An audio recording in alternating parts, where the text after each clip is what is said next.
Of course! Here, take a look.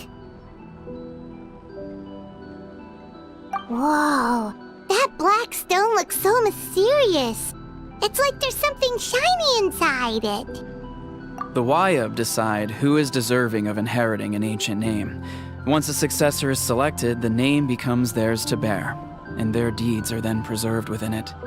As time passes, ancient names come to represent the heroic deeds of more and more bearers, and their value becomes even more profound. In turn, the accomplishments preserved within it serve as an inspiration for the next generation of successors. Just like me. I'm still not sure why our Wayub chose me of all people. But if I didn't know the stories of all the past heroes, how they never stopped fighting, I probably would have given up a long time ago. Then you're saying this stone doesn't have any actual power? Like it's not gonna make Paimon super strong or smart? None at all. And that is precisely how it exercises its unique value. Think of it this way. If you become a hero because the heavens granted you strength, are your triumphs earned or given? Oh, Paimon gets it! If people start to ask those kinds of questions, the stories suddenly become a lot less inspirational. Someone had this to say about ancient names. Our forebears carved miracles into obsidian rock, yet future bearers looked upon them and saw strength. The miracles of the past become the motivations of the present. The limitations of the past become the breakthroughs of today. That's more or less the gist of it. So there's no rush, Kachina. Many people struggle to understand the Wayub's judgment after receiving an ancient name. As long as you never stop trying to improve your abilities and surpass yourself, your time will come. Thank you, Chief. I'll get it together, just you watch. Well, it's getting late. I've got to get to the Stadium of the Sacred Flame. Oh, right. I'm not sure where you're headed, but mind taking a detour with me? Is that where the pilgrimage is taking place? Yep. And outside of competition season, it's the place where our intertribal gatherings are held. Of course! She's the most important figure in the entire event! Sounds like a plan then. Let's go! Well, if the Traveler and Paimon are with you, then I don't need to worry about your safety. Be on your way now. Alright, we're off!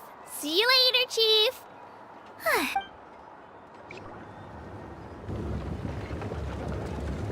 I got so carried away just now, I didn't consider what would happen if our destinations were different. Luckily, that's not the case. Or, well, I guess we just have to meet up after the tournament. You sure it's okay you didn't tell the chief about your team? Chief PACAL's a really nice guy. If he knew the truth, he might even ask to join me. But he's not as young as he used to be, and he's got some old injuries that still bother him. He's not cut out for any more attempts. He'll find out what really happened when he sees me compete. I'm sure I'll get an earful for lying, but this is for the best. Yeah, your teammates left you high and dry and you made sure they didn't feel guilty about it. It's not their fault, really. The pilgrimage is extremely important to the people of Natlan. We all grow up listening to stories about the heroes of the past and dream of becoming warriors with the strength to defend our nation, not out of a selfish desire for glory, but to lend our strength to a greater cause. Anyway, don't worry about it for now. Once you witness the spectacle for yourself, maybe it'll all start to make more sense. It'll also be a great opportunity to experience our culture and history. Alright, time to leave our settlement. Let's head that way. Our last stop, the Statue of the Seven, is also in that direction. Let's go!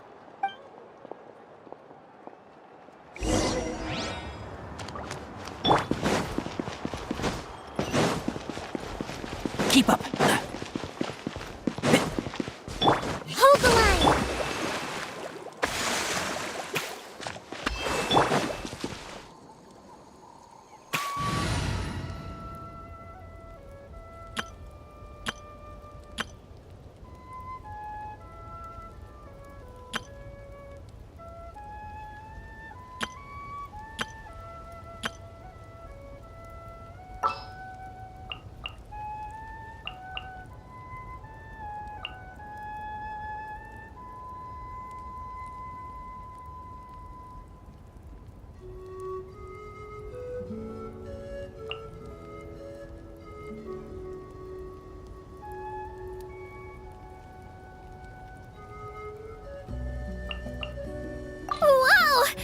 can join the team?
The statue is so pretty.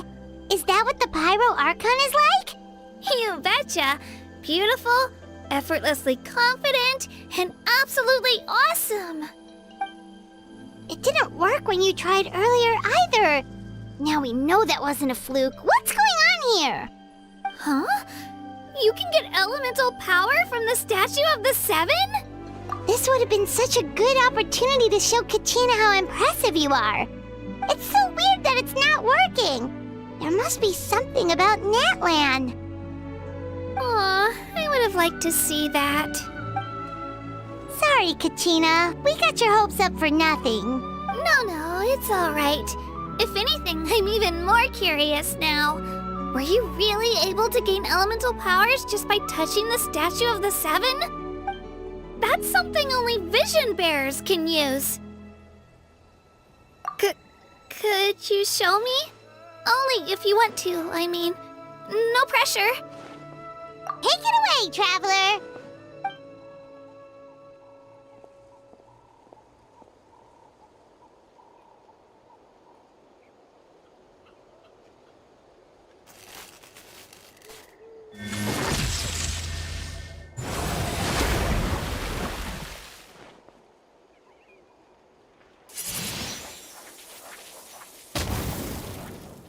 Wow! Different elemental powers! Wielded by a single person! I've never even heard of something like that! Let me give it a try!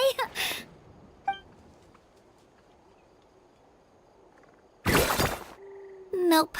Still just Geo. Anyway, I was right! You really are something special! Just wait until you hear about our previous adventures.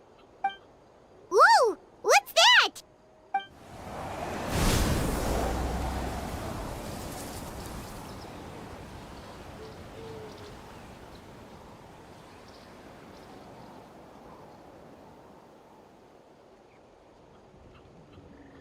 Oh, that's a cuckoo soar.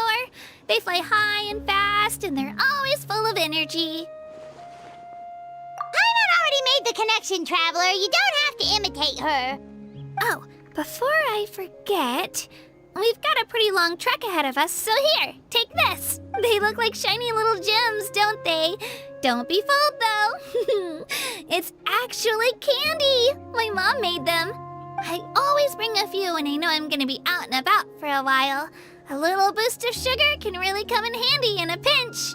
Woo! Paimon loves candy. Thanks. My pleasure, my pleasure! I've got all sorts of bits and bobs on me. I'm sure they'll come in handy at some point.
the advantage! Advance! Here goes!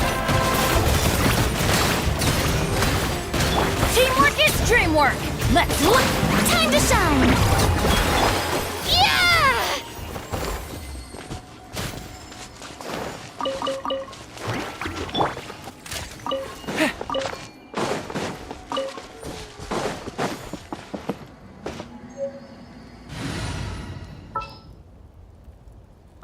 Didn't keep you waiting, did...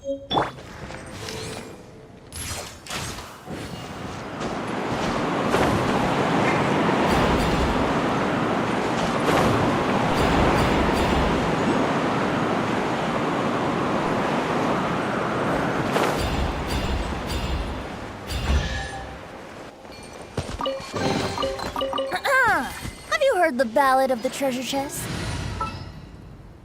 I knew...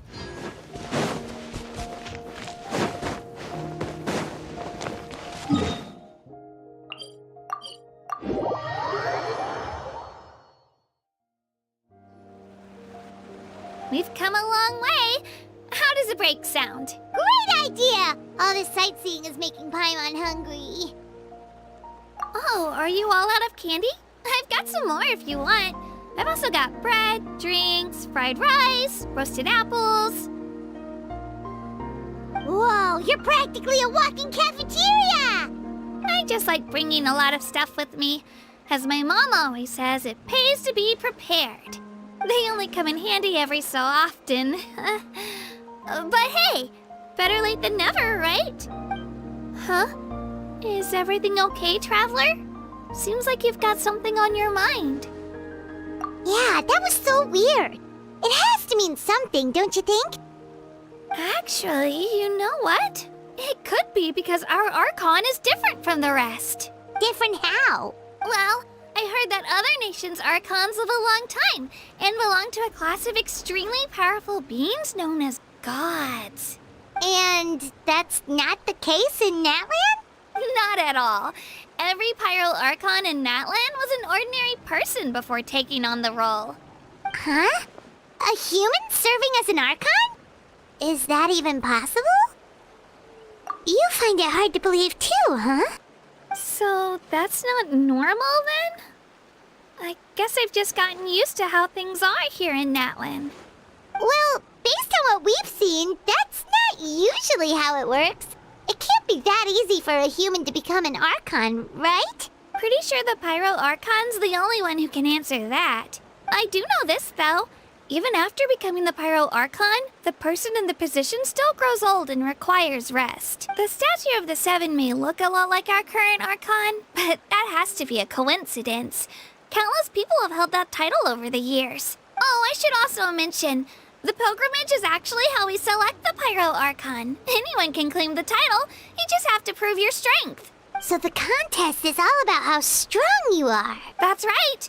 We believe performance in battle is the most comprehensive test for a future Archon. Plus, when someone emerges victorious, it's hard to argue with the results. Our current Archon achieved an overwhelming victory. The result was obvious from the beginning. Don't just take my word for it, though. Even the tribe elders said they've never seen an Archon with such strength before. But it's just as Chief PACAL said. Today's limits are tomorrow's breakthroughs. Our future Archons will go from strength to strength. Okay, Paimon's gonna ignore the whole human becoming an Archon thing for now. It's just, if she's really that strong, do you think that's a good thing or a bad thing for us? If we think back to what happened in Inazuma... I wouldn't worry about it.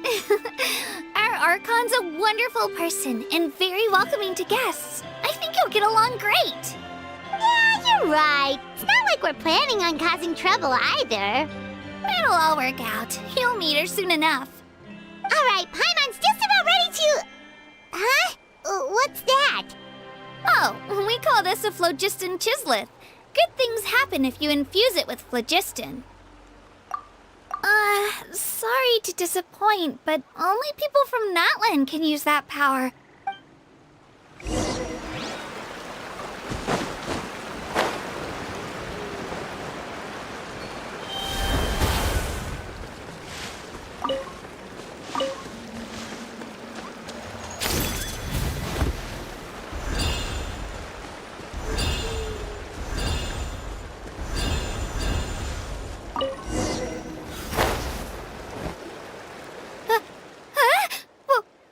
Wait!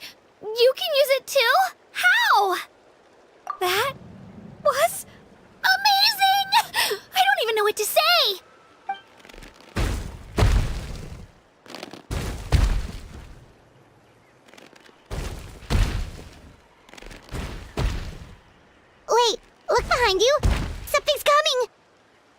What do we do? Is something after us? Should we get ready to fight? We're fine, we're fine. This here is Toto. Hiya, Toto. It's me, Kachina.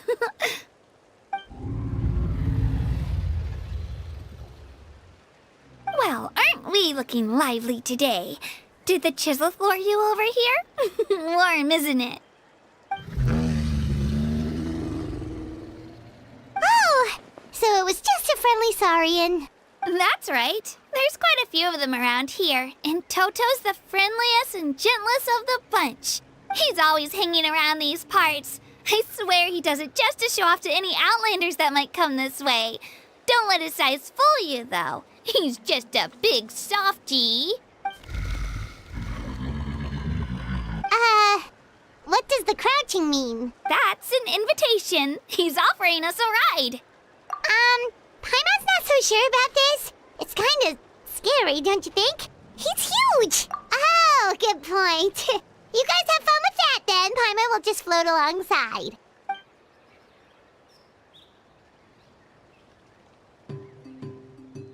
Wow, the sightseeing is even better from up here. The higher the vantage point, the better the view. Are you and Toto close, Kachina? Yep. When I was little, my parents and I went to the Stadium of the Sacred Flame to buy a bunch of different fruits, but the cart we were using to transport them flipped over on our way back. Toto wasn't even half his current size back then, but I still burst into tears when I saw him approach. I was afraid he was going to eat all the berries and sunsettias and leave none left for me. In the end, though, he didn't eat a single one, and even chased off a few other saurians looking to snatch a few for themselves. After that, he used his big head to help get our cart right side up again. I've been bringing him fruit ever since. Oh, and I was the one that named him Toto, actually. With the sheer amount of food he can eat, he pretty much grew like a weed. Before I knew it, he was already this big.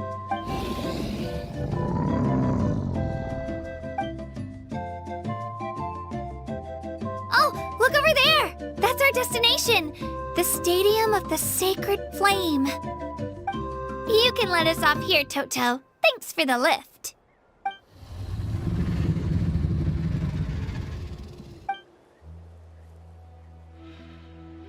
It's an easy walk from here, so I say we head the rest of the way on foot.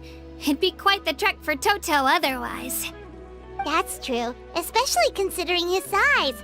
Well, see you later, Toto!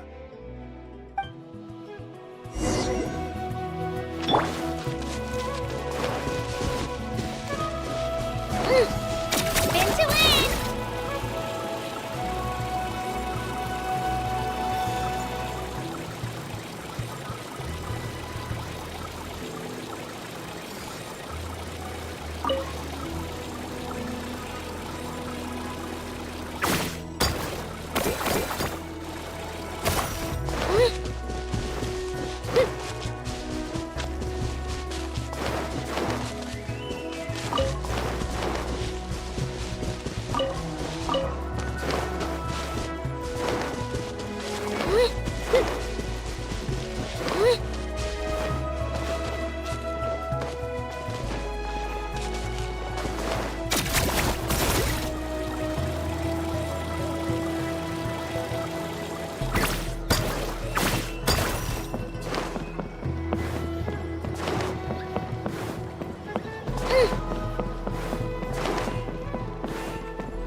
We made it!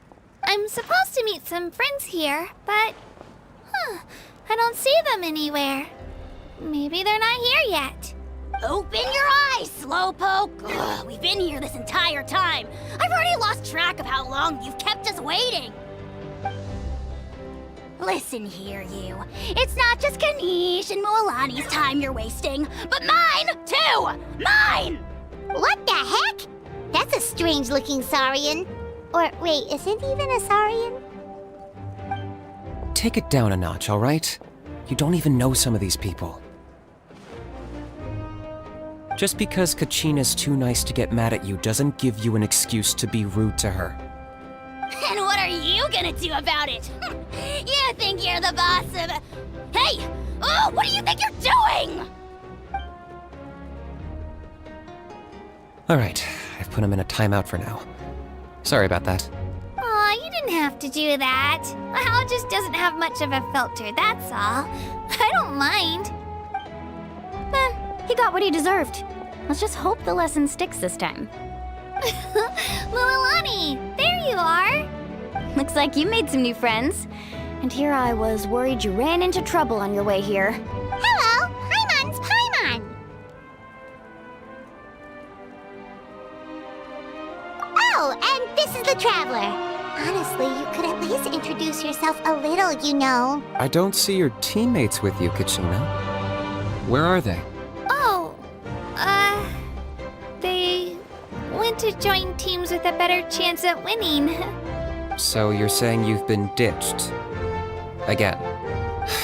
That might give them an advantage during the team stage, but it all comes down to individual strength sooner or later. Yeah, well, I couldn't even promise them we would make it through the team stage. The outcome of the team stage usually depends on the ancient name bearer, after all.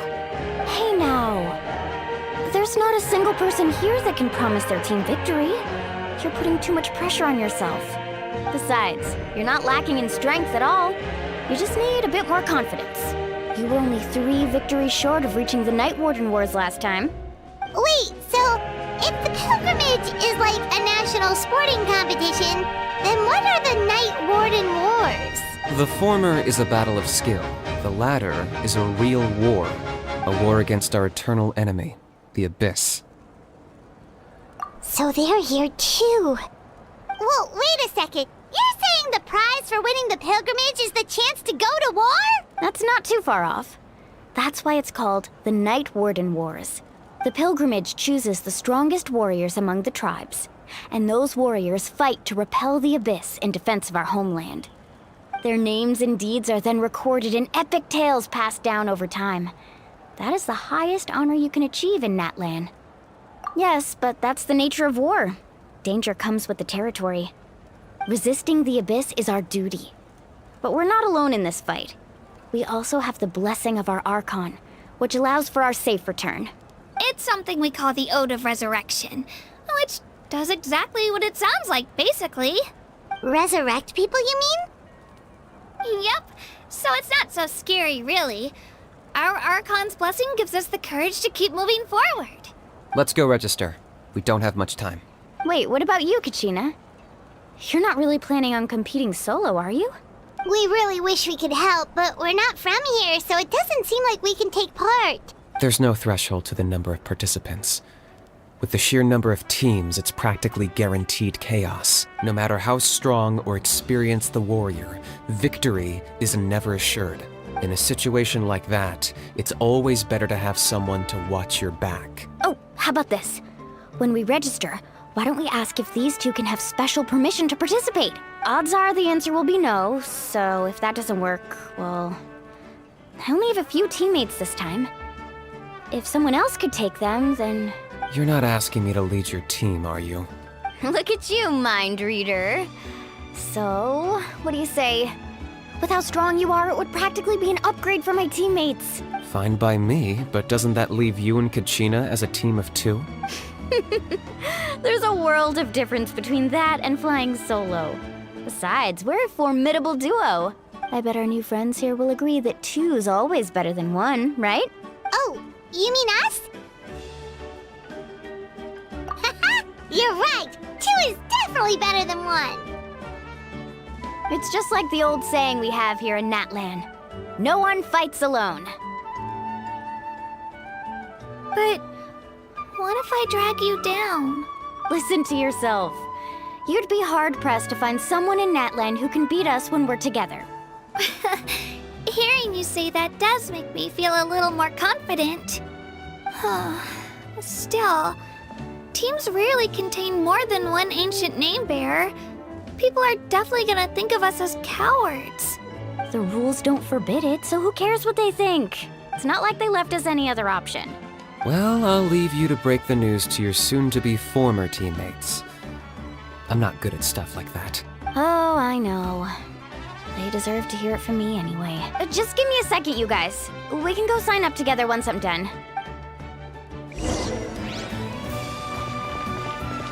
Yeah!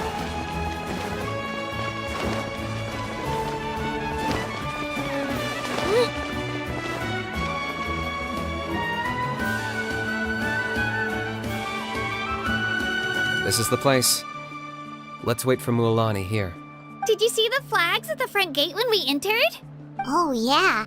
There were flags, weren't there? Those are our tribal flags. One for each of the 6 tribes that make up Natlan, including the Children of Echoes. Why the sudden tour guide routine? I said I'd introduce them to Natlan, and we've got nothing better to do, so I might as well deliver on the promise. Fair enough. Well, I'm from the Scions of the Canopy. We live high in the mountains and have the closest ties to the Yumkasaurs. My friend Mualani belongs to the people of the Springs, a seaside tribe. The scenery over there is beautiful, and you can find some really tasty fish. That just leaves the Flower Feather Clan, the Masters of the Nightwind, and the Collective of Plenty. If we get a chance after the pilgrimage, I'll be sure to show you around. Well, if we're talking tribes, allow me to stand in for our chief and welcome you on behalf of the people of the Springs. Mualani, you're back! We were just talking about you. Everything's settled on my end. My teammates took it unbelievably well, actually. Your reputation is really something else, Kanich. They probably just didn't see any drawbacks to your proposition. We're saying the same thing here. You, my friend, are a formidable competitor, and they recognize that. Anyway, thanks for waiting, you guys. Let's go register. Hello there. Here to register for the pilgrimage? That's right. I wanted to ask, though. These 2 travelers are very interested in the competition. Any chance they could take part? I'm sorry, but only people from Natlan are eligible to participate. You couldn't make an exception just this once? This traveler is a renowned adventurer. He's more than skilled enough to participate, and I'm sure the audience would be interested in seeing what he can do. It's not that simple, Miss Mualani. Even a single exception sets a dangerous precedent for countless interested parties in the future. The purpose of the pilgrimage is not only to select strong warriors, but also to collect contending fire from the battles. This is the fire that fuels the sacred flame. Natlan is only safe from the invasion of the Abyss, while the sacred flame burns eternal. Oh, so there's another purpose for the tournament. That was the initial purpose, actually. Every participant, whether they win or lose, contributes to the defense of our nation. That's what makes it such an honor to take part. Exactly right, Mr. Kanich. Contending fire can only be produced in battles between people of Natlan. Outlander participation would inhibit the production of this fire, which could in turn jeopardize the sacred flame. Oh, so it all comes down to the contending fire. Well, you can still enjoy the event from the stands. I'll try to get you some good seats. That would be great! Tourists like us are better suited to being spectators anyway. Still, there's something Paimon was wondering, actually. You read Paimon's mind, Traveler. Why doesn't everyone just fight together? You know, since you can bring them back to life. The power of resurrection has its limits. For starters, the ode only works on those who bear an ancient name. That's also why ordinary people who emerge victorious in the pilgrimage aren't sent to fight the Abyss. It's for their own protection. Although, they're still afforded the same honor as those who triumph over the Abyss in battle. That brings us to the other condition for resurrection. Not much to this one, actually. Just one word. Victory. Victory? The victors shall burn bright, while the losers must turn to ash. Only those who triumph over the Abyss earn the right to be revived. Defeat in battle not only means death, but also the destruction of your ancient name, preventing it from ever being inherited again. The tales of the vanquished are eventually forgotten, and an ancient name cannot survive when the stories of its bearers are lost to time. Yeah, they won, right? defeated ones who need reviving? You have to think about it at the team level. For example, 5 representatives will be sent to repel the Abyss this time. Even if 4 of them were to perish, the Ode of Resurrection would still take effect. All you need is for 1 person to return victorious. Because every victory is a building block of our legacy. Of course, the team needs to be strong enough for that to be the case. Otherwise, the price of failure is still very high. That's why the first stage of the pilgrimage is divided into teams, to instill in us the importance of working together. No one fights alone. That is what we believe. A lone warrior is one whose defeat is final. This all sounds pretty dangerous. Well, that axiom is meant to be a warning as much as a source of inspiration. Danger is always present, but together, we can move forward, united in the knowledge that behind every hero charging into battle lies the support of all of Natlan as well as our Archon. Not to mention, the Abyss isn't an enemy with a concrete form. We're often just dealing with the fallout of its scheming. I've actually fallen in battle before. I spent some time wandering the realm of the Wyab. It was unlike anything I'd ever experienced before. The realm of the Wyab? Does that mean the Wyab exists somewhere in Natlan? Hard to say.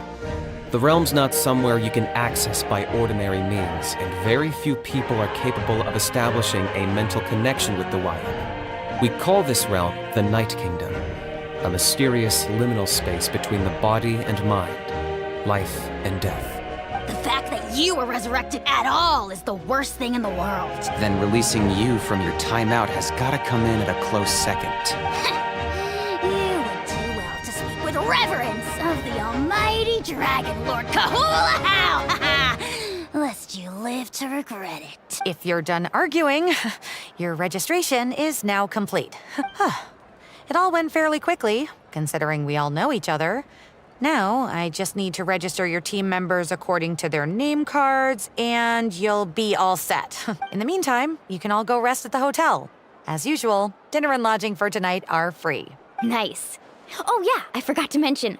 All food and entertainment before tomorrow's matches are on the house, courtesy of our Archon. Family and friends included, which means you both get in on it. Come on, let's go have some fun!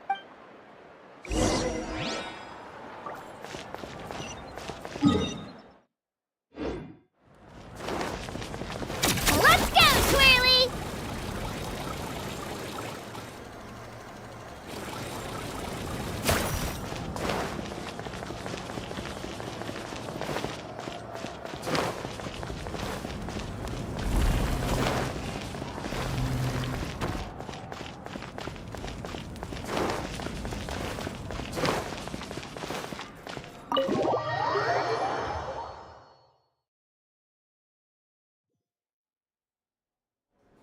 Dig in, you guys. Eat as much as you want. These dishes are all local specialties. There's more where this came from too, so don't be shy. Let's feast until the bill gives the Archon a heart attack. Don't be dramatic. The Pyro Archon is very generous, even if it does cause some trouble for all the hotel workers and volunteers. Speaking of trouble, I've locked a How away for now, so you don't have to worry about him being a nuisance. Wait, isn't that a little harsh? Nah, Kanich and How are always like that. Everyone has their own unique way of getting along with their Saurian companion. What's got you all down in the dumps, Kachina? You don't have to worry about tomorrow. I'll be with you every step of the way. I know. Everything's fine, really. I'm just nervous. I can't keep using my age as an excuse.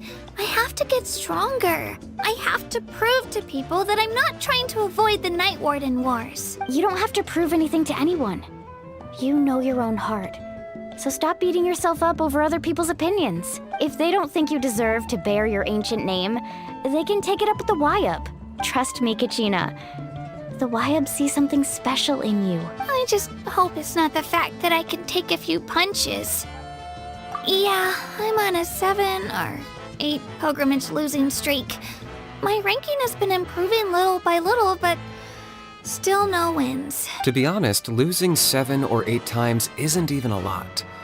Maybe other people can't see your improvement, but your performance still isn't something to scoff at. Yeah, didn't you say you got really close before?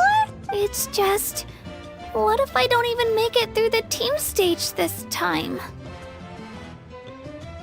Hey, have a little faith, will you?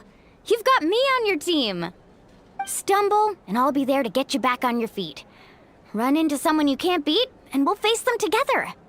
I know you've never tasted victory, but you trust me, don't you? Well, Alani, you're the best. I trust you. I definitely do. And you're right. I've got to pull myself together. I still don't know why the Wyab chose me to inherit an ancient name, but I can't be the only bear who's ever felt this way. If they can keep at it, so can I.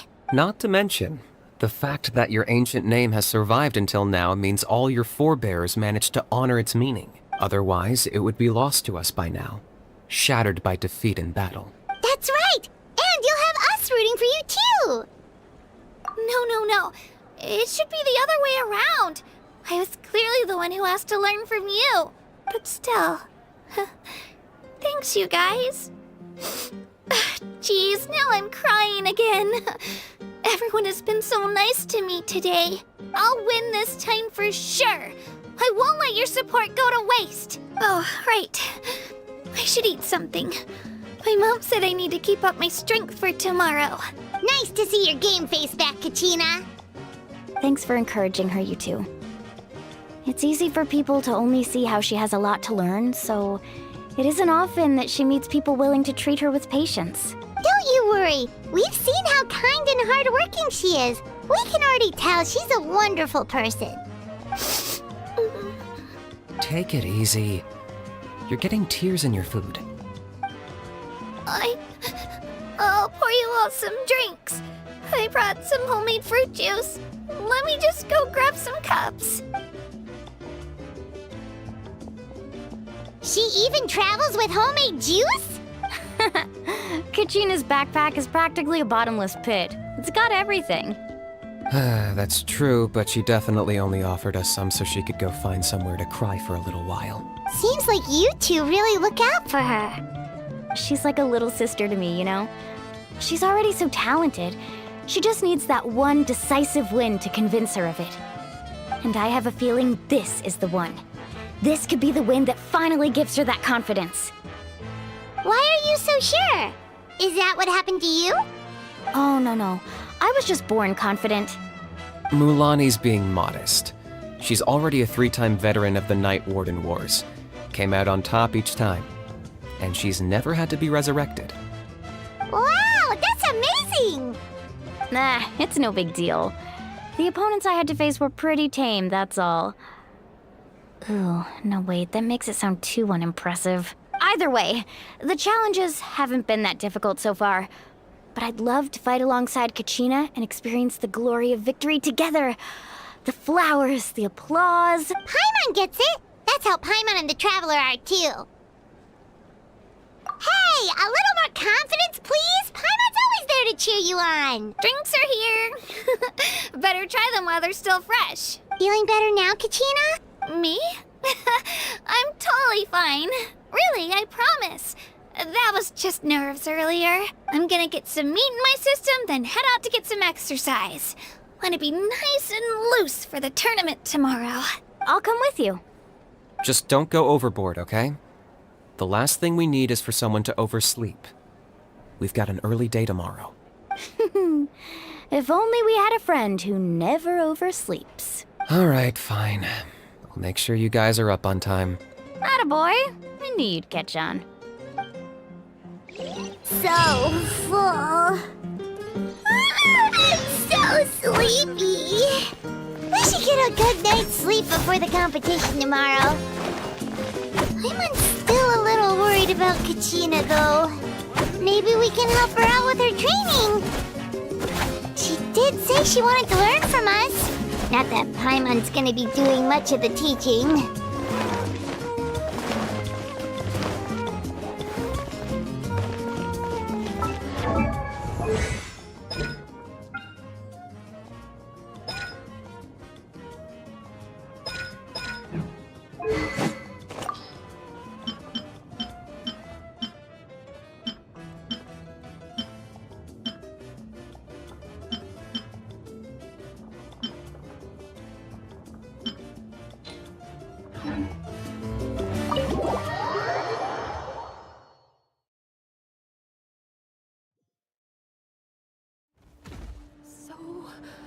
nervous.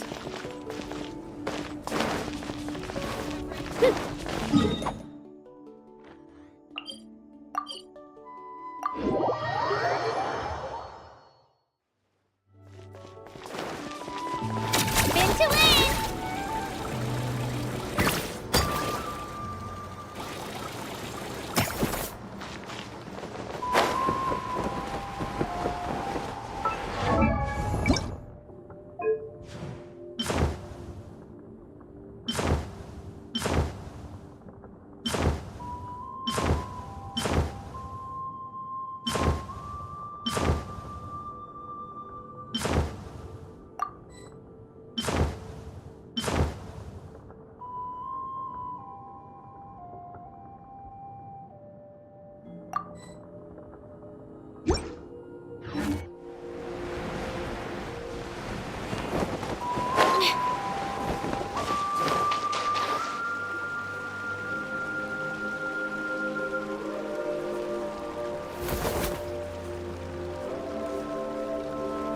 Kachina! Oh, it's you two!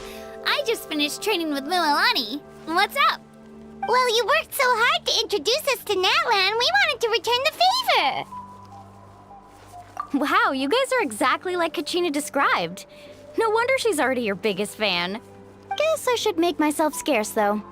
Kachina was the one who helped you out all day, so I don't want to intrude on your secret teachings. Huh? What do you mean? Observation? Yeah, the person who hits the hardest isn't always the one who wins. Oh, I think I get it. You're saying, fight smarter, not harder.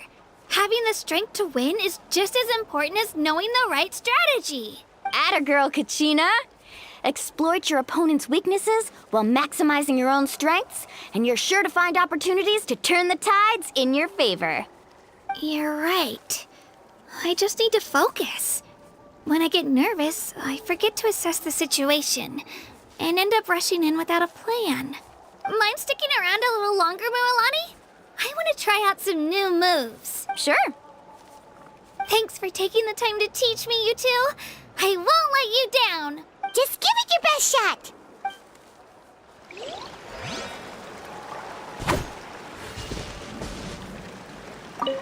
I'm not keeping you. Oh, I'm bursting with energy.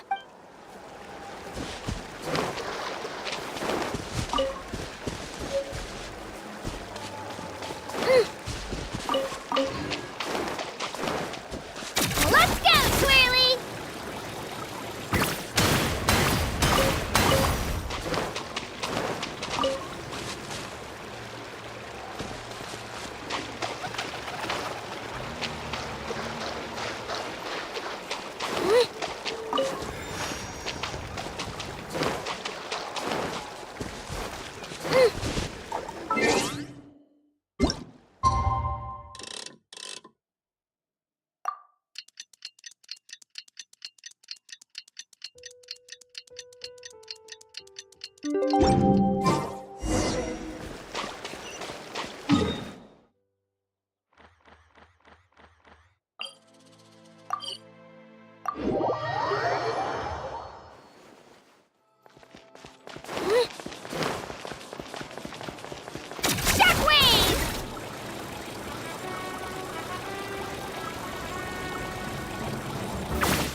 Morning, Traveler. Morning, Paimon.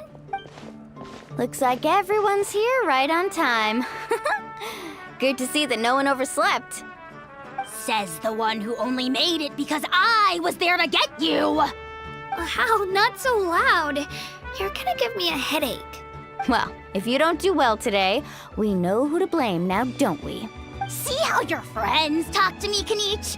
I help you wake them up, make sure everyone's on time, and do I get a thank you, a how? No! I get told off! Mualani's right, though. Hopeless.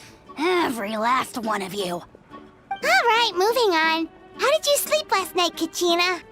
I had some nerves at first, but my bed was great. I fell asleep the minute my head hit the pillow. That's good to hear. Maybe you handle stress better than you know. The competition's about to start. Did everyone eat something? A little. Didn't want to overdo it. Oh no! We were so busy focusing on the tournament we forgot to buy something! I thought that might happen.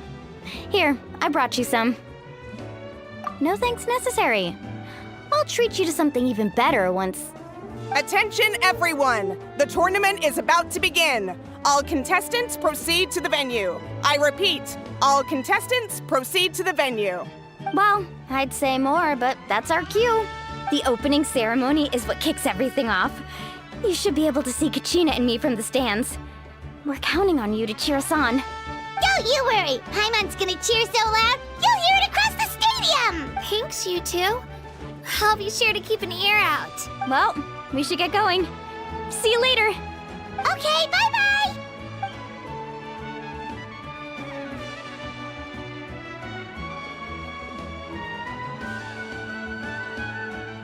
Attention, everyone! The tournament's about to begin. All spectators, please take your seats. I repeat, all spectators, please take your seats. Oh, that's our cue! Wow, we've definitely never witnessed a competition of this scale before. Let's go in once you're ready.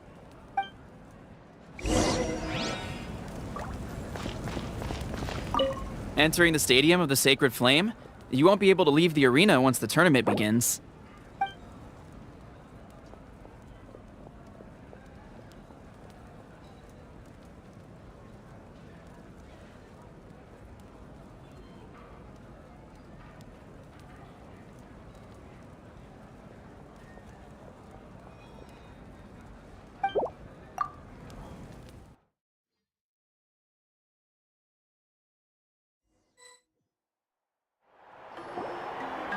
The pilgrimage of the return of the Sacred Flame is a competition with a long, storied history.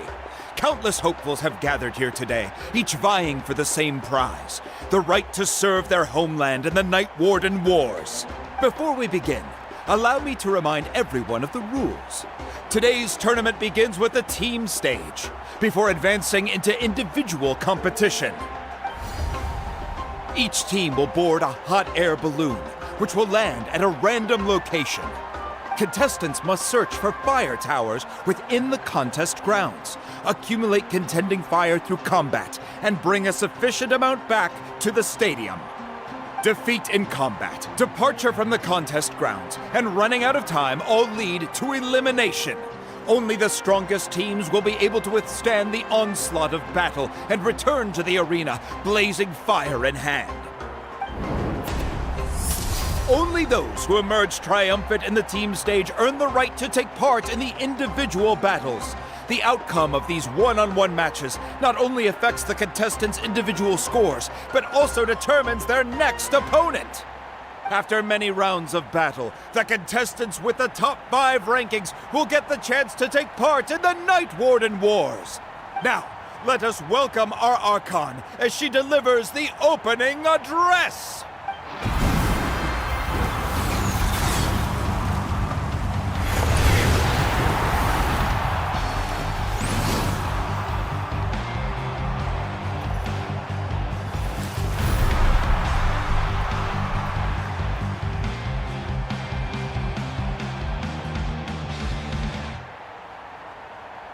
Skill, strategy, fortune, form.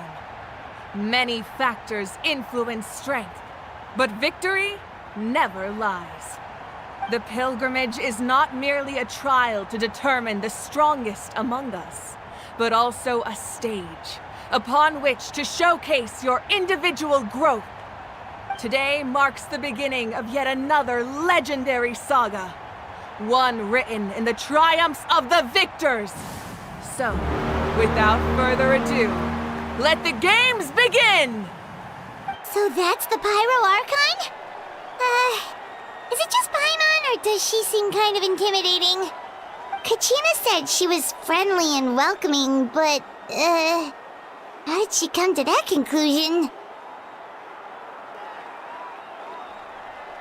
Yeah, but it would be kind of rude to bother her during the pilgrimage, don't you think? We should wait for a better time. Oh, look! It's Kachina and the others! Well, folks, it's clear the contestants are already raring to go. The teams will now board their hot air balloons and make their way to the competition grounds. Chaska! Chaska! Yeah! Cool girl! Do it! Kick their butts, Itzna! Go, Mualani, go! You can do it, Kachina! And the crowd goes wild! The hot air balloons are about to ascend. Contestants, prepare yourselves to take flight! Remember the rules. The balloons will take you to random locations, and your battle starts the moment you land.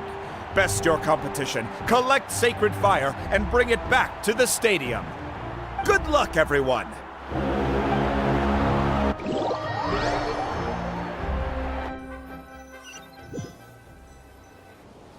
Guess this is where we're starting. Let me see. It seems pretty quiet around here.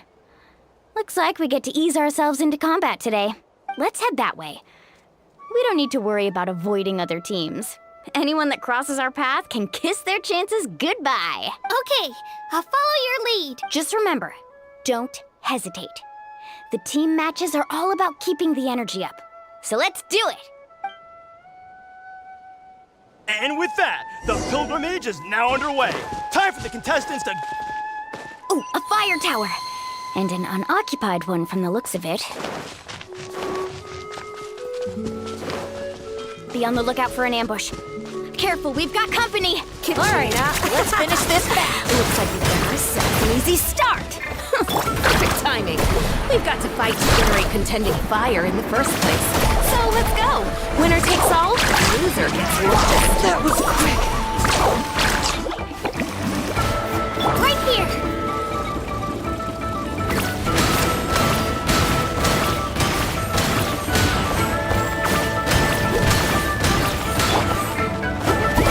Carving waves! We won! We're just getting started. Grab the fire and let's head to the next spot. Currently in the lead, we have Chaska, one of the contestants of the Flower Feather clan, really leaving her competitors in the dust. Amaru has taken out 6 contestants in a row! What a legendary competitor! But can his hot streak continue?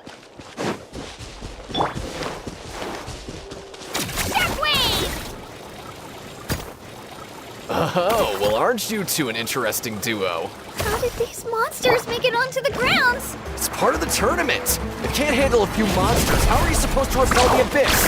Look, why don't we handle these monsters first? Then we can battle it out between ourselves.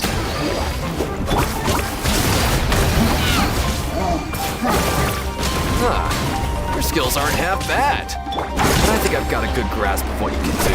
Sorry. But not everyone can make it to the end. Your run ends here!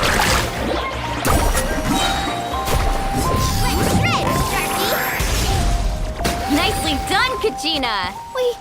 We actually beat a legend! Come on, don't just stand there.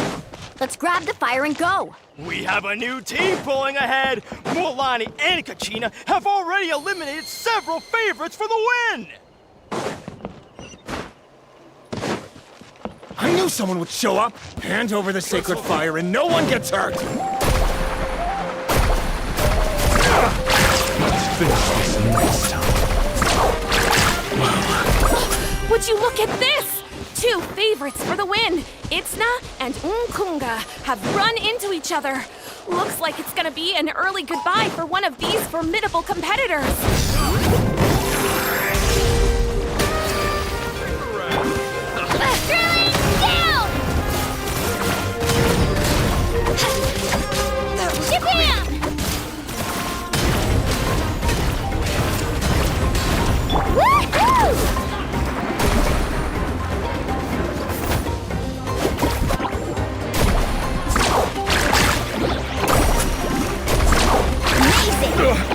Forget it! This mountain is huge. Is the next tower really all the way up there? It's going to take forever to make it to the top. Just leave it to me. I'll get us up there.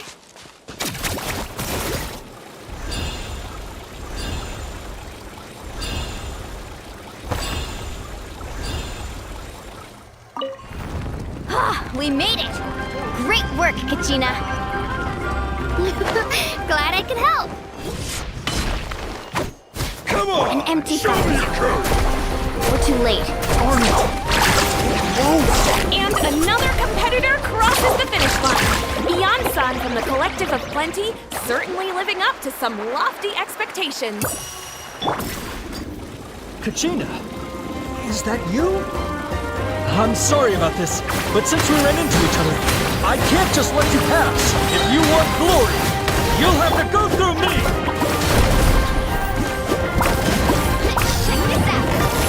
Out of the way! We're good! Every minute that passes, fewer and fewer contestants remain in play.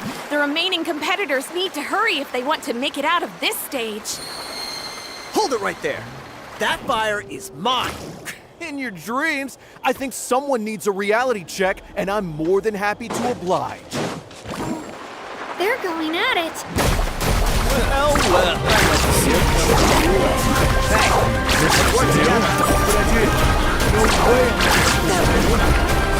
Let's go.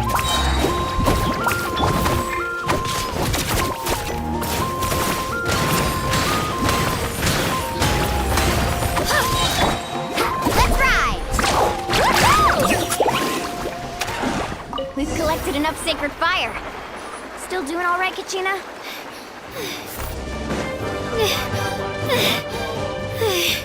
Uh-oh, we're running out of time. Wait, there's a spirit way over there. We can ride it back.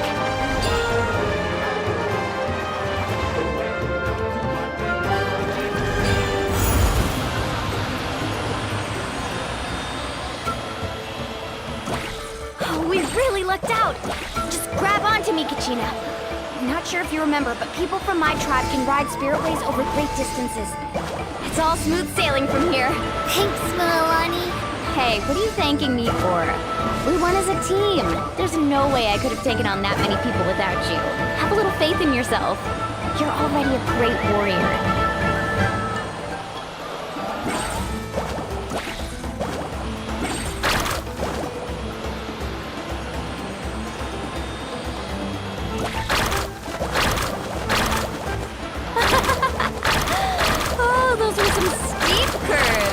Not scared, are you? I'm fine.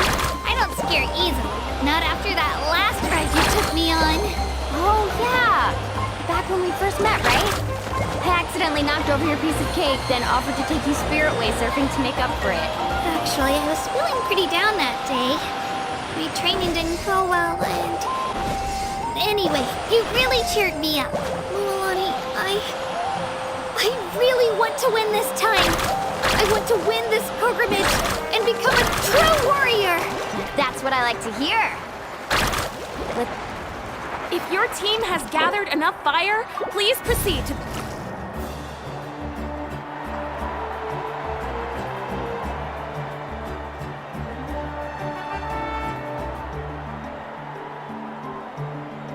Congratulations, Milani! Congratulations, Kachina! You've successfully cleared the team stage.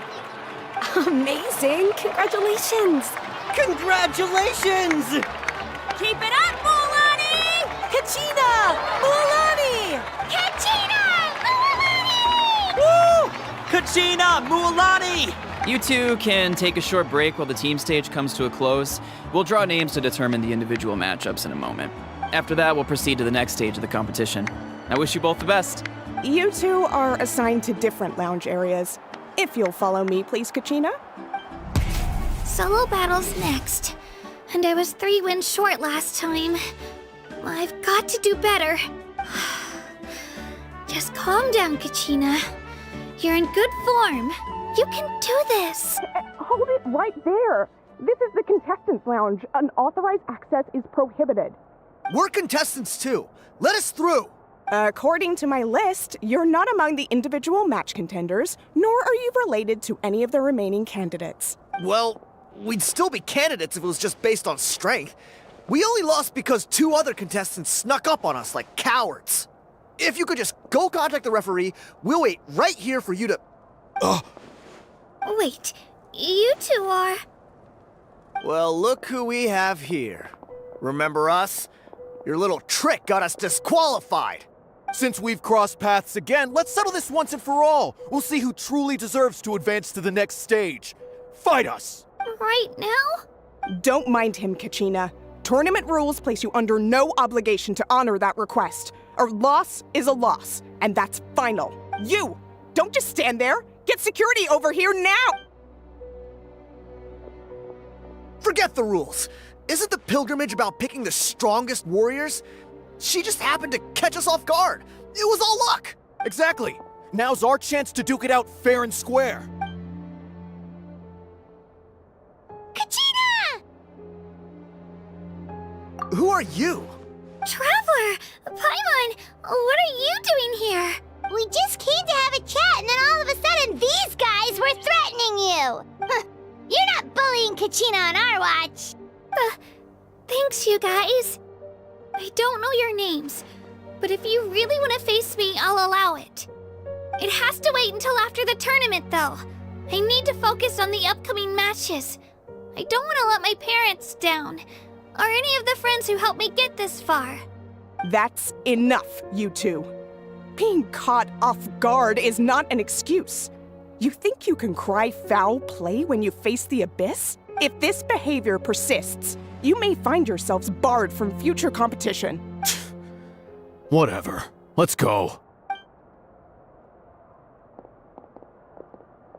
Are you alright? You're not hurt anywhere, are you? No, thanks to you. To be honest, I totally blanked out just now. I had no idea what to do. Right. I'll show them what I'm made of. That sounds more like it. You can do it! I heard there was trouble. Has the situation been resolved? Yes. It was nothing out of the ordinary. A couple of sore losers coming to stir up trouble with the contestants. Some people are so obsessed with glory, they can't even bear the idea of failure. I hope you don't let him get to you, Kachina, because you'll need to get ready. Your match is up soon. That came up quick. All right, I'm coming. Well, guess I'm off.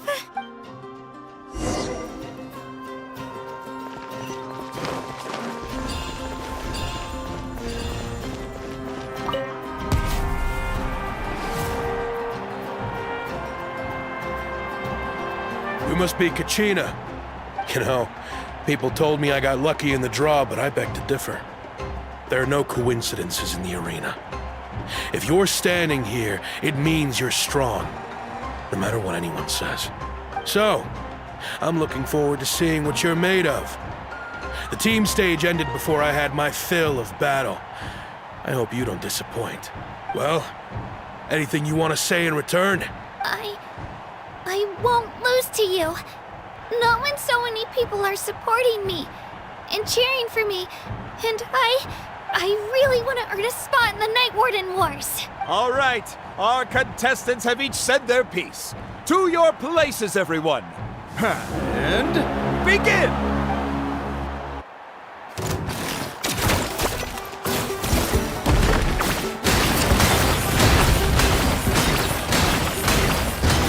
Come on, you can do better!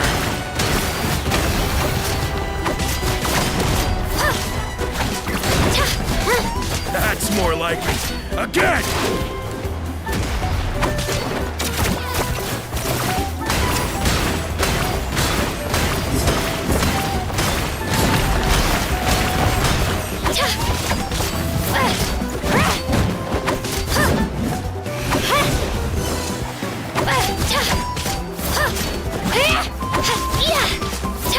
Let her rip!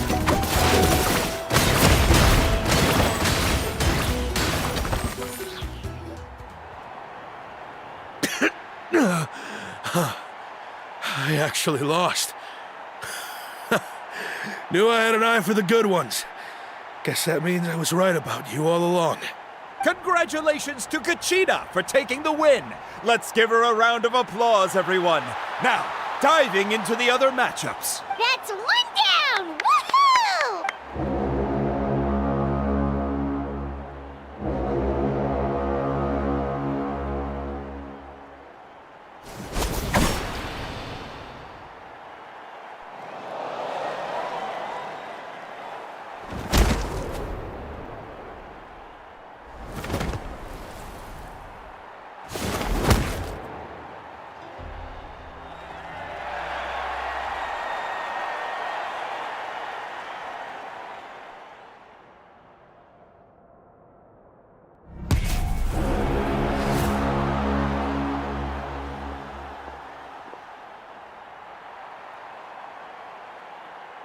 Where do you come from, kid? Think you've got what it takes to go to war? Hate to break it to you, but it won't be easy to get through me. And you are... You don't recognize me? Figures. Our generation's been in decline ever since Atea and the others retired from the front lines. Either way, once we face off, you won't forget my name anytime soon. Let's do this! Hear that? Exhilarating cheers of the crowd. That's why I'm here.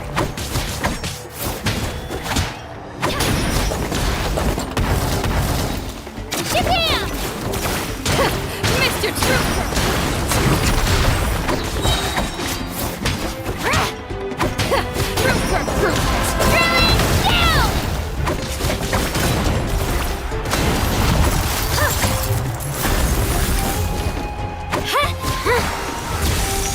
Let her rip!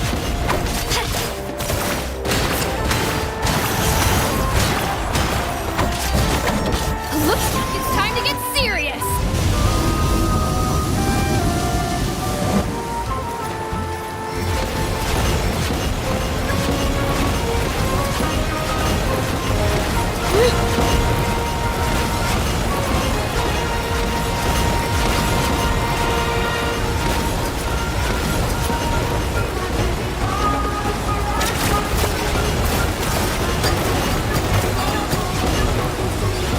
I've got to turn this around and fast.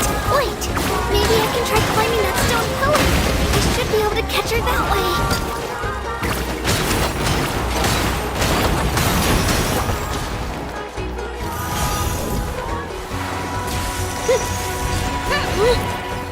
Shabam!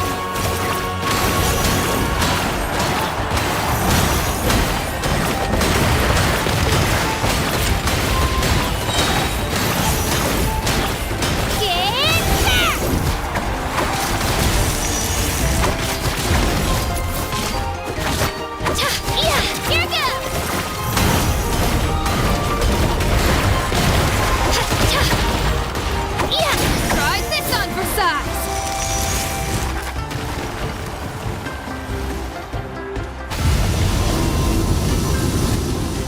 She's strong. I can't rush this. Just like the traveler said, I need to observe my opponent and look for an opportunity. It's not just about who hits the hardest.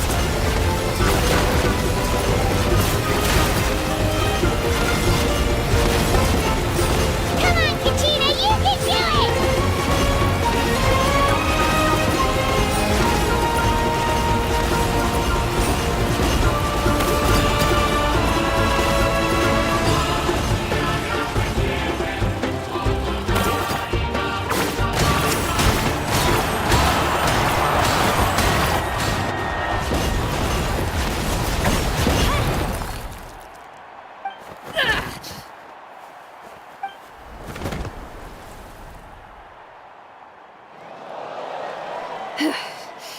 Gotta hand it to you, kid.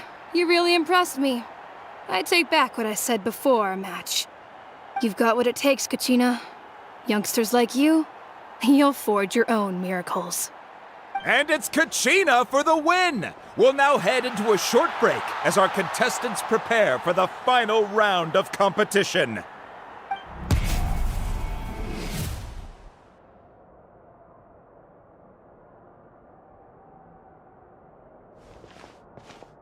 Thanks for cheering me on, you two.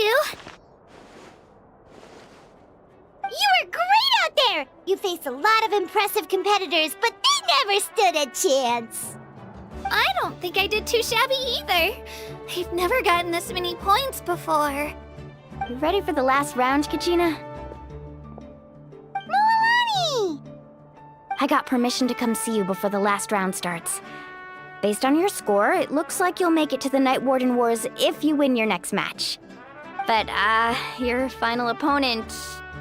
It's me. What? Yeah, I just found out myself. We're really close in the rankings, so only the winner gets to move forward. But I wanted to fight alongside you. I did too, but it is what it is. people with similar scores tend to get matched against each other. But we just have to get past it.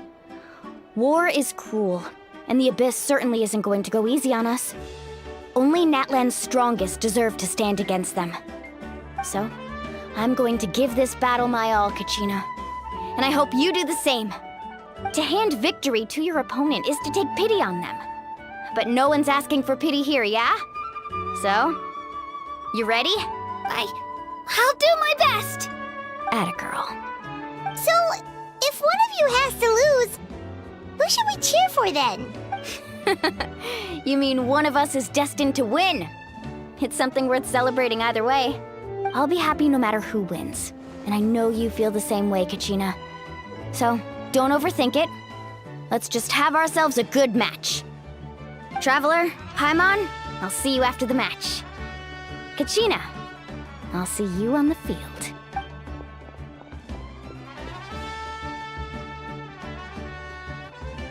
I've been training so long for this, and Mualani's helped so much. I'm going to show her that it didn't go to waste. Thanks for believing in me. I'll try believing in myself this time too.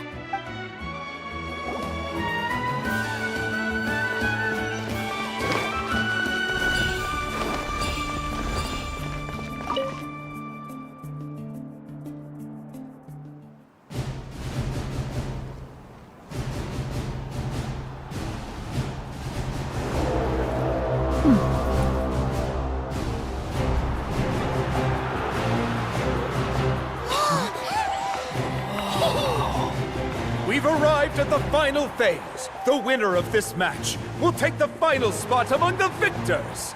Give it up for a long-time contender and first-time finalist from the Children of Echoes, Kachina!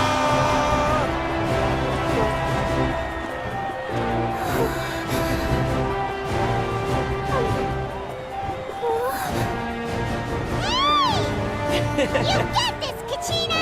And her opponent from the people of the Springs, a young prodigy and Night Warden Wars veteran, Mualani!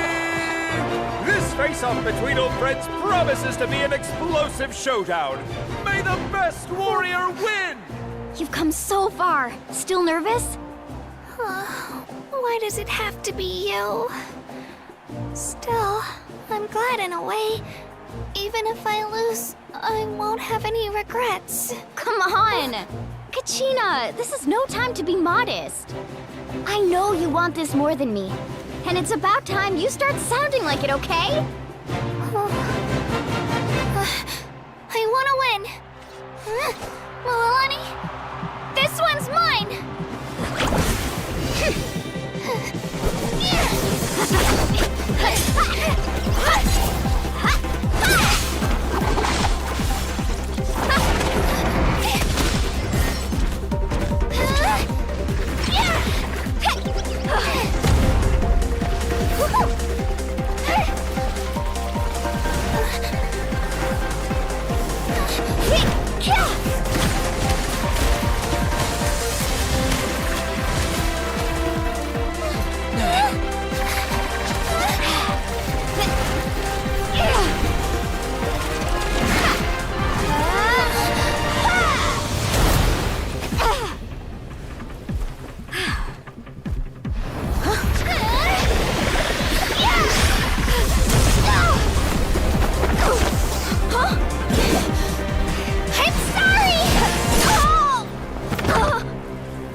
Look.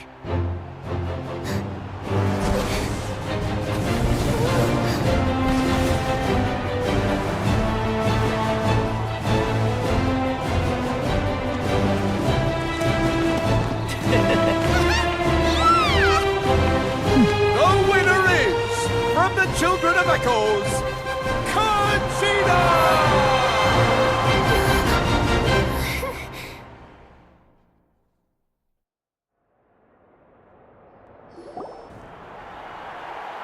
And with that, the winners of this pilgrimage have been decided. Put your hands together for our victors as we welcome them to the stage.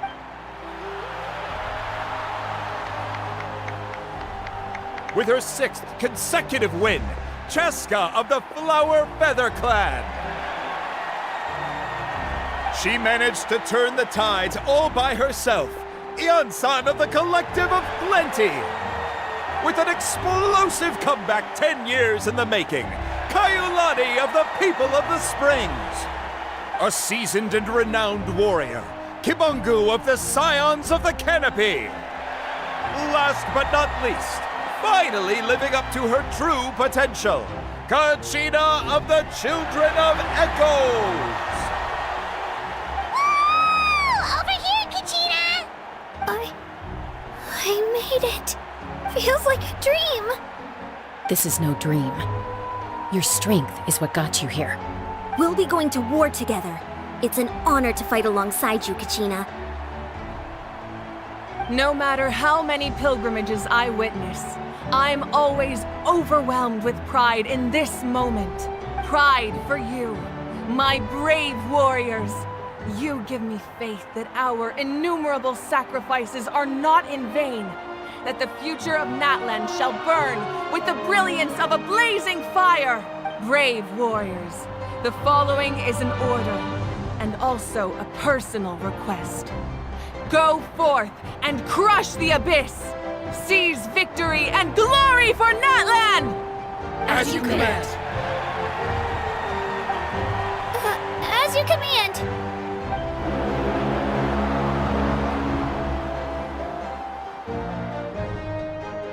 Traveler, Paimon, there you are! I wanted to thank you for supporting Kachina back there.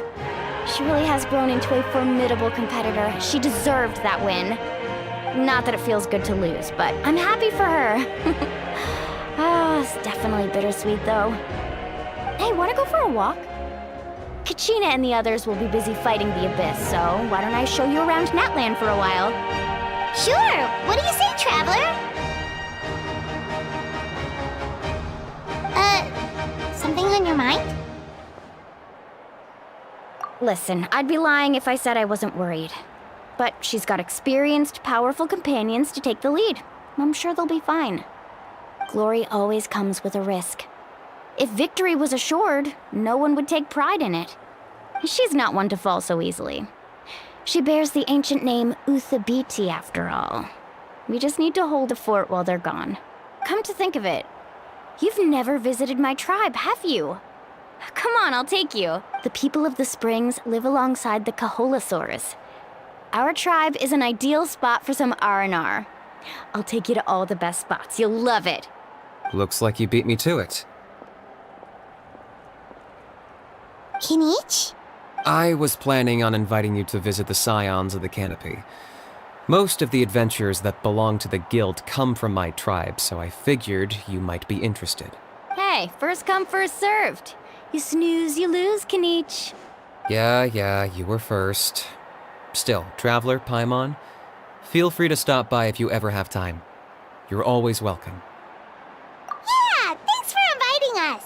All right, let's pack up and head out.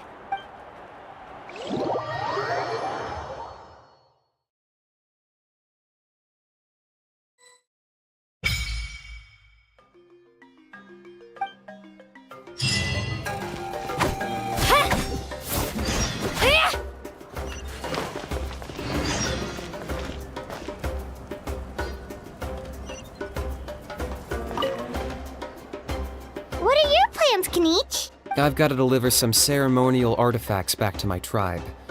I didn't place too well in this pilgrimage, so now that it's over, it's time to get home and get back to work. You didn't get enough points? Yeah, I got injured during the team round and wound up losing 2 key matches during individual competition, both against opponents I'd faced many times in the past. We've each had our fair share of wins and losses. It happens. That's what you get for locking me away earlier. Get used to the taste of karma. May those injuries be the first of many. Hey! What are you doing?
Huh? How about this?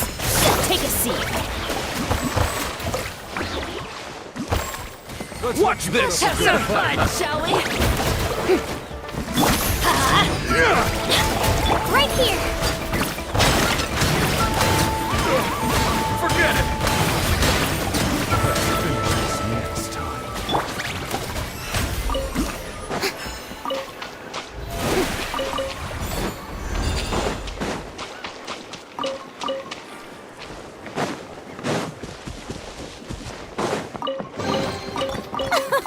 Splendid! More interesting trinkets for...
We're finally here!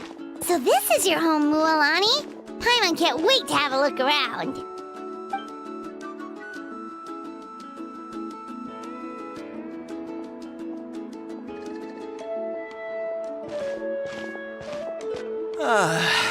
See?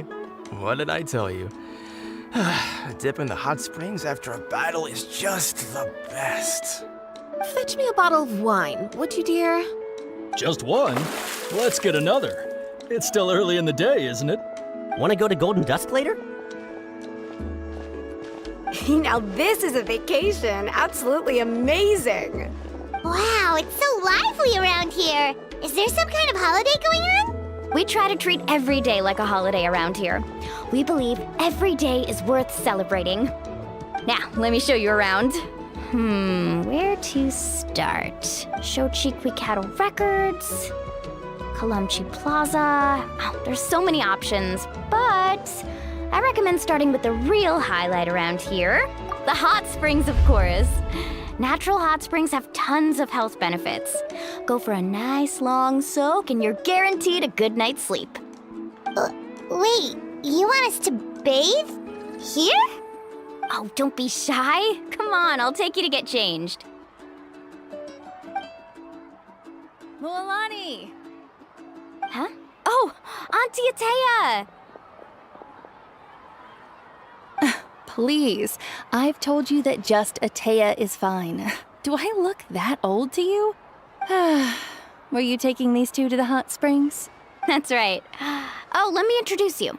This is the Traveler, and the small one next to him is Paimon. They only just arrived in Natlan, so I'm taking them around to experience our customs. Hi there! I'm Mualani's neighbor, Atea. By the way, Mualani, I heard you lost a kachina during the pilgrimage. Is that true? Yeah, I was this close to winning. Oh, definitely not the result I wanted, but still not too surprising. Kachina's always been strong. Anyway, it's all in the past. I'm gonna take these two for a dip in the hot springs. Talk to you later. Oh, wait. You'll need swimsuits first. I'm sure I can find you something lying around the shop. I'll go look. Hold it right there, young lady. Have you forgotten the rule about bathing in the hot springs? Rule? Oh, wait, you mean... There's a rule about bathing in the hot springs? That's right. Outlanders have to complete a trial at an artificial hot spring before they're allowed access to the natural ones. It's not nearly as scary as it sounds. Basically, natural hot springs have higher temperatures that not everyone can withstand. A few travelers have gotten scalded by the water in the past, so now we have an unwritten rule.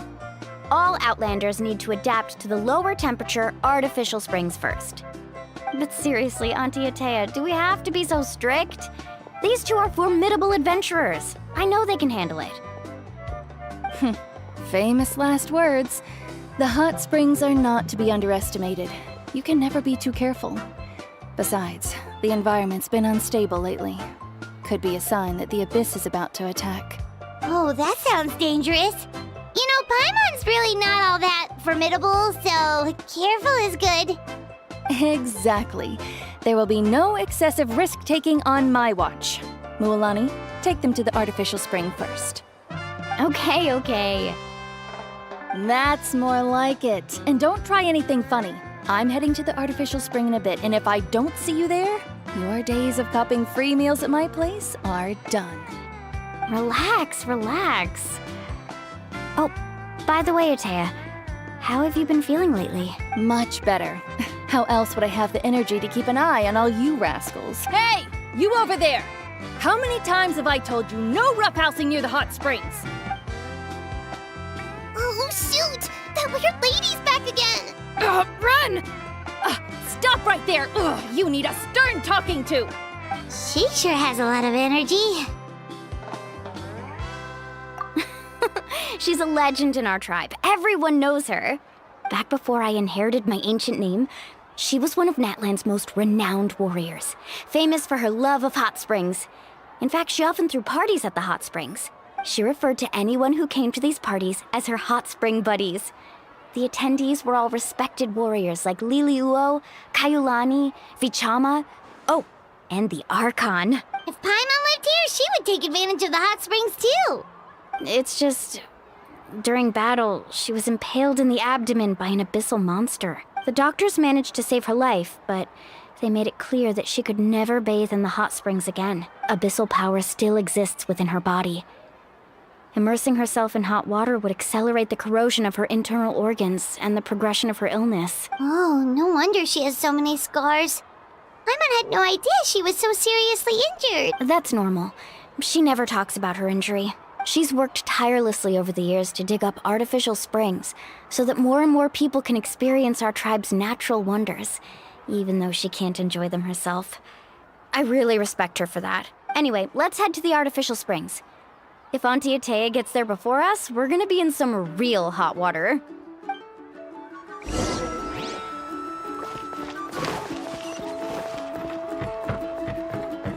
Custom-made souvenirs. Pick your color.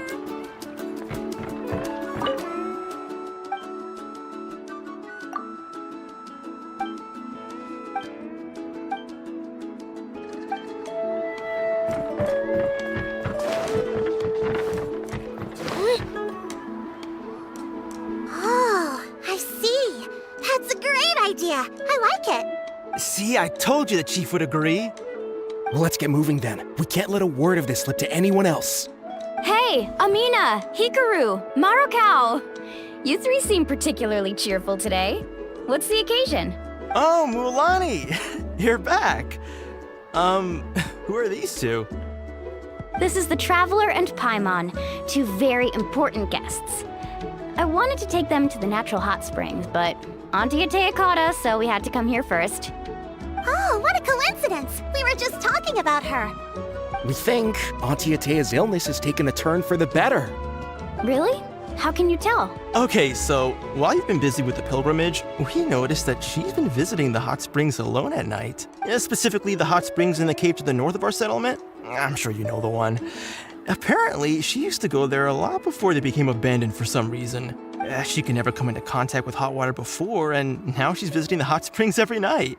I mean, it's pretty obvious what that means, right? Yeah, so we got to thinking, what if we renovated the abandoned spring behind her back, then threw her a huge surprise party? Chief Amina thinks it's a great idea too. So, you want in? Of course! How could you even think of pulling this off without me? I'm a little busy right now, though. I'll come find you once we're done at the hot springs. Of course! Take your time. You should focus on our guests for now. These artificial springs are pretty new, but the experience is just as good as the natural ones if you ask me. We really worked hard on them, so I hope you enjoy. And you two, I know you want to focus on Atea's surprise, but don't forget your patrol duties in the meantime.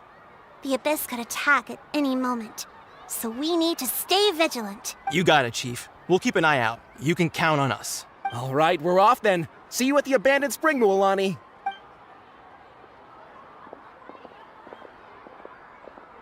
I'm also gonna head out. Have fun!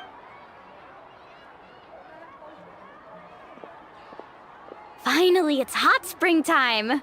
Oh, I already arranged swimwear for you guys, by the way. Come on, I'll show you to the changing room.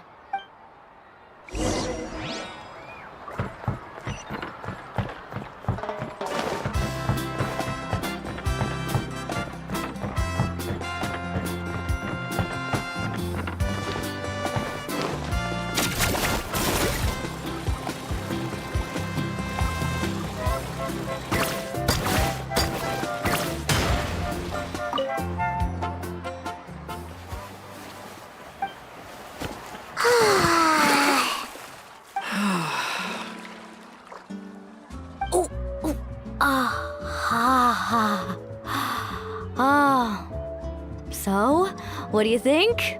Can you feel the warmth relax every muscle in your body? Yeah, it's so nice. The steam is warm too. The first time I came to the hot springs, there was no calming effect whatsoever. I was such a little ball of energy, the moment my parents looked away, I ran off to the high temperature pools.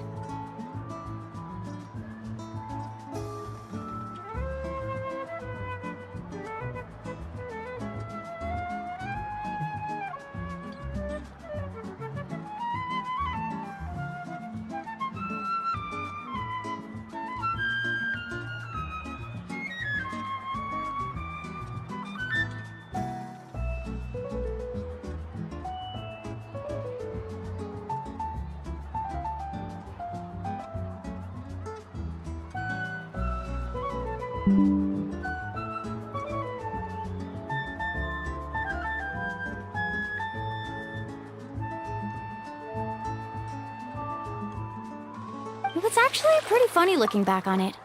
They were absolutely frantic, looking for me all over, until finally they saw my head slowly poke out from under the water. I was too young to remember the whole ordeal, but my parents told me all about it. A natural-born swimmer, my mother called me. Just like her, I taught myself how to dive underwater the first time I ever went swimming. So feel free to go for a swim. I'll be right here if you need rescuing. Okay, here goes nothing. Auntie Atea, you really came to check on us? Of course. And I'm glad you listened. I brought you all some milk and snacks as well. I'll just leave them here. The temperature in the artificial springs isn't too high, so I went with Saurus crackers and grain fruit chips. See how you like them. Oh, thank you! These are great! Well, I did make them myself. Very few young people know how to truly appreciate hot springs, so listen carefully. The temperature of the hot spring not only determines the type of snacks you should choose, but also the amount of time you should spend in the water. To bathe in a hot spring is to completely empty your mind. As such, swimming around the pool is incredibly disruptive and impolite, and something you should absolutely not learn from Mualani. Hey! All right, looks like you were able to adapt to the temperature, no problem. You should be able to switch to the natural springs then. Well, I've got to get going. Oh, and make sure you drink your milk. I'm looking at you, Mualani. I still remember how you used to pour it into the water when you were little. That better not happen again, whether I'm here to catch you or not. Okay. Paimon didn't think you were the type to do something like that. I remember thinking I'd totally get away with it too. But turns out milk is pretty easy to spot when you pour it into clear water. Not my best work. Some people get dizzy if they stay in here too long. You guys all right? Paimon's fine, just a bit stuffed. Looks like you two are naturals. Oh, by the way, I have to leave you on your own for a little while this afternoon. I'm gonna help the others fix up that abandoned spring. I certainly don't trust their aesthetic tastes. Who knows what will become of the place if I leave them unattended. In exchange, though, I can recommend a couple of shops that are worth a visit. Huh?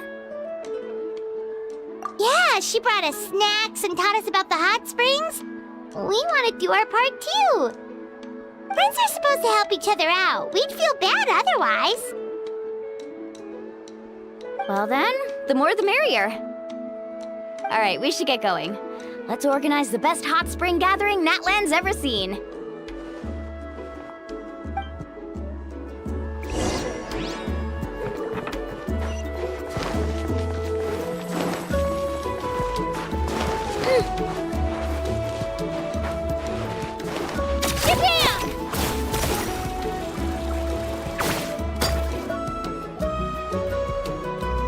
Mualani! Wait, you brought our guests too? We're here to help. But you're important guests. We can't put you to work. All right. Stop trying to out-polite each other, would you? The sooner we get this party started, the sooner we get to enjoy the real party. Now, where to start? Looks like the water outlet is blocked pretty bad. We'll need to dig under it. Ooh, those boxes in the corner need to be thrown out as well. Oh! They're moldy as all get out! Ugh. Also, someone needs to go out and get some cloth, wood, and decorations. Oh, and snacks too. I say we get enough for 20 or 30 people. Bulk purchases fetch the best prices after all. Oh, but don't just accept the first offer they give you. I'm not good at haggling. Why don't you go? Hey, I'm not any better, and I wouldn't even know what to buy. How about we handle things here while you three deal with the shopping? Yeah, that works too. I can introduce you to all the shops while we're at it. All right, let's meet back here later.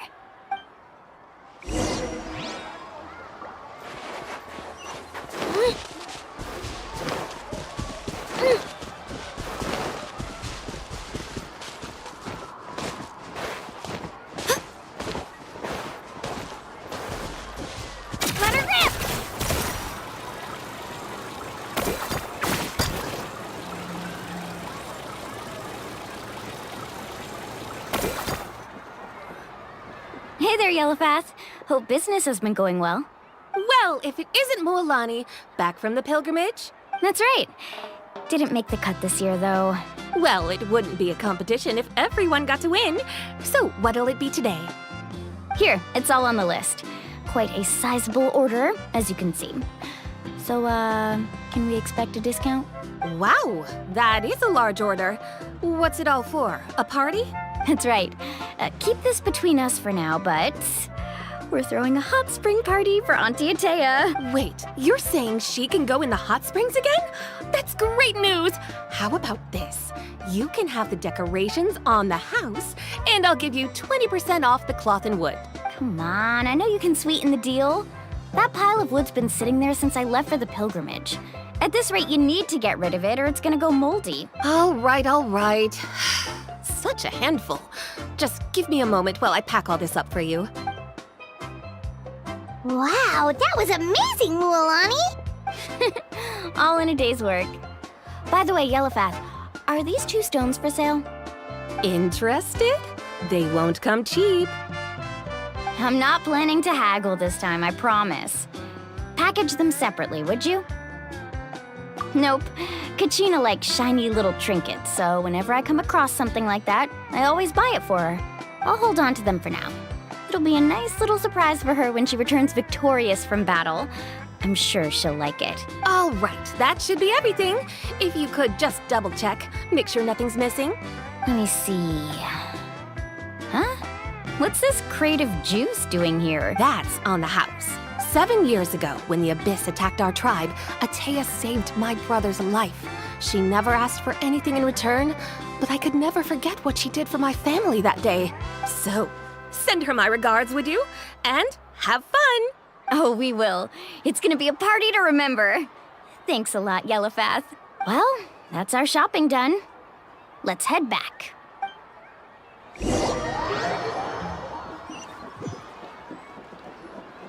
We're back. How's everything going? Wow, this place cleaned up nice. You got the water unblocked too. Good work. I would hope so. We spent all day clearing out debris from the bottom of the spring. Did you guys get everything? Oh, we brought back tons of stuff! We set it down near the cave entrance. All right then, roll up your sleeves, everyone, and let's get back to work. Actually, why don't you 2 take a break? I'll handle it from here. Traveler, mind lending me a hand? So, I was brainstorming on the way over, and I'm thinking we could draw something on the wall over here, and the snacks and drinks can go over there.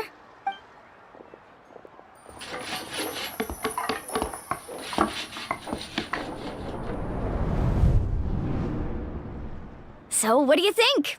Not bad, right? It looks amazing! Paimon had no idea you were such a great designer!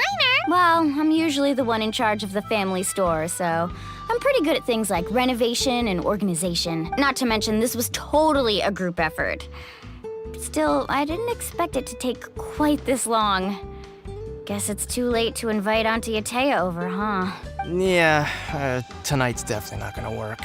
Chief Amina set up those patrols to guard against the Abyss, and Atea volunteered. So she's on watch tonight. I see. Well, guess the surprise will have to wait until tomorrow. This could actually be a good thing. She can relieve all the exhaustion of keeping watch all night by soaking in the hot spring. Ha! She's gonna love it. Well, let's call it a day then. Traveler, Paimon, you must be tired too. Come on, I'll take you to the inn.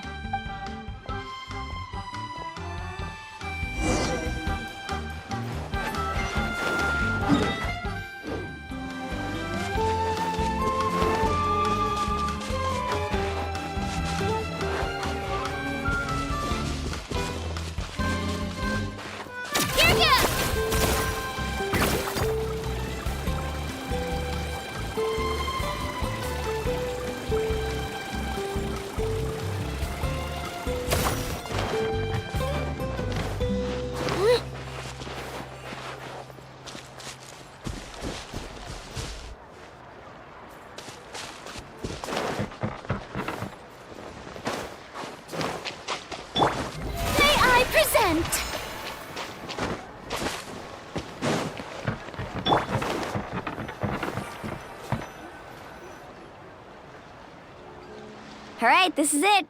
Get a good night's sleep, okay? I'll see you tomorrow. Yep, good night! Paimon's exhausted. We really went all over the place today, didn't we? Anyway, we need to be well rested for the party tomorrow, so let's head inside.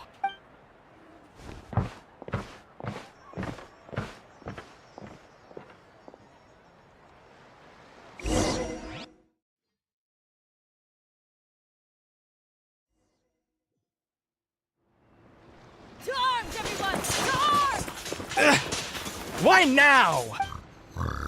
Hi? What's with all the noise? Traveler, Paimon, wake up! Mualani? What's going on? Where did all these monsters come from? It's the Abyss. Our patrols are trying to drive them back as we speak. Come with me. I'll take you somewhere safe. Mualani, a little help over here. We can't hold them back much longer. One moment. I'll be right there. Couldn't have said it better myself. Hang in there. We're here to help.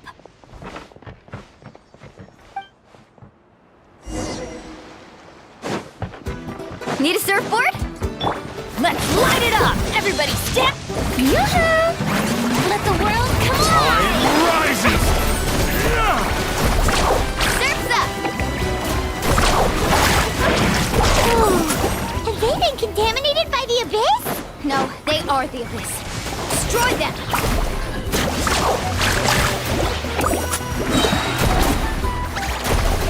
Alright. Thank you. I'm alright. Go help the others. I almost died. Let my name echo in song! Strike a pose! Rising!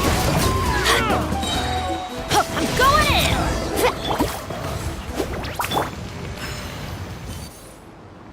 in! We've cleared out most of the monsters over here. Thanks for your help. It would have taken me ages on my own. Looks like we're still in for a long night, though. We still have no idea where these creatures are coming from. Let's go ask Amina. She'll have a better handle on the situation.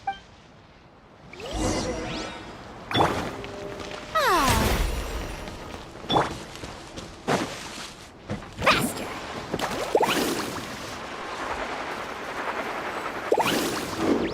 Need a surfboard? Amina! Oh, it's you three. Thank you for helping clear out those monsters. We were prepared for an attack, but we didn't have enough people to prevent them from breaking through our defenses. No casualties so far, though. Where'd they come from this time? The east side. We've pinpointed the position of an abyssal pylon, but we don't have enough manpower to take it down. An abyssal pylon? What's that? A kind of gate created by the Abyss. One that allows monsters from the Night Kingdom to enter the physical world. The only way to end the attack is to destroy the pylon as soon as possible. Otherwise, the endless hordes of monsters will exhaust our defenses. Exactly. That's what I'm most concerned about. Their numbers suggest there might even be multiple pylons in the area. We're searching for them as we speak. All right, we'll go seal off the one to the east. Traveler, Paimon, can I count on your help again? Of course! We can't just sit back and do nothing! On behalf of the people of the Springs, you have my thanks. We're counting on you. Let's go. There's no time to lose. Take care, Amina.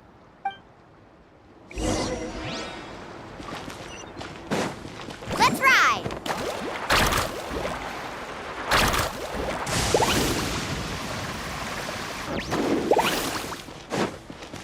Right here!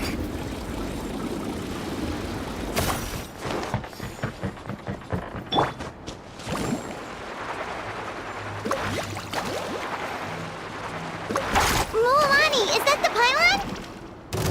That's it, all right. Come on, let's get rid of it.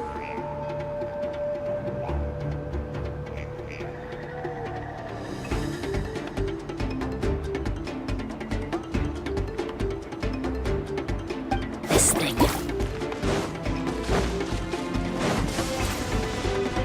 Carving waves! Amazing!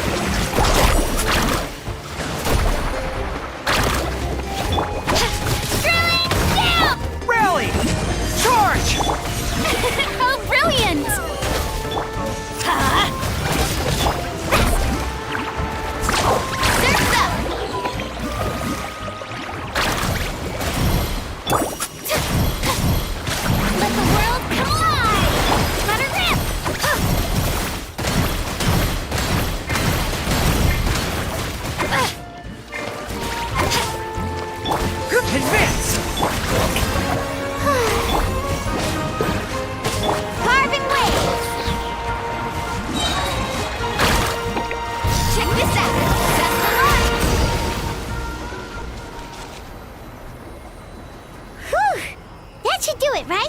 I don't see any more monsters, so looks like we're in the clear. Do these attacks happen a lot? Must be hard on your tribe. Yeah, it makes things hard sometimes, but that's how our ancestors have always lived. Besides, the Abyss doesn't care how difficult our lives are. Fighting back is the only option. Come on, we should head back. Huh? What are you looking at? Is there something over there? You're right. Mualani, look! They're coming from that direction! Wait, that area looks kind of familiar. What? How unlucky can we get? We just finished the renovations. We probably don't have any reinforcements over there, so it's up to us. Let's move! Huh? Seems like the monsters are decreasing in number. Come on, everyone, keep it up!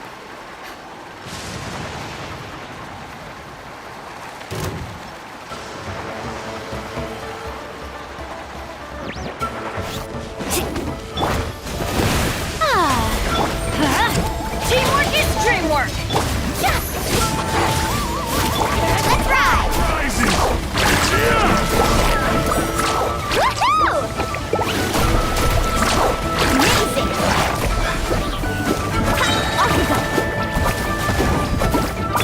Let my name echo in song!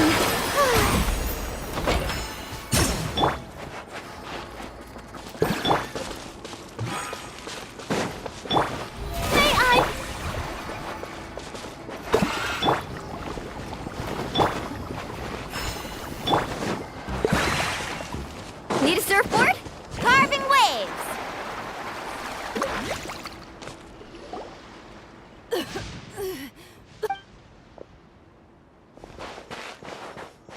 Ateya, what are you doing here? Where's the pylon? Where do you think? If I'm here, means that thing is long gone. I was in a hurry, so it's not my best work. You should check if all the important stuff is still here. Stop talking for now. That wound looks bad. The abyssal power is corroding your body. Is this the right area? Hello? Anyone there? Mulani and Ateya. What's going on? We were told the second pylon was over here. Ateya took care of it, but she's injured. Quick, someone get a doctor! All right, stop fussing. Don't you think I know my own limits? The main thing is they didn't destroy anything. This is a beautiful hot spring, by the way. I can tell how much work you put into it. Wait, no! This was meant to be a surprise. For me, right? I know. Ateya! You think I couldn't tell you were avoiding me on purpose?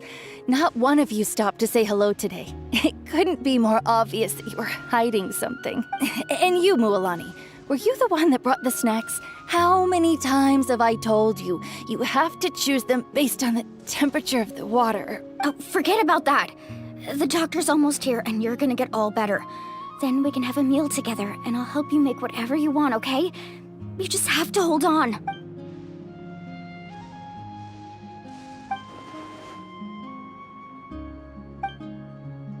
The impurities in the elemental energy we embody repel each other. What? The crystal has been purified? When? The anguish he feels has brought him to tears. I also came across a teardrop crystal. Can you purify it? Ateya! Ateya! Wait, what do you mean?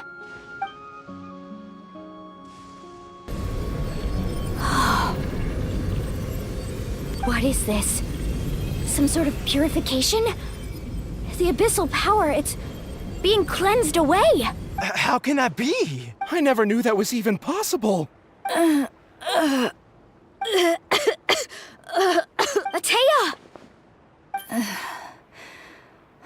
The mark of the abyss. It's gone. Yes, thanks to the Traveler. By the way, Traveler, are you alright? I just saw you purify abyssal power from Ateya's body. That didn't injure you in any way, did it? You're sure? Good. Good. Thank goodness. You scared us all half to death just now.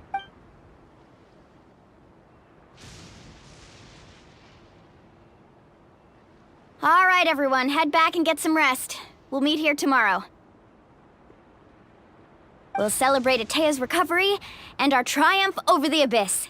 And most importantly, we'll show the Traveler and Paimon how grateful we are for their aid.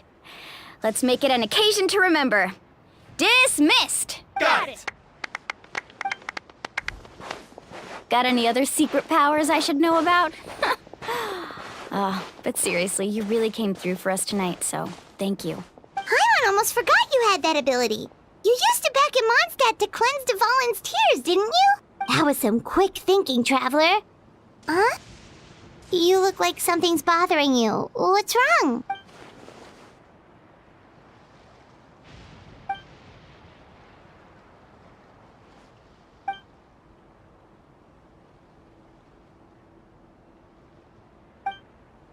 Abyssal power still exists within her body.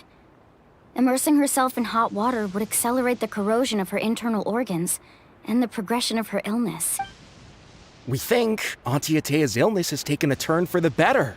She could never come into contact with hot water before, and now she's visiting the hot springs every night. I mean, it's pretty obvious what that means, right?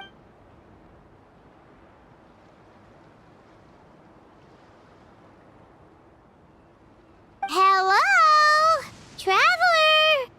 Maybe you can zone out some other time because Paimon can barely keep her eyes open. Let's head back for now.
Not interested in hanging out with the other kids?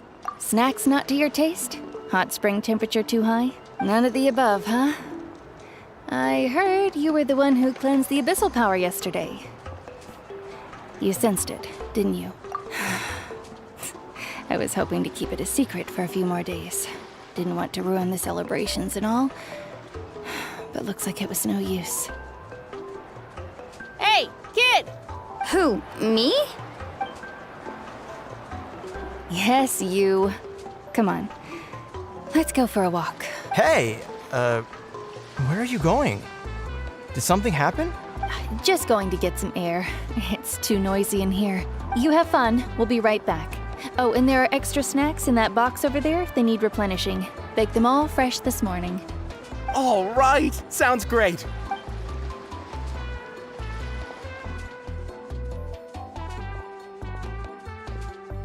Mualani. Yeah? You've gotten so tall. You know that. Feels like just yesterday you were that rambunctious kid causing trouble all around the hot springs. It's like all that time passed in the blink of an eye. Tell me, how are your parents? They're away on business. Seriously, Atea, what's going on? You're acting strange. Traveler, did something happen? Both of you seem a little off today. I guess I should explain. I wasn't visiting the hot springs because I was getting better.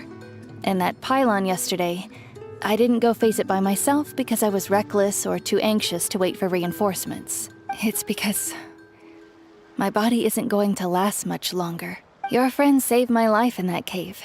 And because of that, I got to enjoy this celebration with you all. But I'm just a few days shy of the end. The hot springs, I'm just trying to enjoy them for as long as I have left. Oh. Mualani? That better not happen again, whether I'm here to catch you or not. That's what you said back at the artificial spring. I had a bad feeling then, but I didn't want it to be true. I wanted to believe you were actually recovering. You want to know something?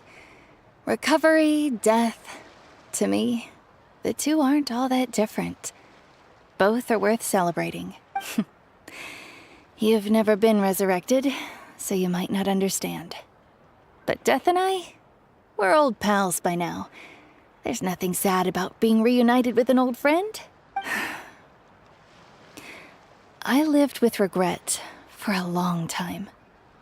Regret that my illness meant I could no longer take to the front lines, especially as our nation slid deeper into crisis. But yesterday, I was finally able to let go of that regret.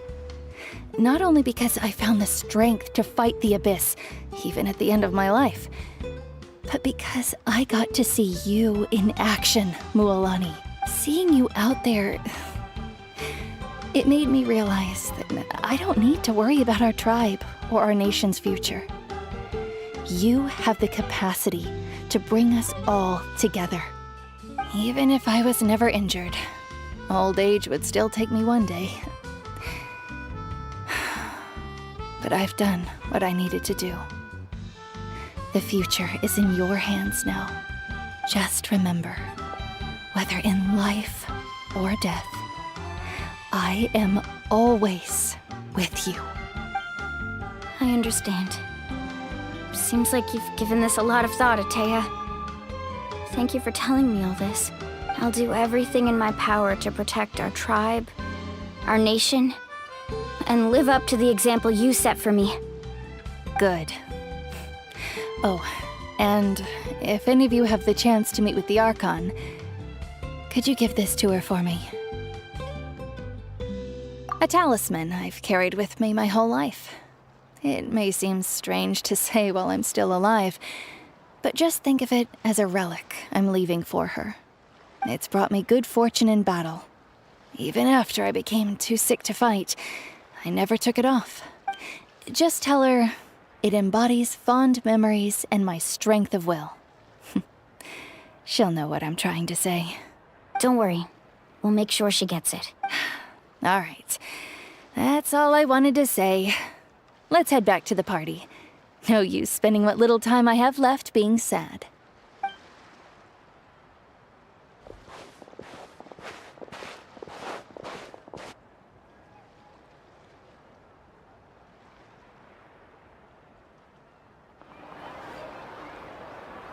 Traveler, Atea, Mualani! If you don't hurry up, there won't be any snacks left! Excuse me, what did I say about bathing in the hot springs on a full stomach? Hey, are you listening to me?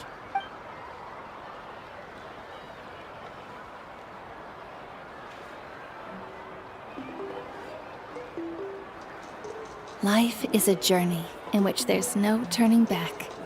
So forge ahead and don't hold back.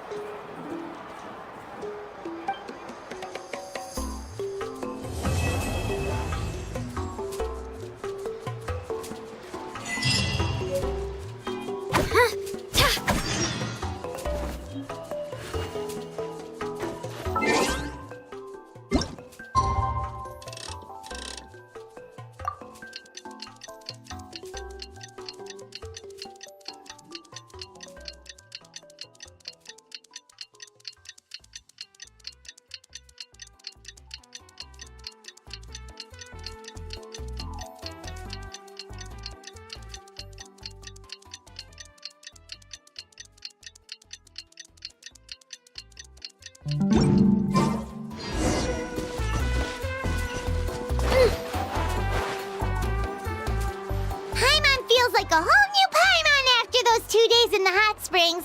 The Abyss kind of threw a wrench in our relaxation, though. Still, spending time here really has felt like a vacation. The Kaholosaurs are so nice and so fun to play with. Their bellies are super bouncy. Oh, and Atea's snacks were so delicious. She gave Paimon some for the road just this morning, actually. Yelling at some kids who got caught throwing stones in the hot springs, so not much has changed since we first met her. Hey, you guys. Sleep well last night? Yep, this area is so nice. Glad you like it. I was thinking of taking you guys out to do some sea fishing. Later tonight, we can eat whatever we catch. Fresh fish is absolutely delicious right off the grill. Hey, Mualani! Yeah? What do you need? The team sent out to fight in the Night Warden Wars has returned. And Kachina? Is she back as well? Kachina fell in battle. But don't worry, the team was victorious, so the Rite of Resurrection will be held in the stadium soon. That's a relief. The Abyss is cunning, and it was her first time. Mistakes are bound to happen. Exactly. She deserves to hold her head up high. All right, thanks for letting me know.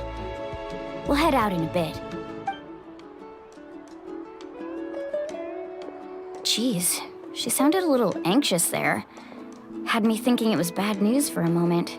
Mualani, you said the Abyss was cunning just now, but it seems like the Abyss just wants to destroy everything. Like, think about all those monsters that attacked your tribe. If there really was some sort of cunning plan, wouldn't it make more sense to send them to attack Kachina and her small team? Not that Paimon wants them to be in any more danger, it's just... Relax, I get it. The Abyss is difficult to understand, that's for sure. At a glance, it certainly seems like the only goal is total destruction. The Abyss isn't a living entity after all, so what capacity for logic or planning could it possibly possess? But through our long history of fighting the Abyss, we've realized things aren't quite so simple. 500 years ago, the Abyss invaded Teyvat. You know about that, right? That's right. Conria suffered greatly during that time. But so did every other nation in Teyvat. And Natlan was the worst affected of all. It took the combined efforts of the then Pyro Archon and heroes from every tribe to finally repel the Abyss. Even so, the effects of the invasion lingered for hundreds of years, only able to be reversed little by little. Our tribe's waters were contaminated. The Children of Echo's territory was overrun by dangerous sludge surging from underground. Unrelenting black winds tore across the lands of the Flower Feather clan. It was like each disaster was designed for a specific tribe. Exactly. We once thought that the Abyss's desire for destruction was a sort of primal instinct, but its methods are, in truth, marked by intelligence. We now believe the Abyss has invaded the Night Kingdom, and has the capacity to read the memories of this land at any given moment. And that's how it became so dangerous and cunning, almost like it knows you inside and out. Yes, and that's why we've been unable to fully eradicate it, even after all this time. Luckily, the problems left behind by the Abyss have been successfully addressed by the various Pyro Archons we've had over the years. Now every tribe is prospering and things are looking up. I mean, just look at what we managed to do a few days ago. We totally fought them off.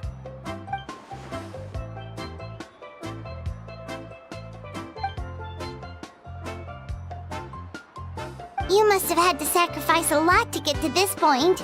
Every battle, every sacrifice is in pursuit of a future where we get to stop fighting. Responsibility, duty, unavoidable burden. Everyone in Natlan views the war differently. But I believe we will be rid of the Abyss one day. And the efforts of all who fought against them will become a story for the ages. To think that my name could survive in ballads passed down to future generations, it's kind of romantic. Everyone has something that drives them forward, you know?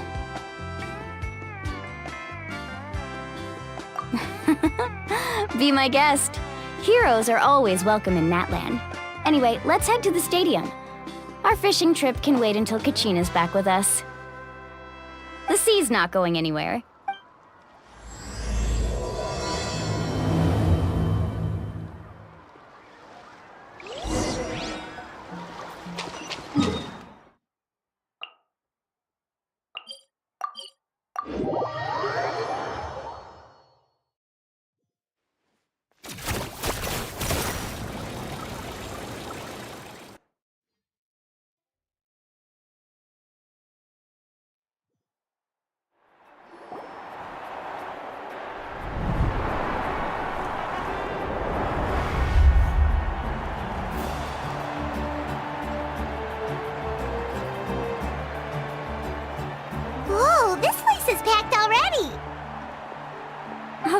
course.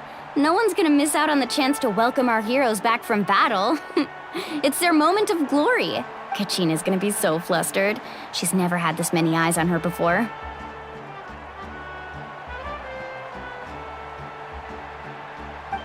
Yeah, she doesn't seem like the kind of person who likes being the center of attention. Looks like I'm just in time. Kanich, you're here! Yeah, a commission ran longer than expected, but I made it. I heard about the incident with your tribe, Mualani. Is everyone all right? Yeah, it's all taken care of. Our new friend here's got some tricks up his sleeve, by the way. He's just as strong as Kachina made him out to be. Hey, look! Is it about to start? That's right. Someone will come out and recite a eulogy, and then we'll sing the Ode of Resurrection together. Come on, let's find a spot with a good view. When the singing starts, just follow my lead and you'll be fine. Let's go somewhere higher up so Kachina can spot us.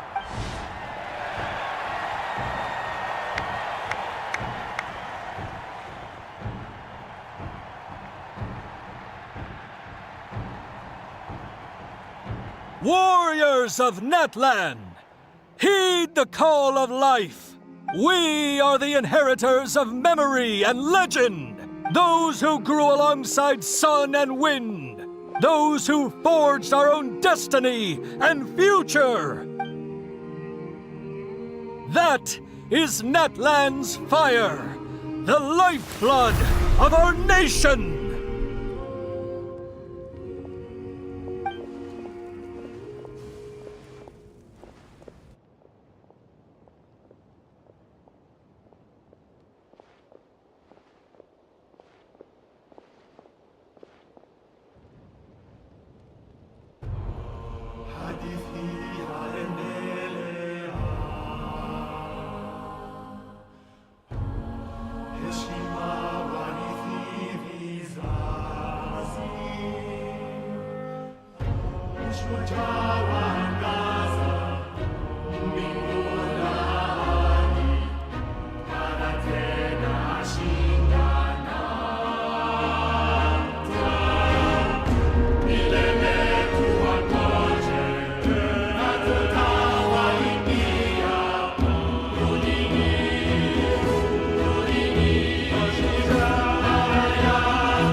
I could not find Kachina within the Night Kingdom, or locate her ancient name. What? What does that even mean? Usually once the ode is complete, the Pyro Archon and resurrected person will emerge from the flames. But something went wrong. What's going on? This has never happened before. Well, I think it's pretty obvious. Clearly, the team sent to fight the Abyss didn't win after all. Think about it. The Ode rekindles all victors. We've witnessed it countless times. Since the Archon couldn't find Kachina in the Night Kingdom, that must mean there's more to this victory than meets the eye. Hey! You just haven't gotten over the fact that Kachina beat you in the pilgrimage! Pathetic. The both of you. Your wild guesses are misplaced. We completed our mission. Maybe you did, but who's to say whether that little girl even contributed at all? Maybe she got scared and ran off. Why would the YUB recognize someone like her, even if she was on the winning team? How dare you insult a hero of Natlan like that? Kachina sacrificed herself to repel the Abyss. She doesn't deserve to be subjected to your vile rumors when she's not even here to defend herself. Calm down, Mualani. There's no point arguing with the likes of them. I can't just sit here and let them slander her like that. To insult a hero of Natlan, the person actually has to be a hero. You... Think about it, everyone. Who do you think is really at fault here? A girl who never should have even gone to war? Or the great Pyro Archon? Why would the rules of our nation suddenly stop working? That's true. If she wasn't revived, it must mean she failed to achieve victory. Maybe the Wyab interpret victory in different ways? I mean, that girl didn't look all that strong to me.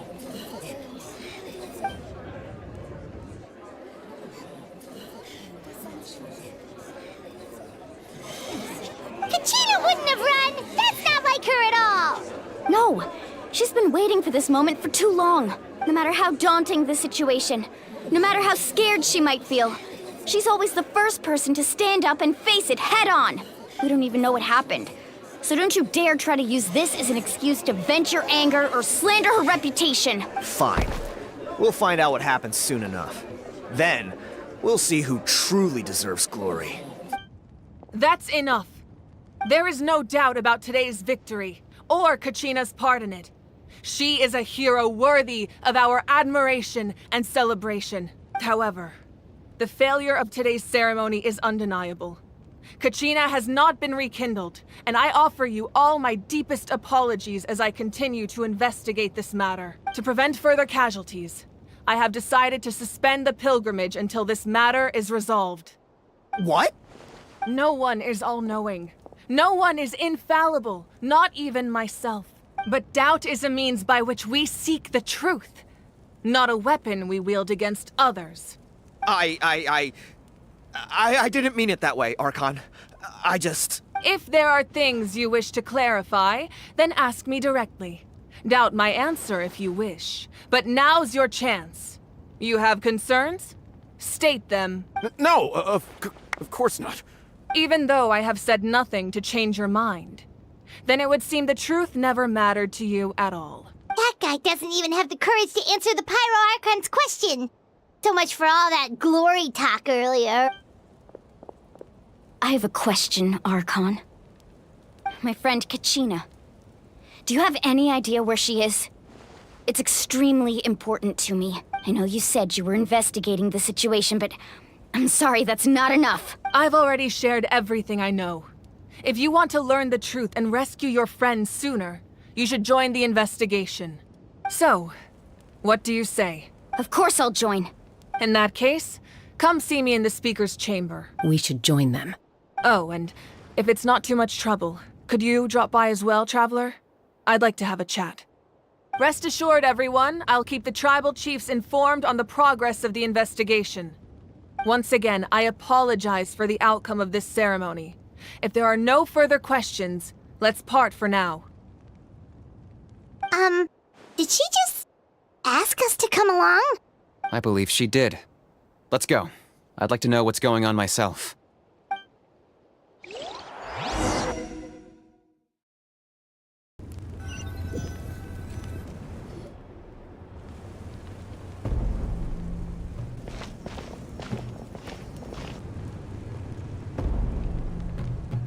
The situation is urgent, so I'll get straight to the point. Kachina is undoubtedly a hero of Natlan, and I'm deeply sorry this happened to her. There's been unrest in the Night Kingdom, but I don't know what's causing it. As a result, I've been unable to track down her location. Until we find and address the cause of the unrest, the Ode of Resurrection will continue to be ineffective. And that means Kachina won't be able to come back? That's correct. Not until the problem with the Night Kingdom is resolved. How long will that take? It's hard to say. Kachina always dreamed of fighting the Abyss, of doing her part to defend Natlan. She wasn't afraid of death because she knew, if it came down to it, the Pyro Archon would be there to bring her back to life. Whenever we sat down together, exhausted from training, she would always hum the Ode of Resurrection. She was supposed to come back to us. We were supposed to hug her and celebrate with her and share her joy. We supported her every step of the way, but what are we supposed to do now? Sit peacefully and wait for her return? Lose ourselves in grief over her death? Tell me, are we her friends? Or her murderers? That's not fair, Mualani. It's all right. I understand your rage and your grief. Kachina's life means a great deal to me, Mualani. Believe me, I want to bring her back as soon as possible. I would give you that peace of mind if I could. But please, hear what I have to say so I can at least give you a broader picture of the issue we are now facing. Considering the recent attack on your tribe, I believe the Abyss has found a new means of undermining the rules of our nation. You mean...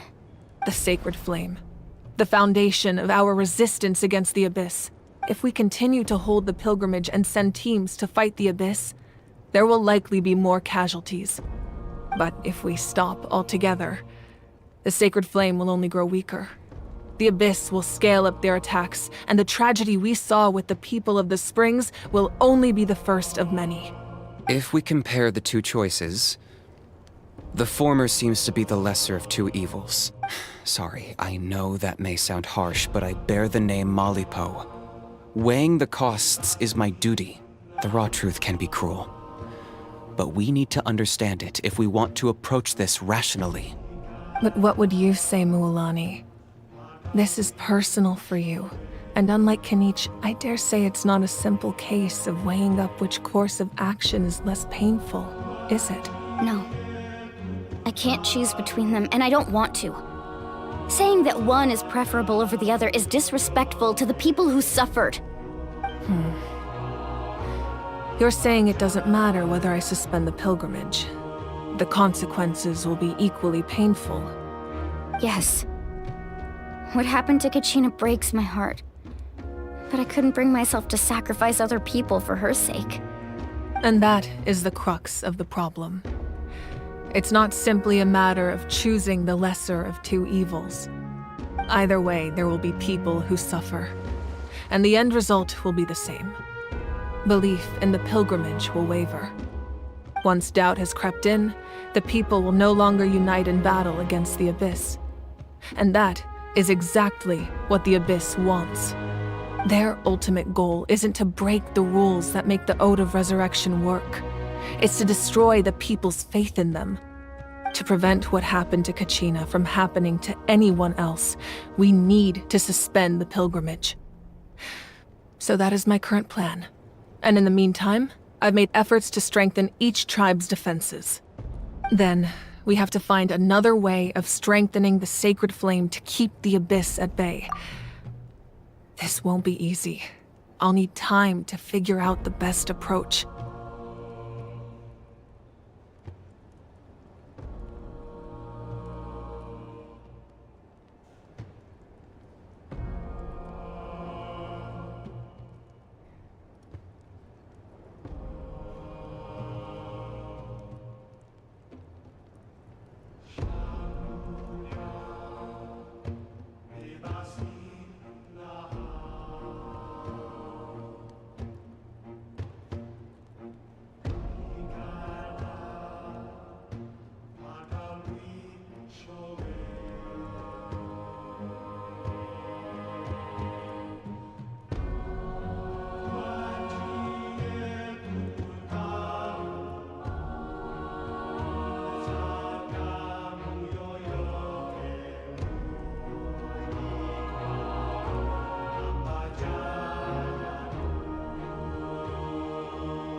I understand your anger, Mualani, but I hope that provided some clarity, at least.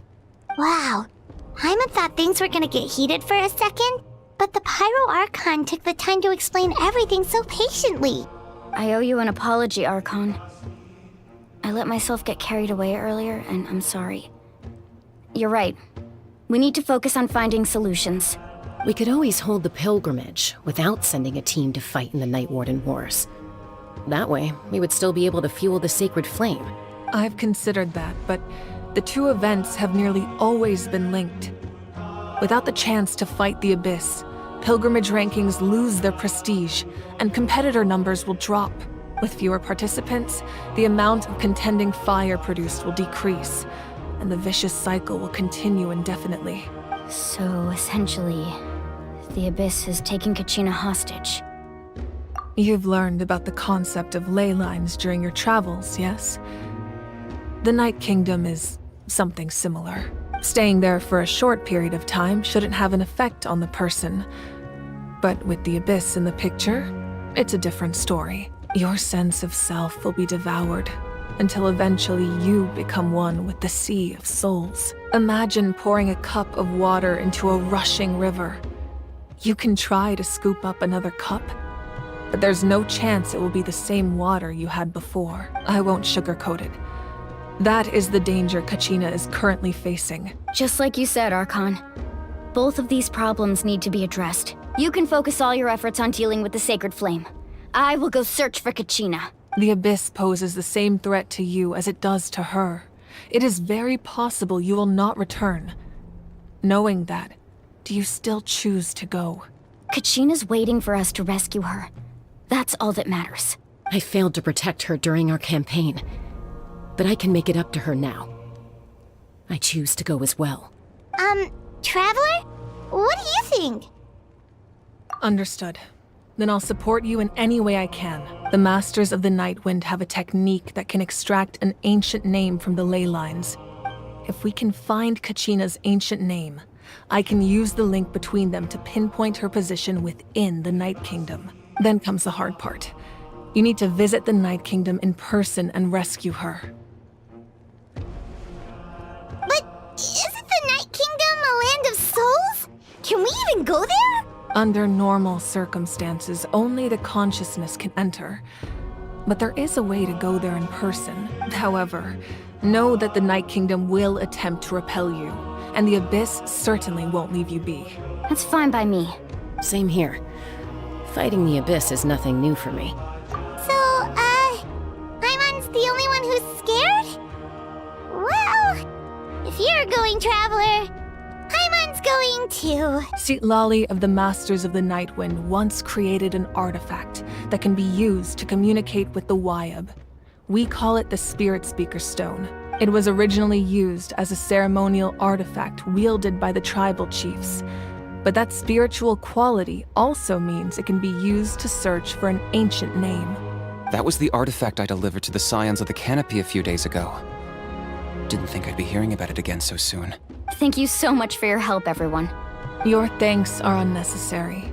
I will offer you whatever aid I can, but your fellowship and courage are what will truly decide the success of this operation. Besides, you're the ones helping me. I can only focus on one thing at a time, after all. Traveler, I certainly didn't expect our first conversation to be so serious. I've heard all about your accomplishments. Ever since you arrived, I've been hoping to meet you and offer you Natlan's highest level of hospitality. Why? Why? Is that not what happened in the other nations you visited? Yeah, things were pretty complicated at the start.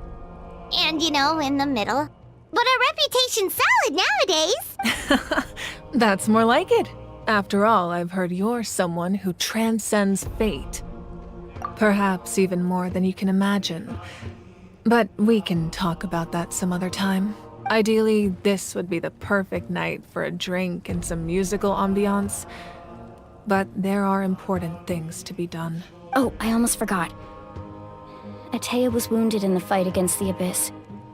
She wanted us to give this to you. It embodies fond memories and my strength of will.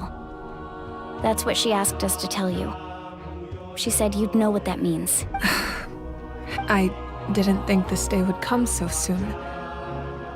The flames of her life force. I can feel them flowing within the talisman. If things were different, the two of us could have enjoyed the hot springs together while she gave this to me in person. We're supposed to be hot spring buddies after all. But don't worry. This talisman means a great deal to me. I'll take good care of it. And once this is all over, I'll pay Atea a visit.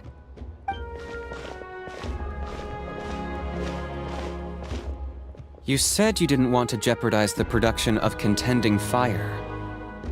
But that's not at all why you decided to suspend the pilgrimage, is it? You're right. Even now, the production of Contending Fire is far from sufficient. The gradual corrosion caused by the Abyss has resulted in a massive shortage of pyro energy, and we're currently at the breaking point. As things stand, the pilgrimage is a lost cause. Suspending it allows us to save our strength to defend the tribes.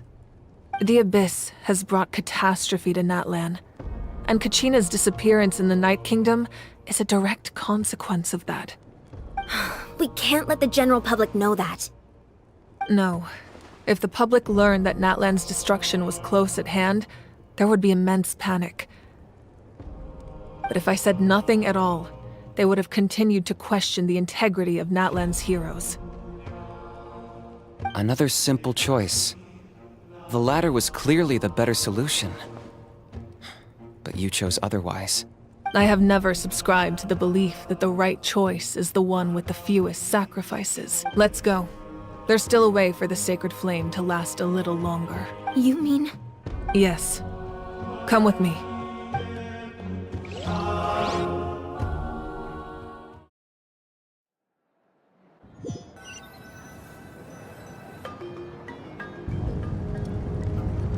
The sacred flame must never go out. Not only does it strike fear in the Abyss, but it's also the pillar of Natlan's stability. So until our heroes are ready, I will sacrifice my power to keep it burning. But that can only last so long. I think we should focus on the remaining ancient name-bearers. Don't let desperation cloud your judgment. Those chosen by the Wyeb have already embarked on their destined path. It is for them to decide how that journey ends, not us. All we can do is support them. Even so, for you to make this sacrifice, it's not right. If not me, then who? No other is capable of sustaining the sacred flame. I possess great strength, but I'm not above my people. This is part of my duty.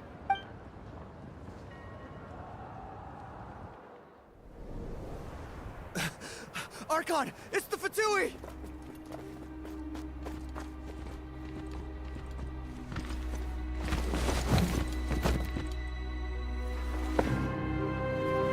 The Archon of Natlan. A force to be reckoned with. The secret of the ley lines is no secret to me. Long have they been destined for ruin. And since the oath made 5 centuries ago remains unfulfilled, what use is the Gnosis in your hands? I don't know what you mean. But it sounds like this is about more than the Tsaritsa. In times of crisis, someone must pick up the mantle of salvation. Your plan has reached an impasse, and now it falls to me to create new rules for Natlan. But before the dawn of a new age, the old must be destroyed.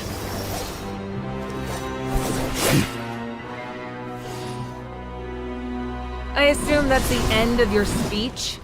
Good. People like us. Let our blades do the talking!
Masters of the Night Wind. Send word. The captain and his followers must be apprehended.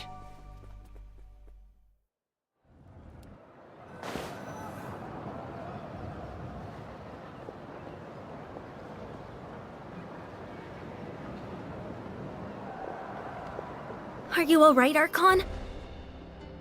He was a formidable opponent. Exactly what I would expect from the first of the Fatui Harbingers. I never imagined someone could match you in combat. If the Tsaritsa sent him here, why would he bring up what happened 5 centuries ago? Yeah. And how much does he know about Natlan?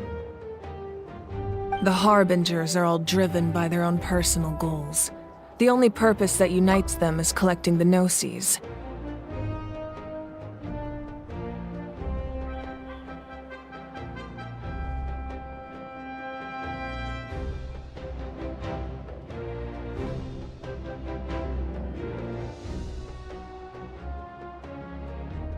But I'm sure the captain has his own reasons for being here as well. Whatever his motive, we should shift our focus to the Fatui. If they attack again, and we're not prepared, we're done for. No, we're running out of time. The wound I inflicted should hold him back and weaken him for the time being. Besides, I'm sure you noticed, the power that came to his rescue just now came from the Masters of the Night Wind. In other words, there are traitors among us. Not necessarily. This could prove to be a very valuable turn of events. When we exchanged final blows, I sensed an unusual presence within him. I'll need to investigate further. Kanich, go to the Masters of the Night Wind and look into who could have aided the captain. Speak to Sitlali. She should know. Of course, I'll head out right now. Do you still intend to... Yes, but fear not.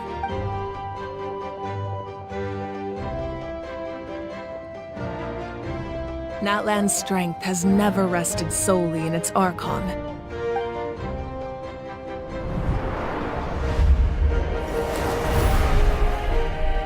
Together we foresaw the only path that leads to our nation's future. We must trust in that vision now.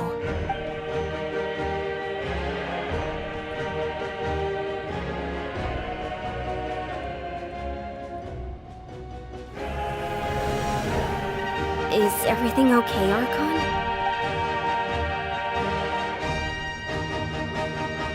Completely fine.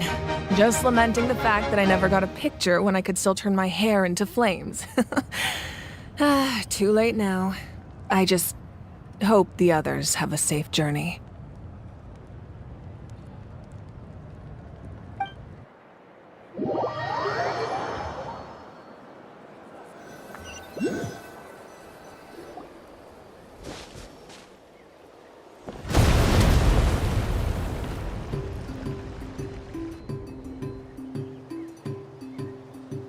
What's happening at the stadium? Did something explode? It feels like the Archon unleashed her power. She must be fighting a formidable opponent. Should we go back and check what's going on? Have faith in the Archon. She wouldn't lose in a one-on-one confrontation. Once we find Kachina's ancient name, we'll head right back. Okay, let's just keep climbing. Paimon really hopes nothing goes wrong.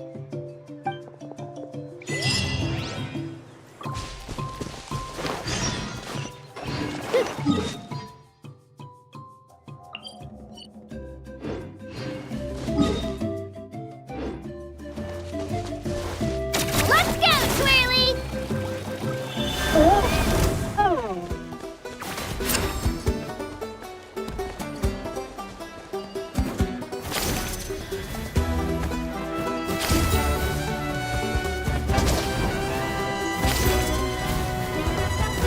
What can you tell us about the scions of the canopy? The tribe's people are very adventurous. Oh, kinda like us then! I'm not so sure. You don't strike me as the type to enjoy danger. The scions of the canopy are a bunch of thrill seekers. That's Wyna, the tribal chief. Let's head over to him.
Chaska.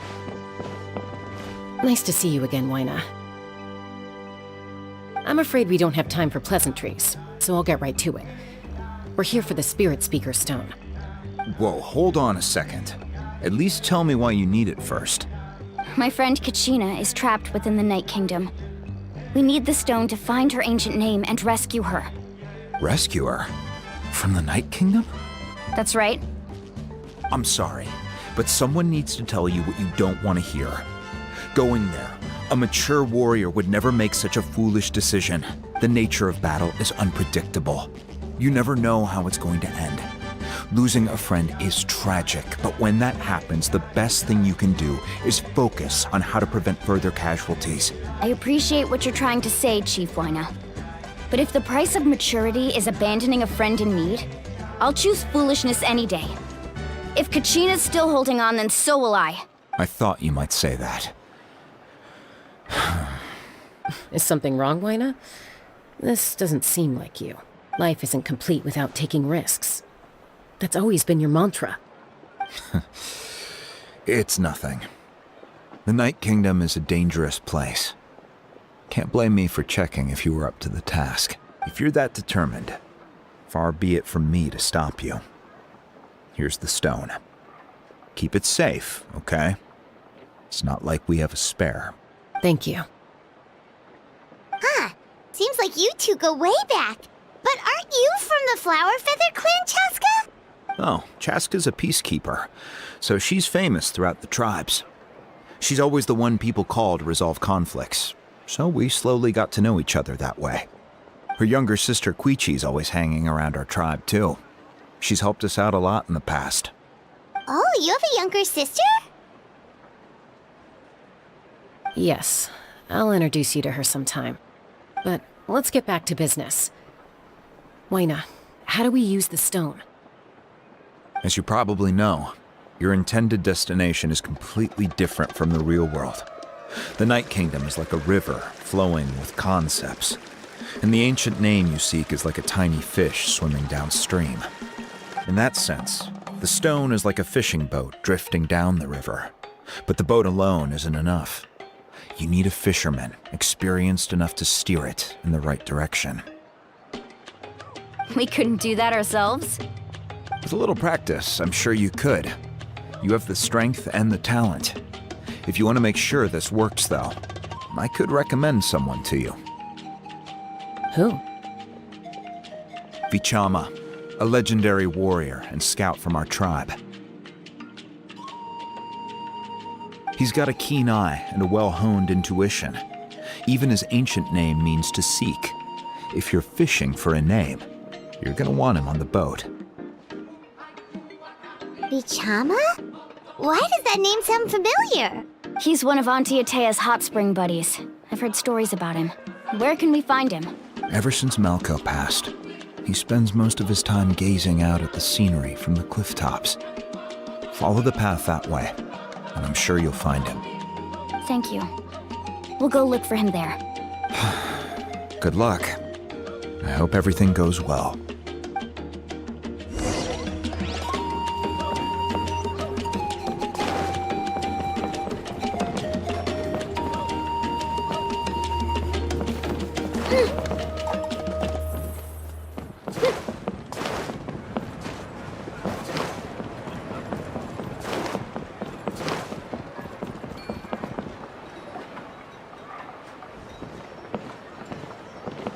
Someone admiring the scenery from the cliff tops.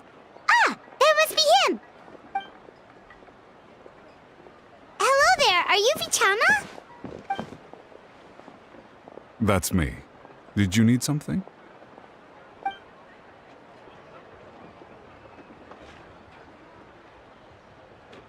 What? You're saying you can bring someone back from the Night Kingdom? How is that even possible? No, if you really think about it, anything's possible in that kind of place. But that would mean... Are you okay? You don't look so good. Everything's fine. I'll help you, but I do have a small request. After I help you find Kachina's ancient name, I want to use the stone to look for my friends as well. Your friend? Oh, Wina mentioned someone named Malco. Is that who you're talking about? Yes, but I'd rather not get into it if it's all the same to you. That's not a problem. We agree to your request. Yeah. Since you're helping us find Kachina's ancient name, it's only right that we return the favor. Then we're agreed. Can I have a look at the stone?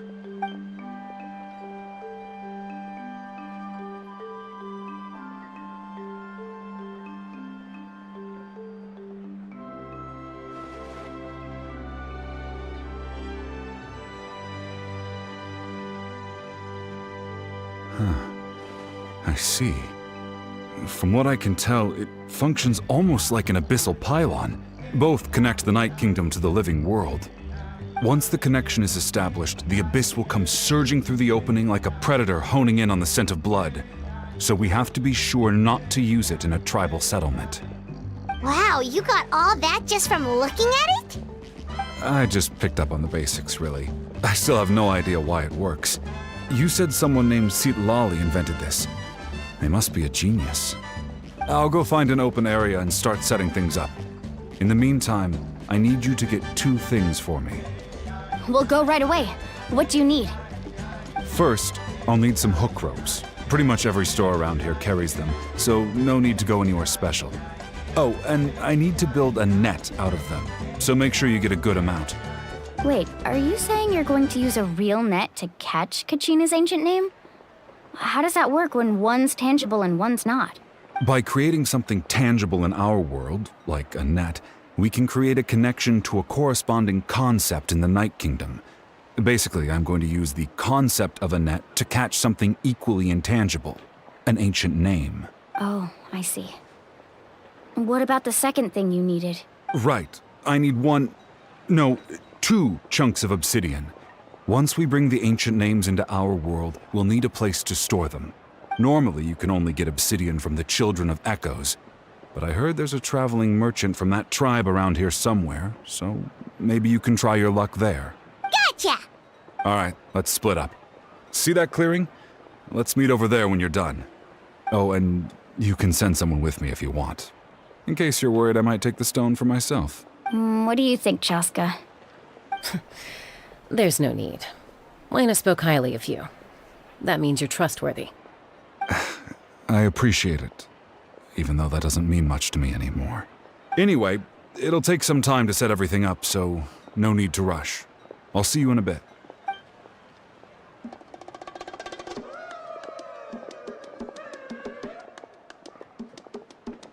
What an odd guy. He seems so defeated, but also really invested in the stone at the same time. I don't have any more insight than you, Paimon. Let's just focus on the preparations for now. Hang on, Kachina.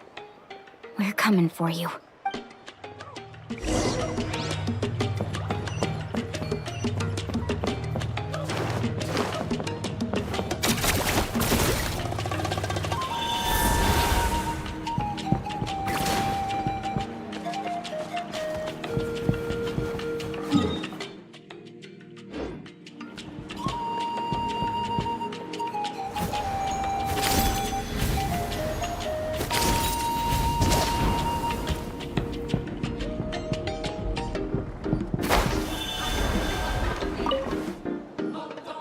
Hello.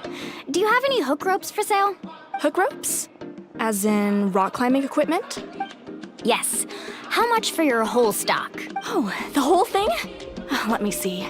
That would be 30,000 mora in total. Deal.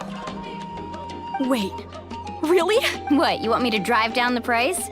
We just need these as fast as possible. Thanks. Oh, no problem at all. I'll even pass along some information on the house. These ropes are usually used by rock climbing enthusiasts. If you want to learn, Roka's the person you want to ask. All right, that's everything. Here you go. Now we need the obsidian. Let's go talk to the traveling merchant Bichama mentioned.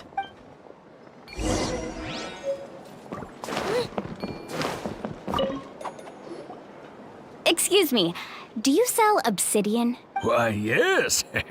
I've got a chunk for sale right over there. Perfect. Is that the only one, though? We actually need two. That might be tough. Tell you what, I'll take a look through these boxes over here and we'll see what we can find. Thank you so much. We'll wait here. Relax. Everything's going according to plan. I know, it's just... I could tell Vichama feels the same way about his friend that I do about Kachina. I hope this chunk of obsidian isn't the only one. Kachina always carries all sorts of shiny stones with her. If I was the one trapped in the Night Kingdom, she'd have a whole pile of obsidian ready in a heartbeat. Well, would you look at that? I did bring an extra. Here you go, young lady. How does it look? Perfect! Thank you. How much do I owe you? If you hadn't shown up, these stones would have just sat here collecting dust. I'll take 3,000 mora for both. Here you go. By the way, I heard you mention Vichama just now. You running an errand for him then? How's he doing? Malco's been gone for 5 years now. It's about time he started to move forward. Do you know what happened between them? I heard about it in passing while I was out drinking one night, but I don't know all the details. Vichama and Malco grew up together, and even made a name for themselves together. Malco was an amazing fighter, capable of knocking out multiple opponents in a single hit, while Vichama excelled at scouting and analyzing the battlefield.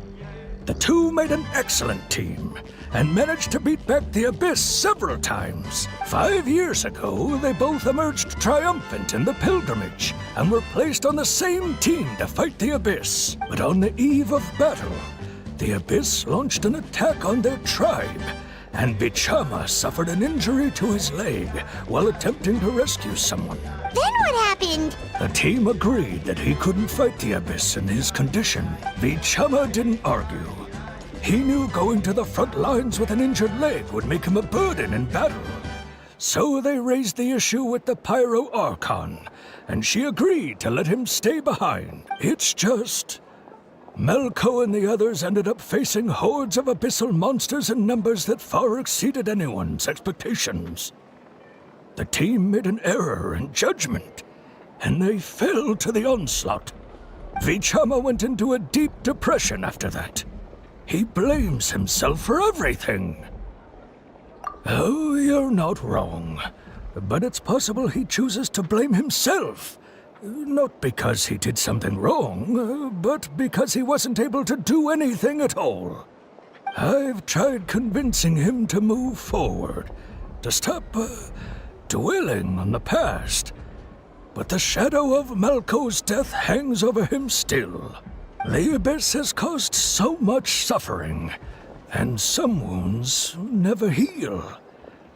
I wish there was something he could do to make himself feel better, but... anyway, that's the gist of it. Maybe you could help him talk things through sometime. I would really appreciate it.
Did you get everything?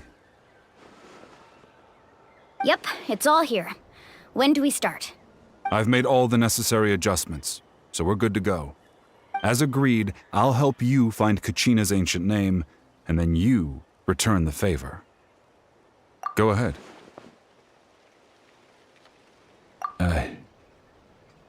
Yes.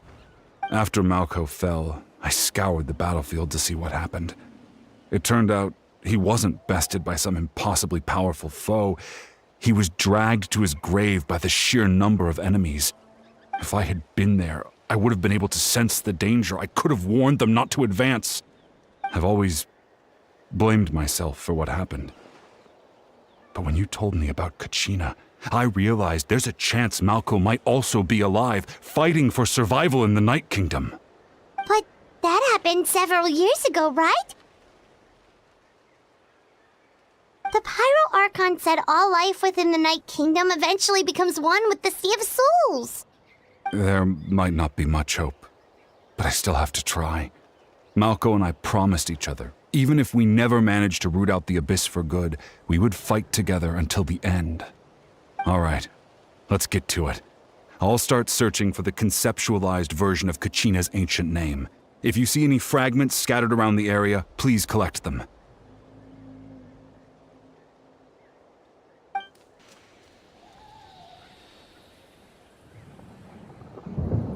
Make sure you prepare yourselves for battle. As I said, the stone will link the mortal realm to the Night Kingdom. The Abyss will likely emerge in response. Look at that golden thing!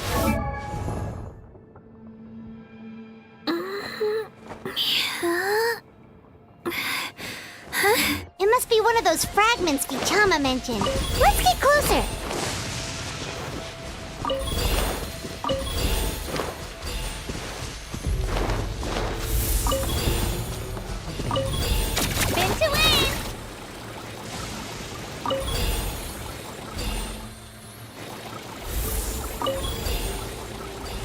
Whoa, monsters incoming! Watch out, everyone! Press the advantage! I'm going in!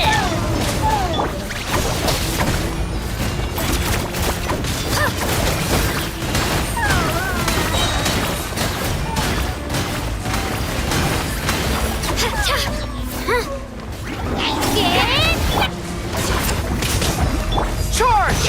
Let's light it up! Rally! Time to shine! Everybody stand back! Huh?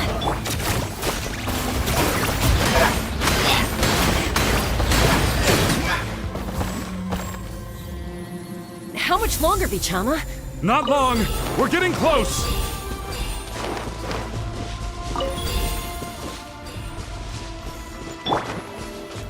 Yoo-hoo!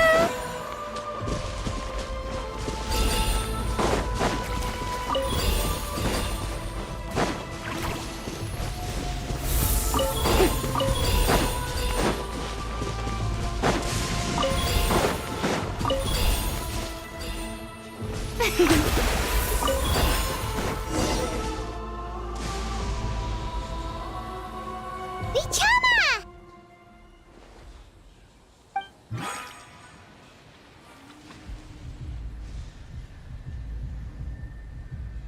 Quick! Take it!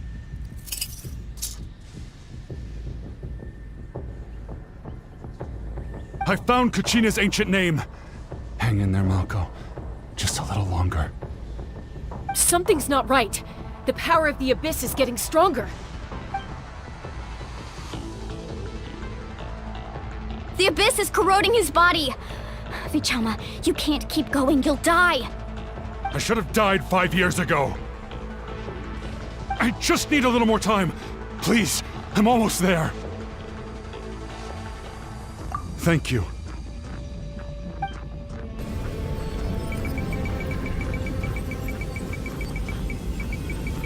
Whoa, Watch out! The power of the Abyss is strong.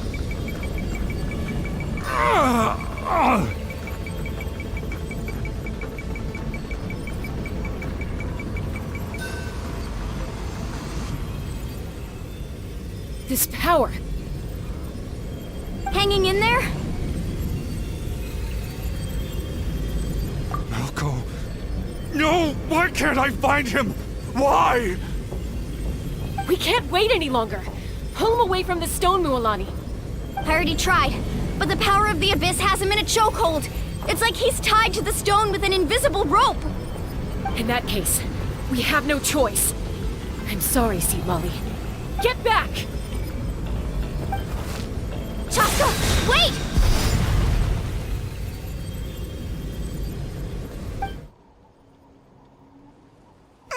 Ouch! What happened just now? It looked like the Spirit Speaker's stone was... The stone's power was spiraling out of control. The only way to stop it was to destroy it. You were all caught in the shockwave of the explosion. You might feel dizzy for a while, but that's normal. Give us a heads up next time, will you? You're lucky we managed to dodge it in time. I thought I said to get back. Yeah, barely a second before you made it go poof. Not everyone has your reflexes, Chaska. We were this close to getting dragged into the explosion. Okay, I'll be more careful next time. At least Kachina's ancient name is still in one piece. Wait, where's Vichama? Vichama! Vichama! I couldn't find Malco's ancient name. It must be completely gone by now. Once your ancient name disappears, there's no coming back. From the very beginning, I knew there was a slim chance, but still. And now... it's too late to save him. From the minute he left that day, it was already too late. Vichama. I'm sure he's heard enough condolences over the years. Let's just give him some space. Huh? What's that in your hands, Vichama? It looks like something's glowing! Huh? This is...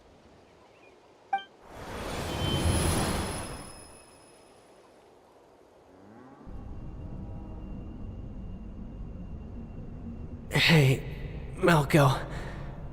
Got any strength left? Not enough to swing a sword, but to say a few last words? Sure. Too bad. No one will get to hear them. I never thought I'd actually die on this mission. Not that I'm afraid to die. It's just... hard. Thinking about my mom's face when she hears the news. Guess I have something to be thankful for then. My parents died a long time ago. They won't have to mourn me.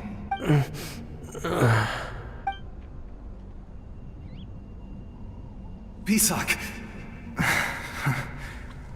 Always had to beat me at everything, didn't you? Right to the end, you were never one for goodbyes. Maybe you're right. Maybe no one will get to hear our last words. But just in case, Vichama, I'm so glad you didn't come with us. Don't be sad. Just keep on living. For the both of us.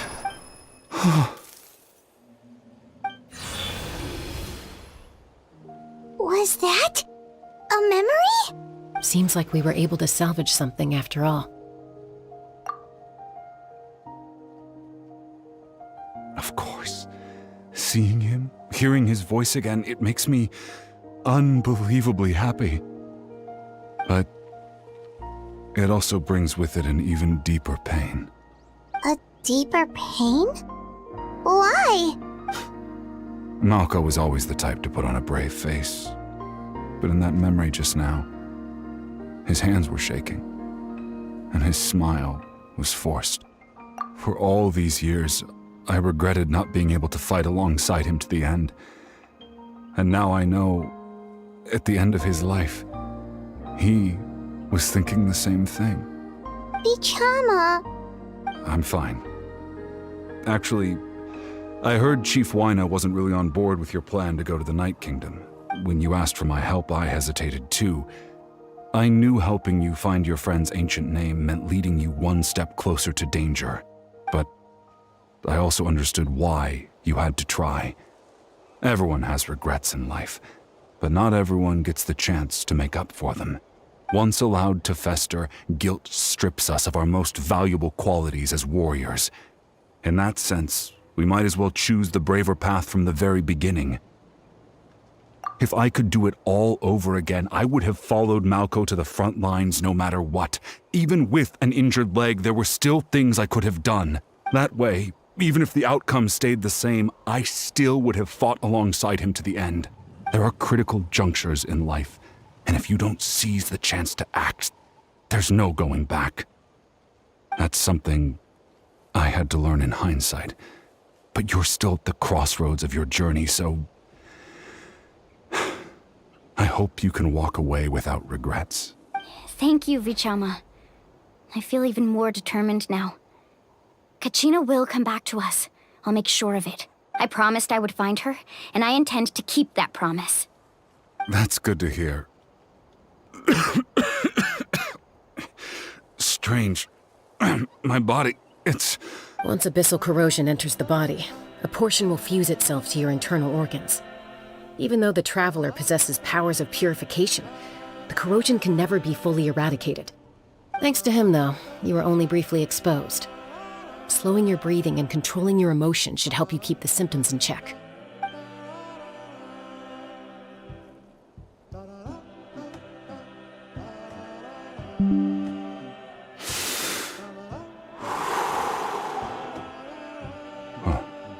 That does make me feel better. You seem very knowledgeable about all this. Just speaking from experience, that's all. Anyway, we've recovered Kachina's ancient name, so we're off to a great start. Let's get Vichama back to his tribe and tell Wyneth the good news. And apologize for destroying the Spirit Speaker Stone. We had no choice, though, so he'll probably understand. Right?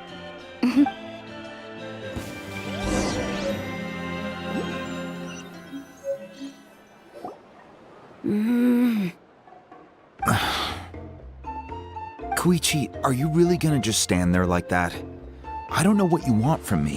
I think you know exactly what I'm trying to say, Uncle Wyna. I can hear it in your voice. Honestly, it's just one thing after another with you two. They're back. Koichi? What are you doing here? Don't play dumb with your own sister. You know exactly why I'm here. My apologies, everyone. I just need to borrow Chaska for a few minutes. You come with me.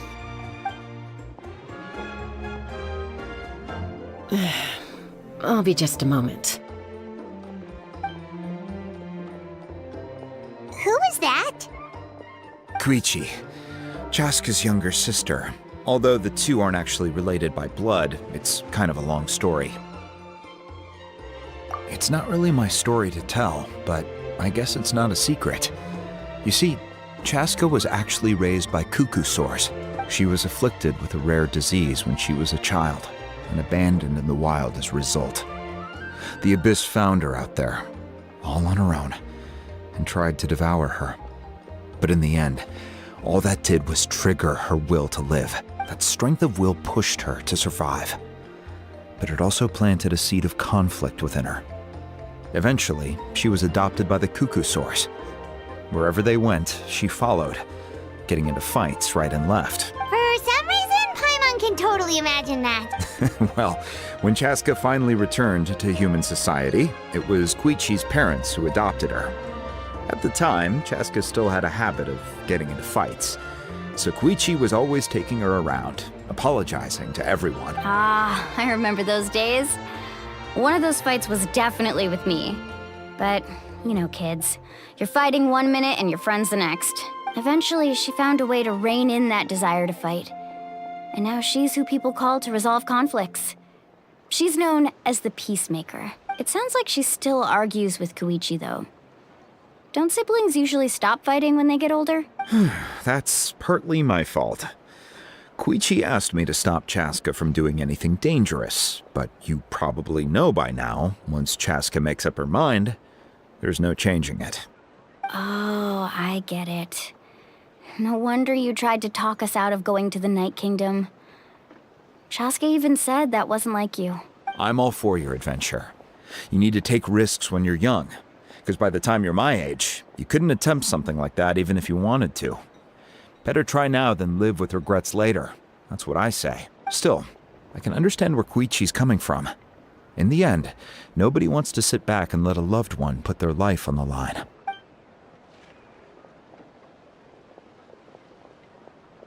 All right, it's just the two of us now. You have 1 minute to explain yourself. I don't have anything to say. You don't have to approve, but you should know I only do what's necessary. That attitude is exactly the problem. It's like you don't care. You try to sneak off to the Night Kingdom behind my back and then play it down as if it's just a trip abroad. Well, technically I am going abroad, right? Again with the excuses! We agreed, didn't we? There are 4 levels of danger. If it's not something urgent, you can only engage in level 2 danger and below. You can only go up to level 3 if a situation is so dire there's absolutely no alternative. But a trip to the Night Kingdom? If that's not a level 4, I don't know what is. And you were just going to sneak into the place without saying anything. What do you mean, sneak into the place? I always planned on walking in there with my head held high. You bought off Uncle Wina, didn't you? He promised me he'd stop you from doing anything dangerous. Oh, it's like he didn't even try. You feel like he went back on his word. What if I told you my mind was made up, and there was nothing he could have done? Not even by force. Oh, I knew it! So he did try to say something, but you didn't listen. This is important. If you were in my shoes, you'd make the same decision. You don't know that? I'm a doctor, and I handle logistics. If you're going to waltz into a dangerous situation where you could lose control at any moment, it's my duty to say something. All right, whatever. Anything else? What do you mean, anything else? Why don't you reflect on what you've done and promise me you'll stay put? Time out. Is this one of our normal arguments or a serious one? Chaska, does it sound like I'm joking? Then you need to know something. What happened to Kachina was partially my fault. I can't leave her there to die. That's not who I am. But the person you become when you lose control, that's also not who you are. That's a different issue. You said it yourself. A person is only as good as their morals. If I want to live in Natlan, I need to display qualities that make me worthy of this nation. I've also told you that managing your condition is equally important. Sometimes you have to make sacrifices. All right, let's stop this here. If we keep going, I might actually have to get serious. And I think Wina prefers his roof attached to his house. Is that a threat? That sounds like a threat to me. Koichi! Younger sisters are supposed to listen to their elders. So, you're really going to go, no matter what I say? I'm supposed to be your sister. Then support me. I'll be back. All you have to do is wait. Chaska. So, that's it. Why'd you have to turn out to be so darn annoying?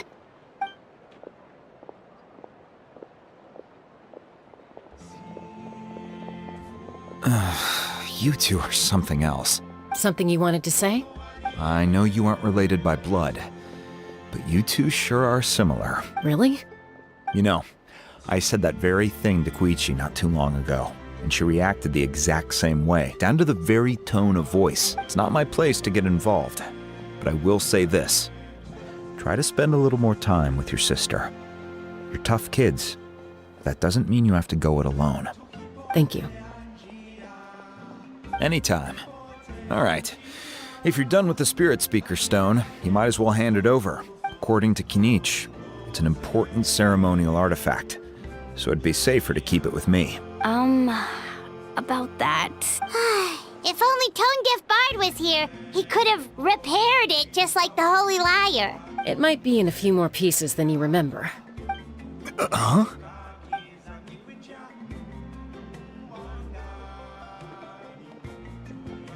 I see. Sounds like it was an urgent situation. If someone's life was on the line, then you had no choice.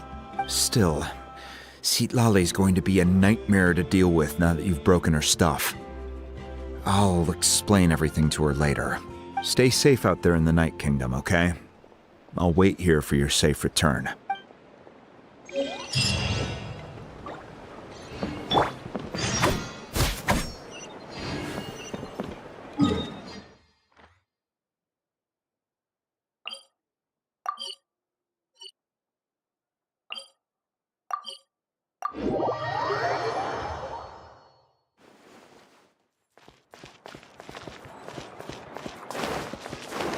Let's go, Twirly!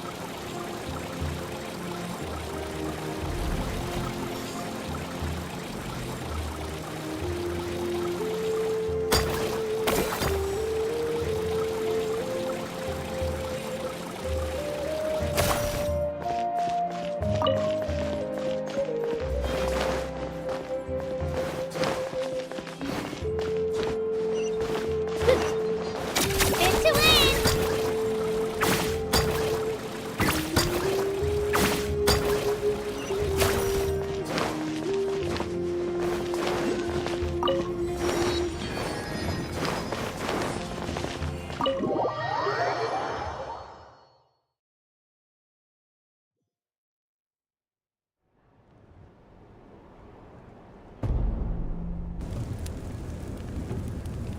We're back! We found Kachina's ancient name, too! Well, it's fairly complicated. Let me give you the condensed version. The Fatui again? We can't go anywhere without them causing trouble. But what if the Fatui finds out you've lost your power? Won't they try to take advantage of the situation?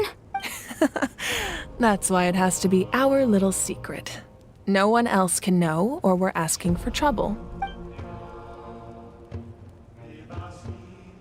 Look, I wish I could offer you some sort of consolation, but I won't lie to you. With multiple factions closing in, there's nothing comforting about the situation we're facing. Still, all you need to do is focus on your goal. You can leave the complicated matters to me. I can also step in on the Pyro Archon's behalf. There's a limit to what I can accomplish, but I'll help you however I can. There's no need to be so modest, Dion-san. Your incredible strength has long been a well-known fact. You're the pride of your tribe. Archon, I'm sorry about before. You have so much on your plate, so much that you have to worry about. But all I could do was focus on my own feelings. You have nothing to be sorry about. We all get overwhelmed by our emotions, myself included. Your reaction to Kachina's disappearance, I understand that feeling very well. Well, now that we have Kachina's ancient name, let's go track her down. Follow me.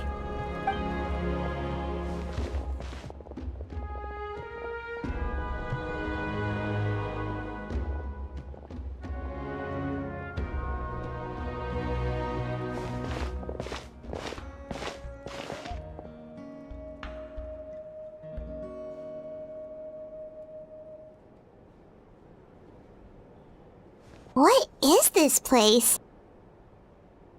Hey, isn't that Atea's talisman? Good eye. This is where I store all the various mementos I've collected. Whoa. I've never seen this place before. There's so many things in here. It looks like there are items from every tribe. Collecting them must have taken a lot of effort. I suppose you could think of it as a hobby of sorts.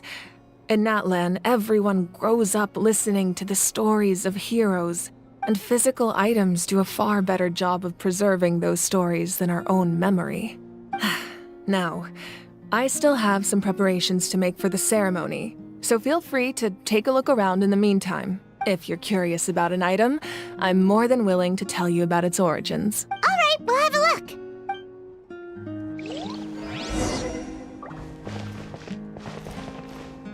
This flower looks like it's thriving. You must be good at taking care of plants, Archon. This fishing bed.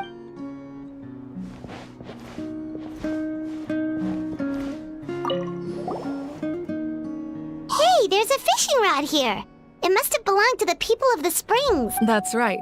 It belongs to a legendary fisherman named Matavaru. I have his entire set of fishing equipment, actually. He and I met in a tavern. He told me about a particular kind of giant fish and his meticulous plan to catch it. In his eyes, I saw a hunger and a strong fighting spirit. To him, the sea was the battlefield upon which he staked his honor. So, did he do it? The next time I saw him, he was covered in scars. It turned out the fish he sought had been corroded by the abyss. He managed to kill the fish, but sustained a serious injury in the process, which meant he could never go deep-sea fishing again. Can a fisherman claim victory if he fails to bring back his catch? That's what he asked me in the end. Well, Paimon thinks he won. That was my answer as well. The experience was far more valuable than the prize itself. In the end, he didn't want his tools to go to waste, so he gave them to me. Wait, that means you also know how to fish. Maybe we can go head-to-head sometime.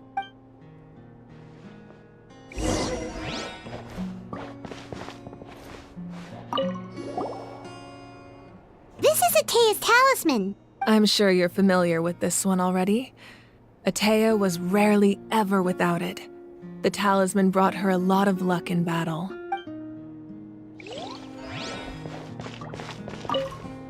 Make sure to handle everything with care. This cup, for example, it's heavier than it looks.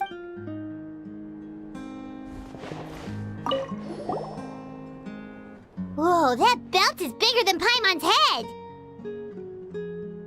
The Collective of Plenty are known for their bodybuilding competitions and contests of strength. This belt is a symbol of great honor within the tribe. The association with strength might also have been the reason the original belt was extremely heavy. It was difficult for even 2 people to lift, and even if a warrior had the strength to put it on, wearing it for any length of time would still leave them gasping for breath. Sounds like it. So the owner of the original belt, Kitera, commissioned a craftsman to make a copy identical in appearance but far lighter in weight. That is the belt you see before you. He would often wear this version when training in order to protect his waist. Or he made a lighter version so he could wear it all the time and show it off.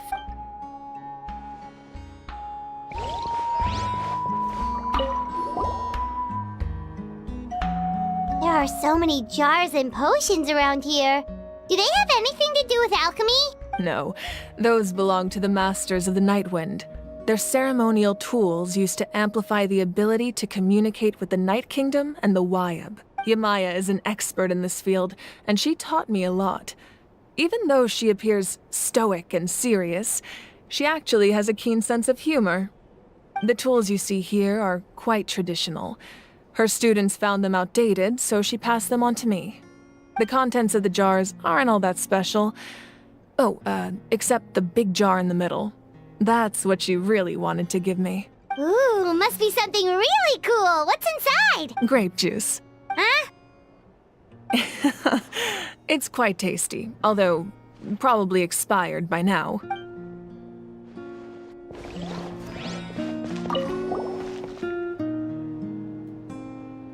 The powder still needs some time to settle, so let's wait a little longer. Well, what do you think of my collection? Do you feel like you have a better understanding of Natlan's culture now? Yeah! If each item represents a different story, seems like Natlan's really been through a lot. Does every item hold a special memory, just like Atea's talisman? That's right. The items in my collection actually serve a similar purpose to the ancient names passed down among the tribes. They demonstrate the true shape of time. The shape of time? Most people perceive time as a linear concept, almost like a straight line that can only move forward. We cannot change the past or predict the future. But there's also a different theory, one that I believe to be closer to the truth. Namely, that the past, present, and future all exist at once. At once? Paimon's not sure she understands. Let's say your journey ended right now. Thinking back on your experience in each nation, Which one would you say was the most important? Exactly. Even at the end of your journey, the things you experienced along the way don't cease to exist. They become part of who you are. Take out a portion of that journey, and you would likely make very different decisions, and eventually arrive at a very different destination. The future is the same way. It exists even though it has yet to come to pass. We just lack the means to perceive it. Of course, there are those with the power to foresee the future. They simply call it by a different name. Fate. You're quite familiar with that concept, I would imagine. That does kinda make sense. The future hasn't happened, but already exists. Humanity excels at living in the present, but too often we forget the past and neglect the future. While the pilgrimage and the Night Warden Wars lead us to a better future. Only by uniting the people of Natlan across countless eras can we fight back against an enemy as formidable as the Abyss. To come up with such a set of rules, the first Pyro Archon must have possessed a level of insight I can only imagine. That's correct. At first, he was a mortal man with no special power. After he ascended to the Divine Throne, he used it to borrow power from the heavens and establish the rules of Natlan, namely a framework through which ordinary people can ascend to Archonhood. By holding the pilgrimage, we're able to determine the strongest among us, and when that person ascends to the Divine Throne, their inner flame will awaken. In addition, the Sacred Flame will grant them significant knowledge and memory of this land. After all, that's how I came to know everything I just told you. So, it all comes down to the power of the Divine Throne and the rules. Wait, is that a family portrait? Yes, that's my mother, father, younger sister, and the little saurians we raised. I turned a piece of my dad's leather armor into a canvas and commissioned a famous artist to paint our likeness. Your sister is so cute! It looks like the two of you are really close. Paimon was having a hard time thinking of an Archon as an ordinary person, but seeing this portrait, it kind of makes sense now. It really doesn't look like there was anything special about you before. Oh, wait, is Paimon allowed to say that? A little late for that question, don't you think? Sorry! Paimon's so sorry! Paimon's mouth works faster than her brain sometimes! It's all right. I'd never get upset over something like that. No matter what others may say, my past is a precious part of my identity. I'm forever proud of the life I used to lead. Becoming the Archon doesn't mean you sever ties with your family. The position just comes with a lot of responsibilities, so it impacts how often you get to see them. My father made the most delicious stew, so my sister would often bring me a large pot of his cooking, and we would sit on a blanket and eat it together. One time, we didn't close the door securely, and the saurians we were raising ran into the room and knocked over the entire pot. My sister immediately burst into tears. The two troublemakers were going for the meat, but when they saw my sister's distress, they froze on the spot. I still remember the way they laid there, sulking like a pair of children, even after making such a mess. It was frustrating, but in the end, all I could do was comfort my sister and move on. Wow. Isn't that what being a family is all about? I think about that story a lot, actually. As the Archon, I made a vow to defend this nation, and experiences like that, they remind me exactly what I'm trying to protect. Well, what happened after that? This portrait looks pretty old. Your sister must be all grown up by now, right? I believe she ended up working as an architect and artist. She built many houses and crafted many beautiful works of art. Anyway, that's enough about me. Now that the powder is settled, we can begin. Ian-san, Mulani, Chaska, over here, please. Place the ancient name up there, and then we'll begin.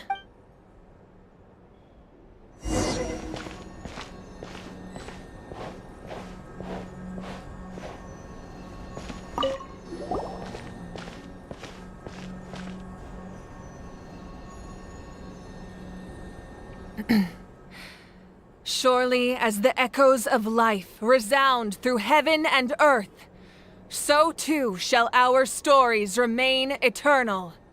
Ancient name, take us to your fated bearer. Allow her to answer our call.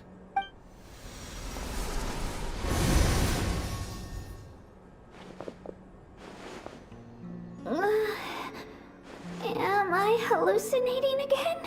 Kachina! Are you okay? Huh? I'm not seeing things, am I?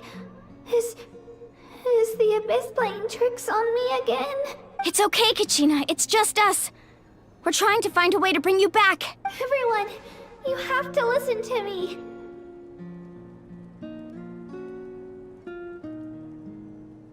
I've been investigating the Night Kingdom this entire time, and I figured out what's wrong. The Wyab is being affected by the Abyss. I was waiting for the Wyab to send me back, but then this really strong monster came in and it almost killed me.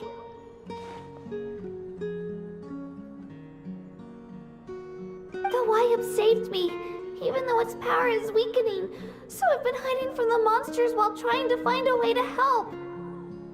The Night Kingdom has become a huge mess, though. I keep hearing these awful sounds and seeing really horrible things. Don't listen to those sounds, Kachina. The Abyss is trying to strip you of your sanity. All you need to do is stay safe and wait for us. We'll be there shortly. It's okay. I feel so much better now that I've had the chance to talk to you guys. You don't need to worry about me. I've never been strong or special at all, really. So I don't blame anyone for forgetting about me or leaving me behind. Just knowing you care is more than enough. I'll find a way back. You don't have to put yourselves in danger to come rescue me. You're always like this, Kachina. Now's not the time to act tough. We're coming for you, and that's final. I don't know what lies the Abyss has been feeding you, but I'll tell you something right now. Nobody here sees you as a burden. You're a victor of the Night Warden Wars, a hero of Natlan. All you need to do is wait for us to rescue you, and you'll get all the applause and recognition you deserve. I'm really scared. Everything's so dark and creepy here. And I want to go home. Still, I don't want you to put yourselves in danger because of me. I don't want to hold anyone back ever again. All you need to do is place your trust in us, just like you always have. No one fights alone. We're not leaving you behind. Not ever. Yeah, we're so close, we can't call it quits now. Thank you. Be careful. Looks like we've lost contact. Now comes the most dangerous part. You have to traverse the Night Kingdom in your physical form. This entrance to the Night Kingdom was left behind after an abyssal invasion. Even a brief amount of time inside could expose you to corrosion. I know. I'm prepared for that possibility. All right. Then I wish you all the best. I'll tell Koichi to be ready just in case. She's very experienced in dealing with abyssal corruption. That face you just made. Don't tell me you two got into another argument. No, I just feel bad for creating more work for her. I'll go with them too, Archon. The more people, the stronger the party. Thank you so much for your help, everyone. It really means a lot that you're willing to brave these dangers with me. And there's no time to lose, so let's get going. Now that I've lost my power, I won't be able to provide much practical support. But I can still keep an eye on the situation from here. Eon-san, I know it's unlikely, but if you encounter a situation you can't handle... That won't happen. I hope not.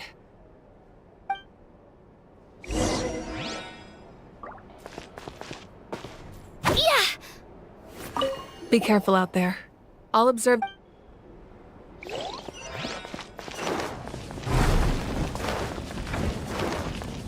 Let's go, Twirly!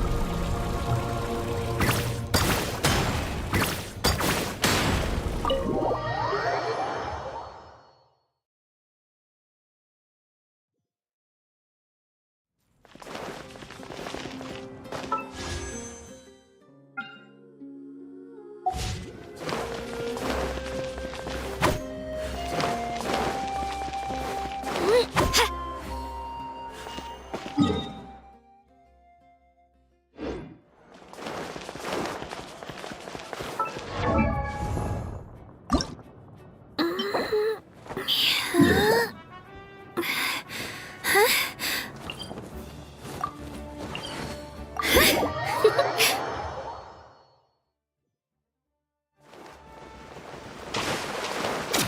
to win!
Let's get it on! I'm going in! I swear by my sword! Gloves off!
So we're underneath Natlan right now?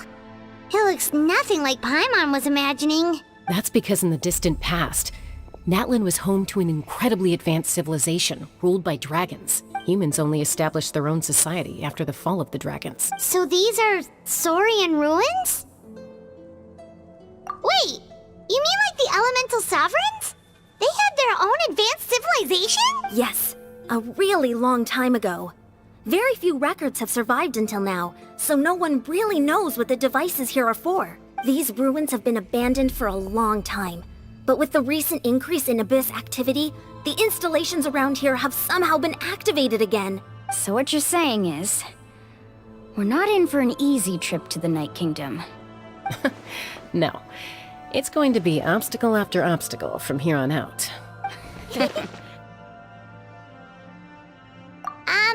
Why are you all laughing like that? It's creeping Paimon out. It's the pre-adventure excitement kicking in, right guys? Of course. I'm eager to get started. Then let's go. We won't let anything stand in our way.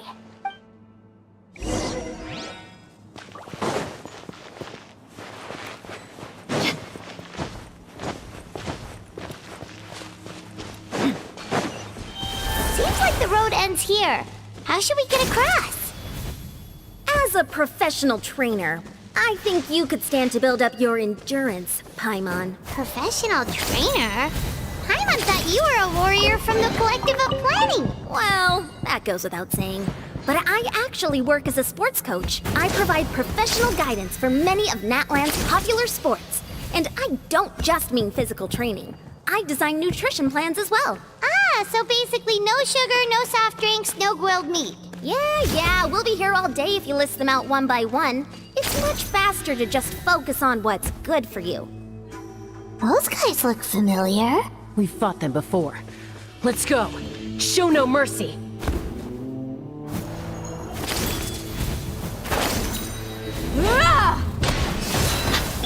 Shower me with prayer! Teamwork is strength! Gloves off!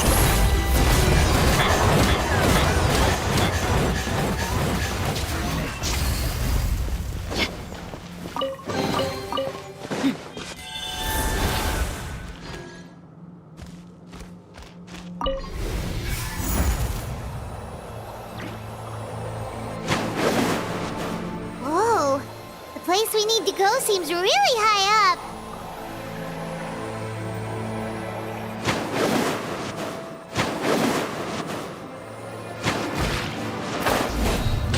Let's get it off! Let the world collide!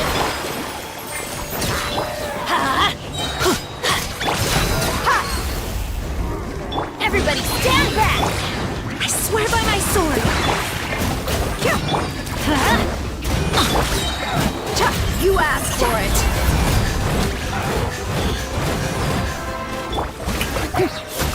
Let's light it up!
Yoo-hoo! Time to shine! I'm going in! Barbados! Gloves off!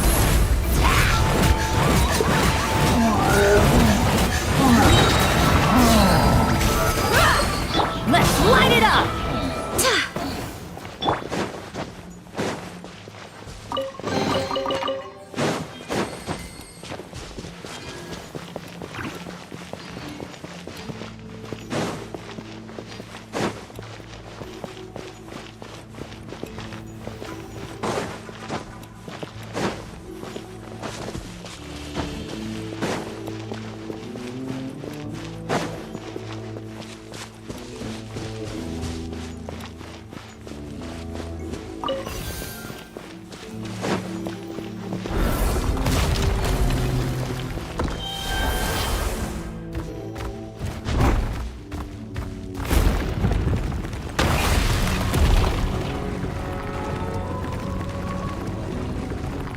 This is the final stretch. We just need to climb up, and we'll be there. Nothing to it. Easy for you to say.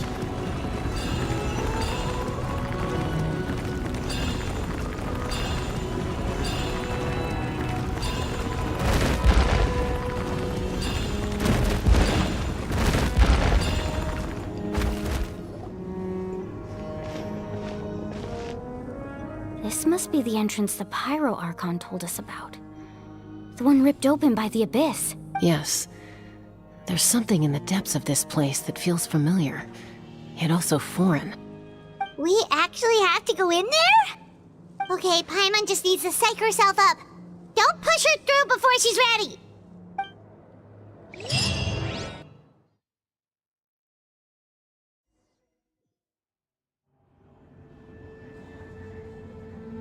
Hey! You don't have to drag Paimon! You're pulling too hard! Looks like we made it. This is the Night Kingdom. It looks so different from what I imagined in the stories. That overflow of energy is probably what trapped Kachina here in the first place. From this point forward, everything we know about the real world no longer applies. Anything can happen here. Paimon's more worried about how we're gonna make it out. We obviously can't go back the way we came. Do you see that patch of light on the ground? It's shining down from that fissure in the sky. Oh yeah, right in front of us. So that's coming from up there? Oh, it's so high up. Did we really fall that far down? Just like I said, our real-world knowledge doesn't apply here. We fell all this way, yet came out completely unscathed. If this was the real world, we'd have to climb our way back up to the entrance. But here, all we have to do is stand underneath the light and offer a prayer. That's it? You really think that little of Paimon? That's not even why Paimon asked! So that means all we need to do is find Kachina and bring her to this location. Exactly. This light is streaming in from the real world. It's a link between the two realms. The terrain looks difficult to navigate, and the visibility's not great either. How are we supposed to find Kachina in these conditions? Yeah, these floating black things don't look super friendly either. Those are all manifestations of abyssal power. Be careful. Ghost! A talking ghost! Calm down, I'm here to help. You're the ones who helped Vichama, right? Yes, I'm Vichama's friend, Malco. I was completely lost to this realm until I sensed a mysterious power calling out to me. It's like it was seeking me out, attempting to reassemble the pieces of who I used to be. Of course, it could only do so much. I'm sorry I can only appear before you in this imperfect form. No, we should be the ones apologizing. If the Spirit Speaker's stone hadn't become corrupted by the Abyss, we could have done much more, but we had to destroy it. Otherwise, Vichama and his tribe would have been in danger. Of course. Thank you for protecting him. I never imagined that, even after all these years, he'd still take such a risk for me. Under the power of the stone, it felt like our souls were connected. Turns out even our regrets were exactly the same. Whether in triumph or death, you want your best friend by your side. Exactly. That may not be in the cards for us, but it's not too late for you. You're looking for a young girl from the Children of Echoes, right? She's being chased by an embodiment of abyssal power. I'd like to help her while I'm still in this form, so follow me. Be careful. This place has been severely corroded by the abyss. Paimon didn't realize it had gotten this bad. It's like a seething volcano ready to engulf our world at any moment. Ouch! Quick, get back here. You can't go on. Stick close to me. My power will be able to ward off attacks for the time being.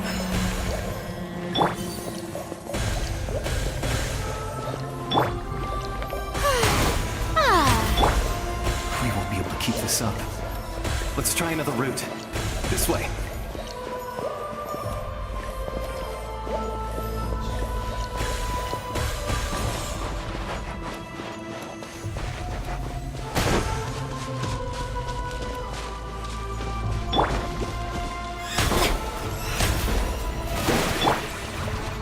Not good.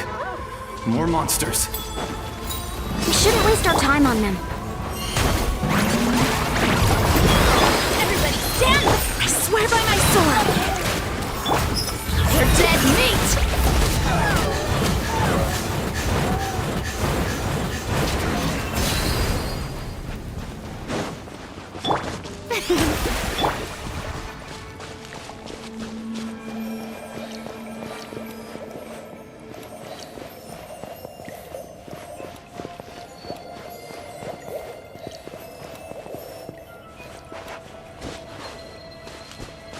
Oh, Paimon can't see anything! It's easy to get lost here. Just stick close.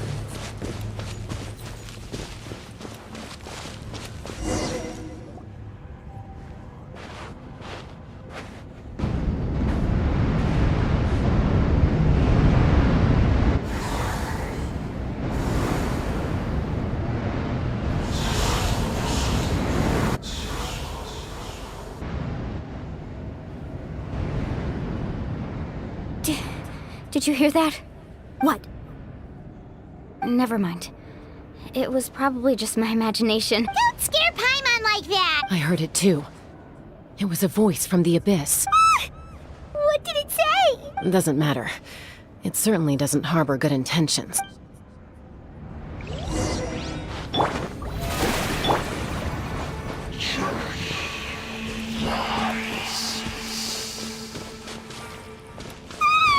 Paimon just heard it too! Let's keep going. Paimon wants to get out of this place!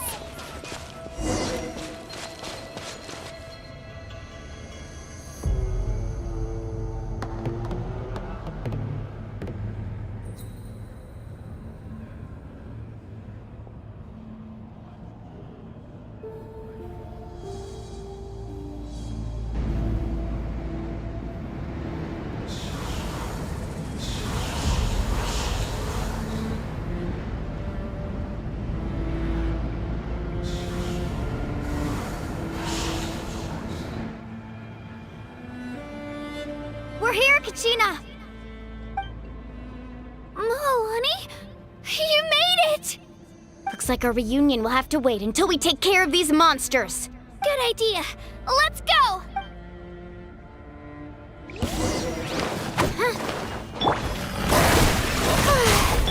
Wakura! Going splat! Adventure! I'm going in! Let her rip!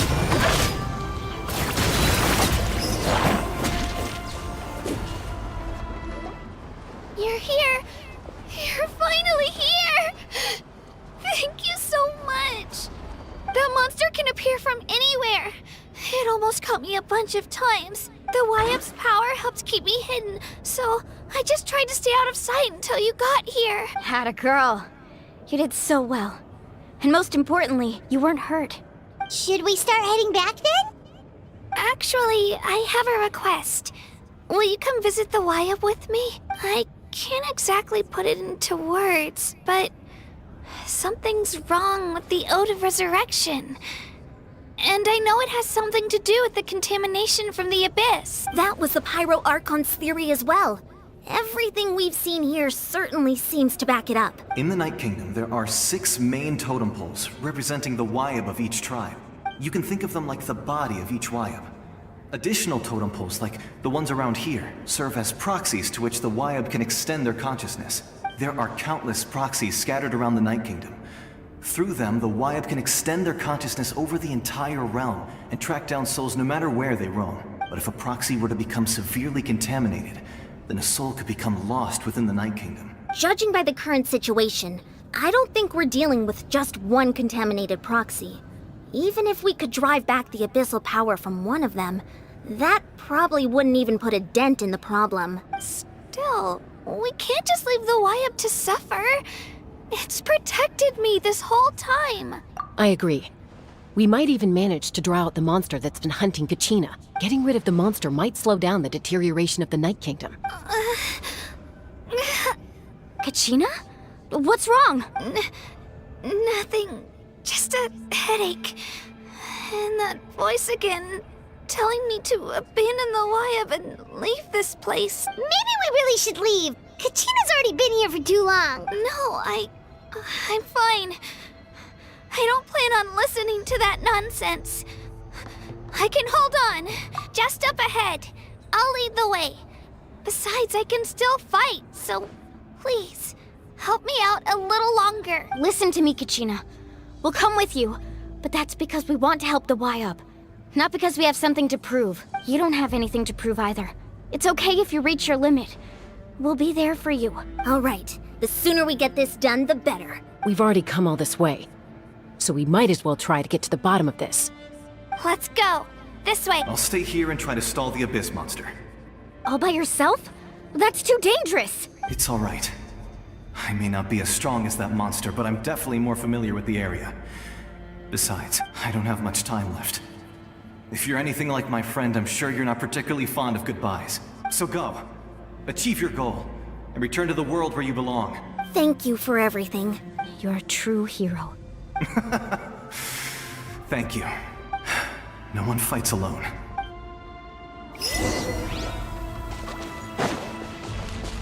Does your head still hurt? Let me help you walk. I'm fine. You should know I'm made of stronger stuff than that.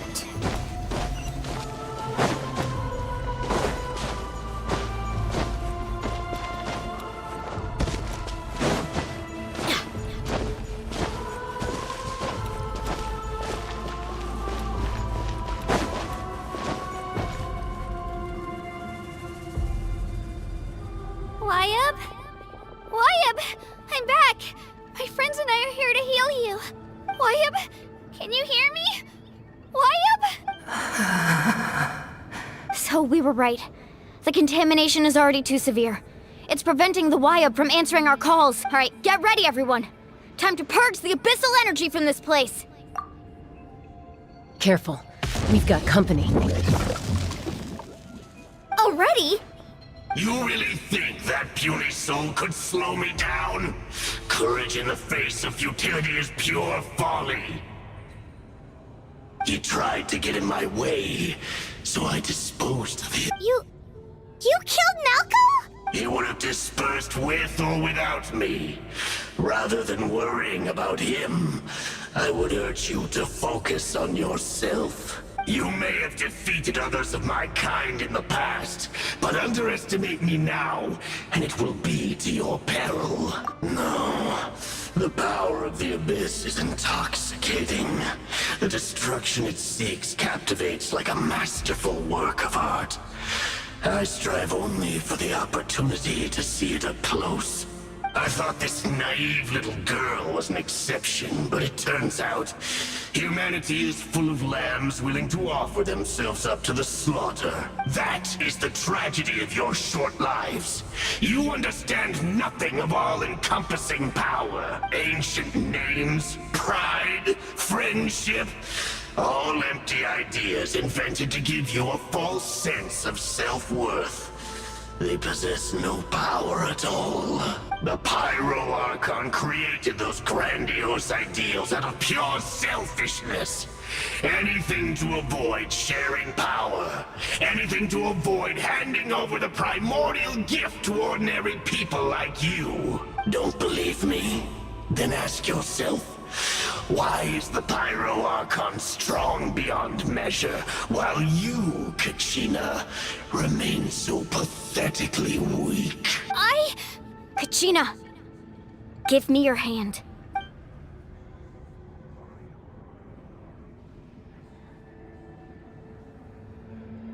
Feel that? I'm right here next to you. Thanks, Moalani. You're right. I have nothing to fear, because I'm not alone anymore. You're right. Maybe comforting ideals don't have any power, but you also couldn't be more wrong. You've never had to work for your own strength, so you will never understand the true source of our power. What? The courage we have to stand before you and not back down? It comes from our friendship. The power lies not in the ideal itself, but in our commitment to upholding that ideal, and in our decision to stand together and fight! Well said! Let's go, Kachina. It shouldn't take more than 2 of us to handle an enemy like this. Sorry in advance, but you deserve what's coming to you! There aren't many in Natlan who can beat us when we're together. It's time he got a taste of that kind of power.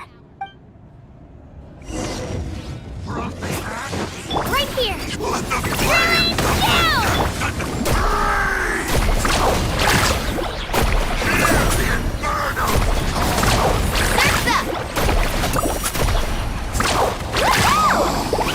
How brightly burns the truth!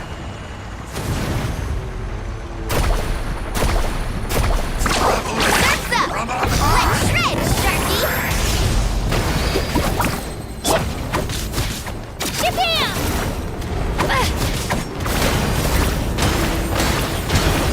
Woohoo!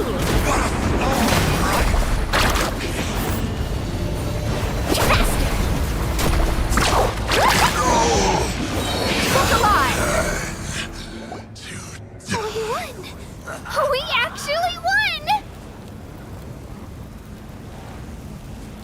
That's what he gets for underestimating you two. Fantastic work, Kachina! Absolutely fantastic! This makes me so unbelievably happy. I'm happy too, Moalani. Together we really are unstoppable! Huh? What's happening? My ancient name is glowing? But I thought I didn't bring it with me. It's probably a projection from the real world. But that doesn't explain why it's glowing all of a sudden. Wait, does that mean you're...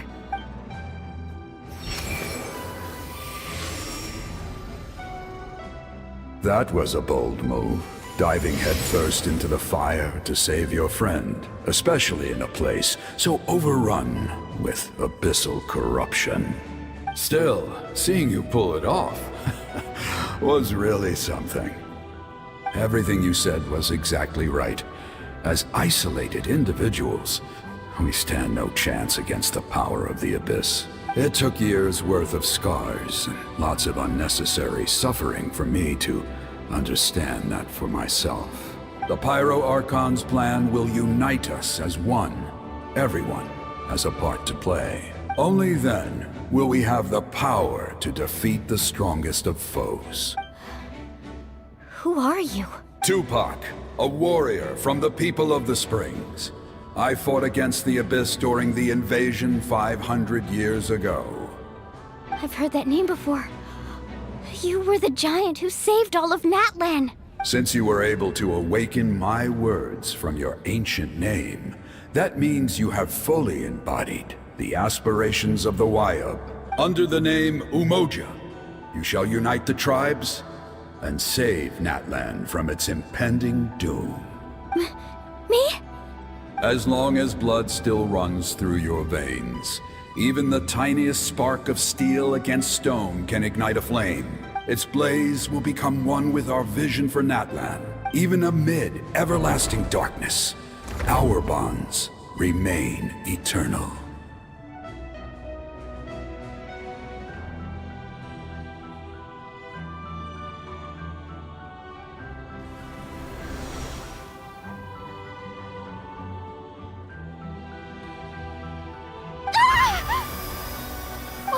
What's wrong, Moalani? So many memories.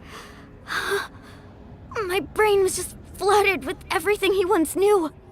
So that's what happened. What do you mean? Did you just figure something out?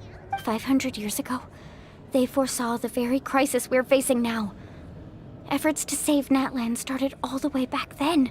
We can go over the details once we get back. We shouldn't linger here longer than we have to. I know bits and pieces, but I had no idea Mualani was also part of the plan. This sounds like something that's going to need a lot of explaining. Let's focus on saving the Wyatt first.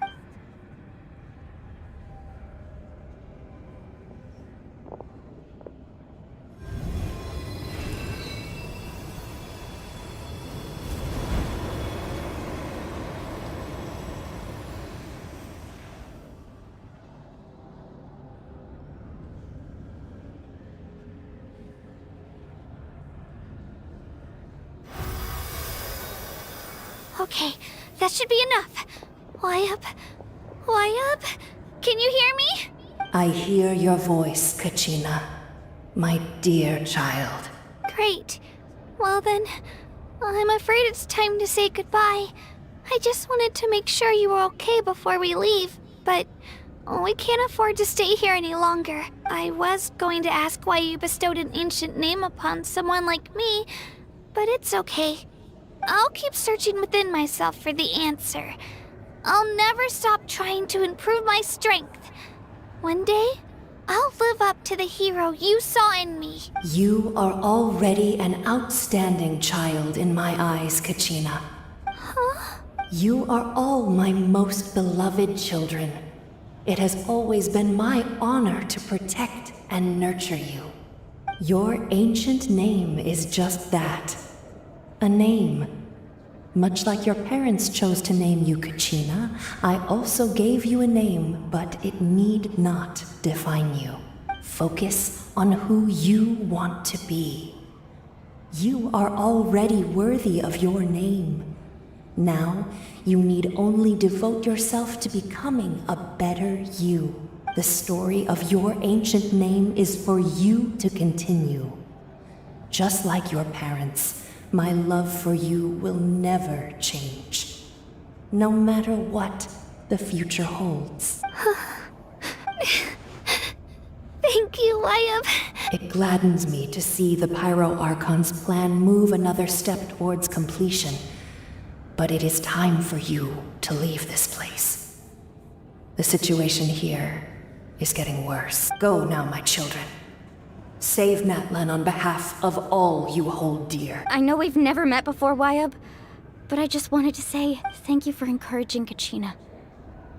It was exactly what she needed to hear. Whoa! What's going on? An earthquake? We're out of time.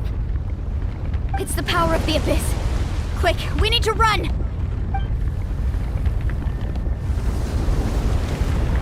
It's a Sealy! The Sealy opened the way for us!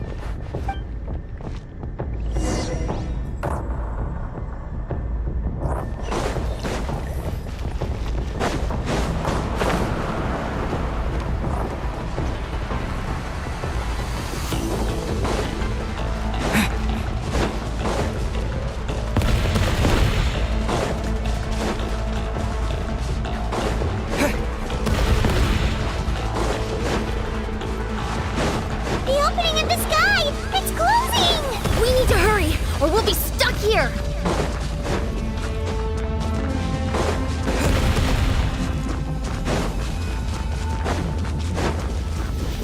Watch out for the falling rocks! Quick, through the middle!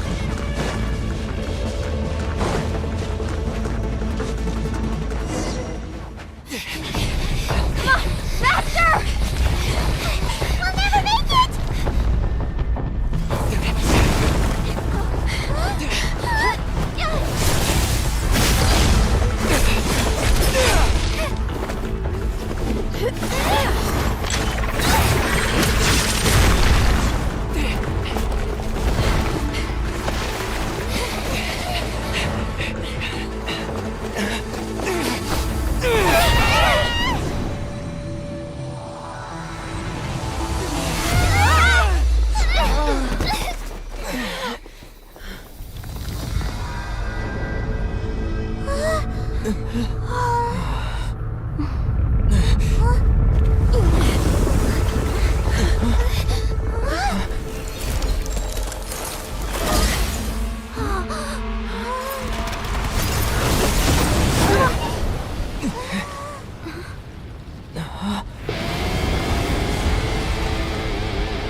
You've done well.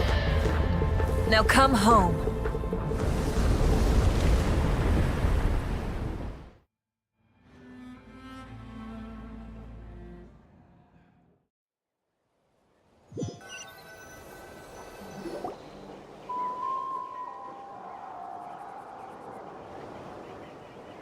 We're back! The Pyro Archon saved us. But she's not here. Yeah, didn't she say she used it all up? She's still in the Speaker's Chamber. What we saw in the Night Kingdom was just her consciousness. So you're saying her consciousness did all that? Every great display of power comes at a price. You must feel terrible, Kachina. Just hold on. We'll get you to a doctor soon. Let's get back to the stadium. The Pyro Archon said she'd have a doctor waiting for us. I recommend getting a full checkup, just to make sure no damage gets left behind. Paimon feels okay. What about you, Traveler? Right. You always seem to do pretty well against the Abyss. Let's get going. We need to share what we learned in the Night Kingdom as well. Right. The Wyatt mentioned something about the Pyro Archon's plan. What is it exactly? I'll let her explain everything. We're all a part of the plan now. Every move we make from here on out will decide Natlan's ultimate fate.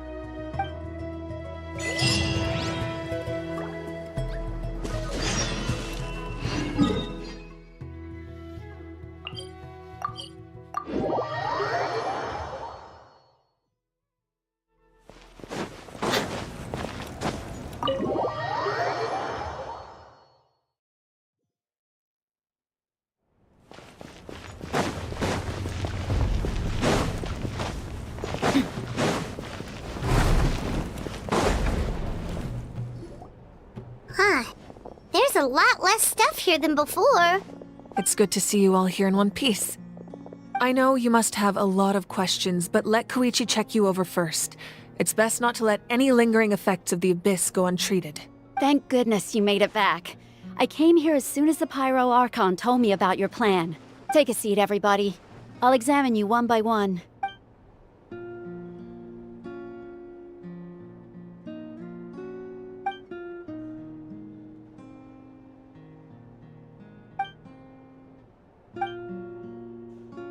All right, that should do it for now. But just to be safe, I'll perform another checkup in a couple of days. I have to say, though, I've never seen anyone react to the Abyss like you, Traveler. It's like you're completely immune to its power. He always has been special like that. He can even purify its power. Wait, now that you mention it, Paimon doesn't think she's affected either. Given the current situation, that ability will likely play a great role in the events to come. Of course. I still have patients to see, so I'll head out. Thank you, Koichi. All right, all right. We might not see eye to eye, but we both had good intentions. Just give it time. I'm sure we'll figure things out between us one day. Yeah.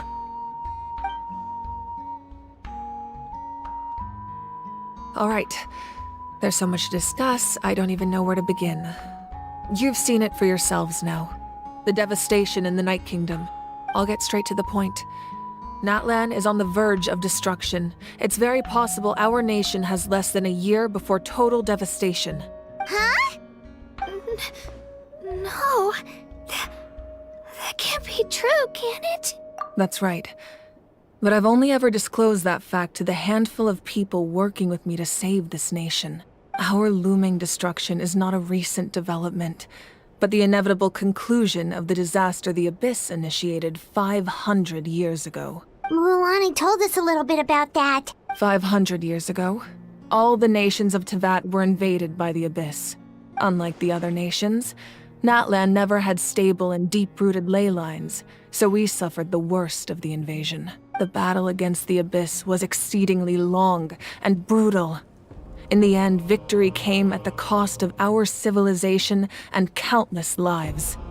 Even then, it took centuries of solving the disasters caused by the Abyss to finally achieve the peace we know today. And still, this is but a superficial victory. The forces of the Abyss have merely been driven back underground. Their threat to Natlan remains as real as ever. I'd never have guessed. The problems plaguing the Night Kingdom are all the more complicated because that realm is essentially functioning as Natlan's ley lines. Immediately after the war, our calculations estimated that we would have a maximum of 500 years before the Night Kingdom was completely lost to the Abyss. But at that time, we were a nation of the destitute. Our people no longer believed in victory, nor did they hold hope for the future.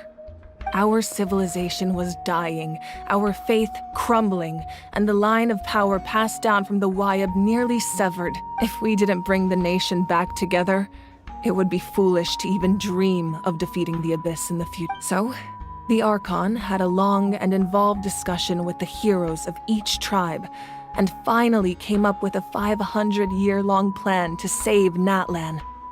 So that's what happened. After finding Kachina, I encountered a strange figure who gave me a series of new memories. Since the plan was mentioned in those memories, I guess I've been chosen to play an important role in it. But there's still something I don't understand. Those memories showed me the Pyro Archon from back then. And it was you. Huh? But that doesn't make any sense. The Pyro Archon is supposed to be human. It's impossible for a human to live that long. That's right.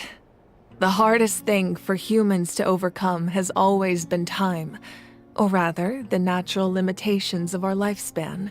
A god can extend a human's life by using a certain amount of divine power, or subjecting them to a curse.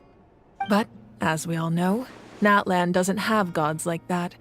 We can only rely on our own methods. A human life is like a flame destined to be extinguished.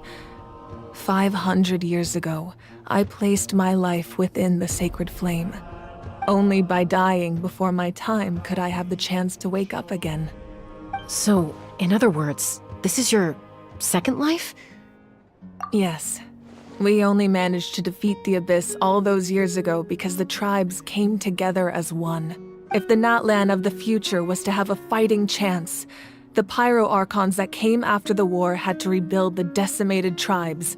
The goal was to reunite the people and restore the strength of each tribe's Wayab. Once a tribe was back to its full strength, the tribe's Wayab would select a hero, indicating the tribe was once again ready for war. The Chosen would then stand by my side in defense of our nation, just like great heroes of old 500 years ago. So that means I'm one of the Chosen? That's right.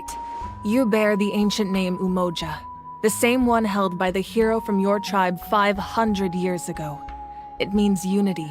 After your adventure in the Night Kingdom, I trust you've come to fully understand the meaning of that name. So in other words, you always knew who the Wayab were going to pick from each tribe? Yes. According to the plan, each tribe was supposed to have been fully restored by the time I awoke. But something went wrong along the way. The 6 heroes successfully inherited the ancient names from 500 years ago, but the intel regarding the plan wasn't passed on to them. Once again, it comes down to the deterioration of the Night Kingdom. Communication between the Sacred Flame and the Wayab has been blocked. Just like how the Ode of Resurrection failed to bring Kachina back. Exactly. It's just another tactic the Abyss is using against us. The Abyss may not possess intelligence, but its methods certainly aren't easy to counter. If we want to unblock that information from being passed on, my presence alone isn't enough. The ancient name-bearer must establish a greater connection to their name. So, I've tried my best to help them from the sidelines. Currently, Shilonin of the Children of Echoes, Kinich of the Scions of the Canopy, and Iansan of the Collective of Plenty have all been acknowledged by their names. During your adventure, you too earned the acknowledgement of your Wayab, Mualani. In the process, you gained the memories stored within your name. Well, we have less than a year! Yes, but we have no choice. We cannot start the plan until all the heroes have been gathered. That's also why I haven't been able to take action despite the urgency of the situation. But if you knew this whole time, why didn't you just tell me about my role in all this? Wouldn't that make everything go a lot faster? Perhaps, but the opposite could also be true.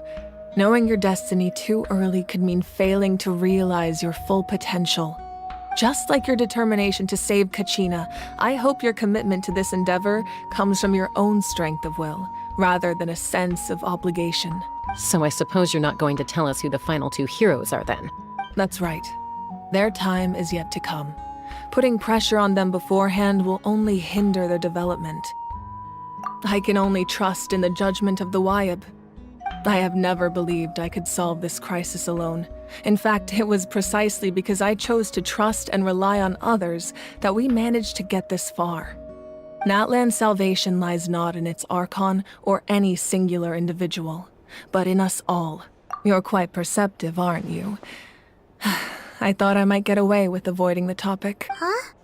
Oh, right! All the stuff you stored here before, where did it all go? Even though I sacrificed my power, I still needed a contingency plan to ensure you would make it back from the Night Kingdom. After all, I was the one who allowed you to take that risk, and Mualani has an important role to play in my plan. In addition to their sentimental value, the items I stored here held a much more important purpose: fuel.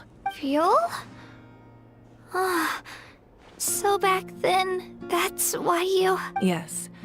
The stories embodied by those items are certainly important, but there's an even more significant trait they all share. Every item belonged to a hero of Natlan. Over time, they became imbued with a certain amount of contending fire from being carried in battle. On their own, each item's power is limited, but together, their combined effect can prove quite useful in a dire situation. By burning those items, I was able to activate the contending fire stored within them to open the boundary between the two worlds. It was a rather crude approach, so all their power was depleted in an instant, as you can see. But weren't they all precious treasures? What about their story? That's exactly why I dragged you all here. No matter what, I never wanted the Pyro Archon to have to use that power. Oh, I'm so sorry. You have nothing to be sorry for. You all deserve my thanks, actually. If you hadn't saved the totem pole, that area of the Night Kingdom would have been forever lost to the Abyss. And then, it would only be a matter of time before the Children of Echoes was met with disaster. Besides, when those heroes entrusted their belongings to me, or the Pyro Archon of their time, it was out of a desire to contribute to Natlan's survival. If they knew those items helped save the present-day heroes of Natlan, they would not mourn their loss. Even when you put it that way, I still feel bad. There's no need. Remember what I told you about time? The people and the events of the past are never truly lost to us. We simply carry them with us in a different form. In that sense, we didn't lose anything at all. If you still have regrets, let them fuel your resolve in the battles to come. Your deeds will become new legends and nurture new forms of power just like the items once stored here. Well, we'd still like to return the favor. Well, if that's the case, just treat me to a drink sometime. Now that Kachina has returned, we can finally hold the victory feast and celebrate your team's triumph in the Night Warden Wars. And we could all use the rest, that's for sure. Plus, you'll be able to silence everyone who doubted you once and for all, Kachina. Still, now that I know the danger we're facing, having a victory feast doesn't feel right. Try not to let it get to you. It's important to stay calm. Worrying about it will only affect your judgment. All right. You should head out. I'll join you in a bit.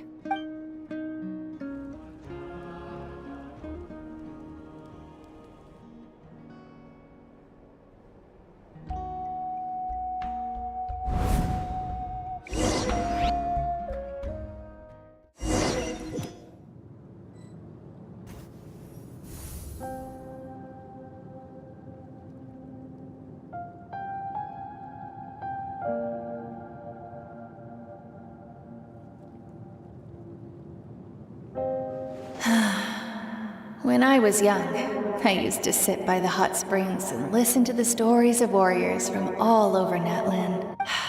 They attract people from all walks of life.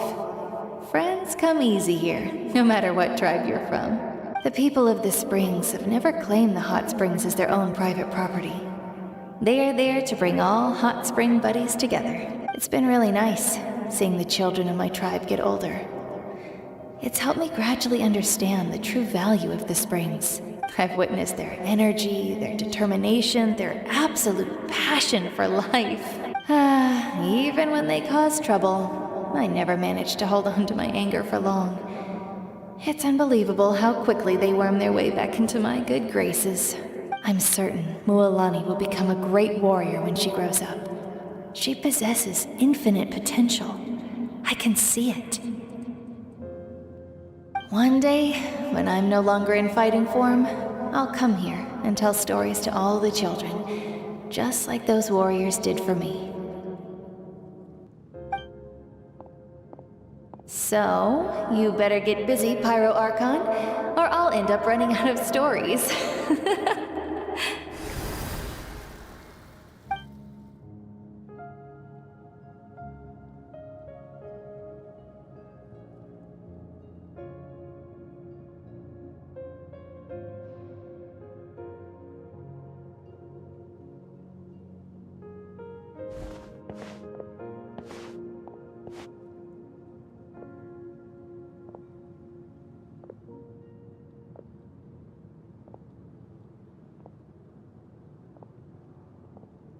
Our nation is engulfed in darkness. Our tribes stand divided, and yet you promise victory in the distant future.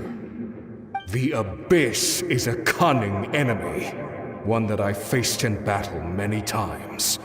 Were that not the case, I would never understand exercising this degree of caution. My rage will never know absolution, and my power will no longer aid you in victory. But you came to me because you knew you could convince me with just a single sentence. I understand your choice.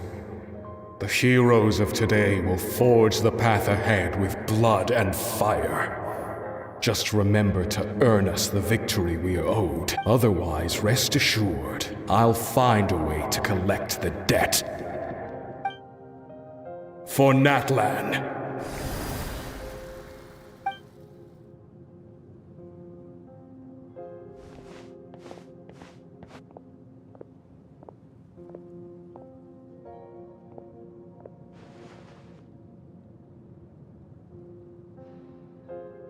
So, you're gonna head 500 years in the future to serve as the Pyro Archon again? But what about the you from right now? You're just gonna die? You can't ask her those questions and expect her to answer, my dear. The decision is hers to make, and she deserves our support. We will do everything we can to rebuild the tribes. Don't you worry. Even across time, we will all do our part to fight for Natlan's future. Yeah, Mom's right. We'll always believe in you, sis. Oh, seriously though, Dad should be here. Where is he? I imagine he didn't know what to say, so he chose not to come at all. Don't take it to heart, my dear. That's just who he is. Just remember, no matter what happens in the future, we will always love you.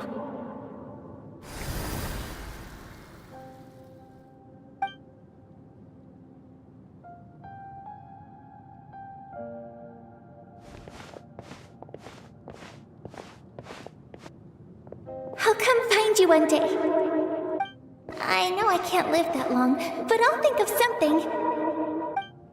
There has to be a way for us to meet again one day. If there's an answer out there somewhere, I'm gonna find it.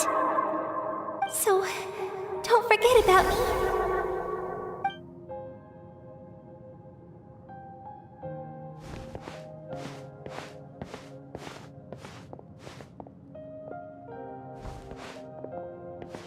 If that's your decision, then you have my full support, Archon. May our children live to see such a lovely son. For Natlan! No one fights alone.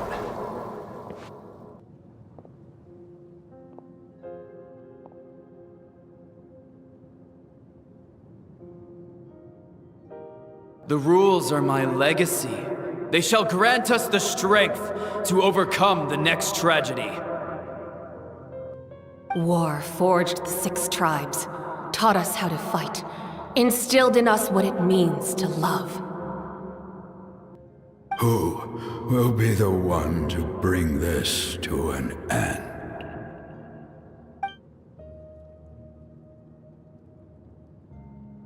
We are the inheritors of memory and legend. Those who grew alongside sun and wind. Those who forged our own destiny and future. That is Natlan's fire. The lifeblood of our nation.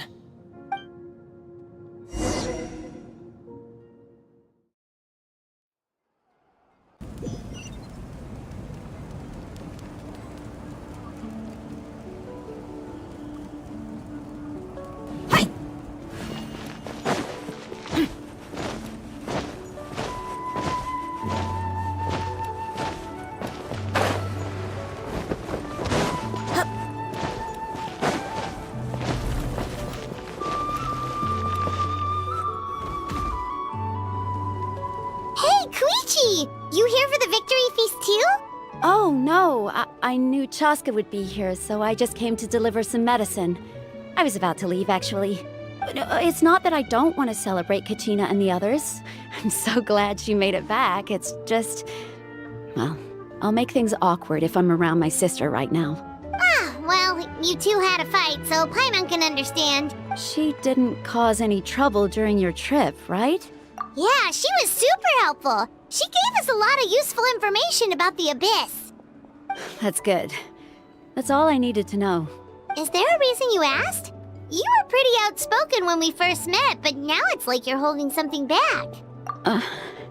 Maybe it seemed unreasonable, picking that fight with her before you left, but I did it for a reason. Her impulse to fight is extremely strong. Her mental strength helps her rein it in, but she still loses control sometimes. I had no idea what you might face in the Night Kingdom, so I didn't want to take any chances.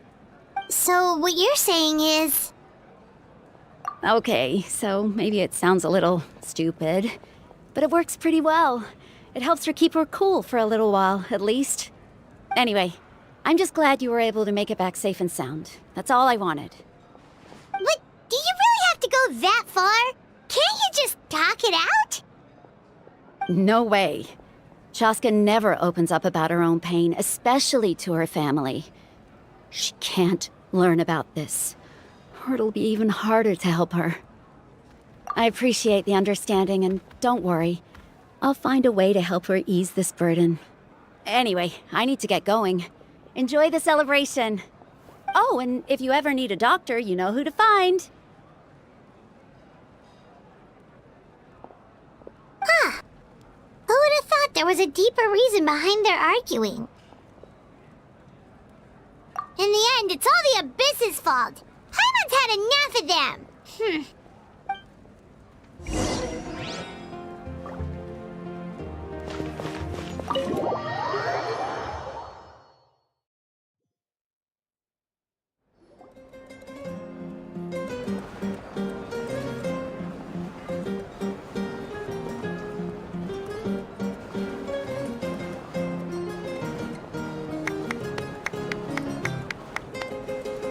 Let's give a huge round of applause to our brave young warrior, Kachina!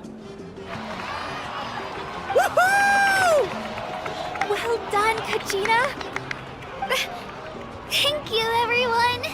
I'm so glad I finally made it!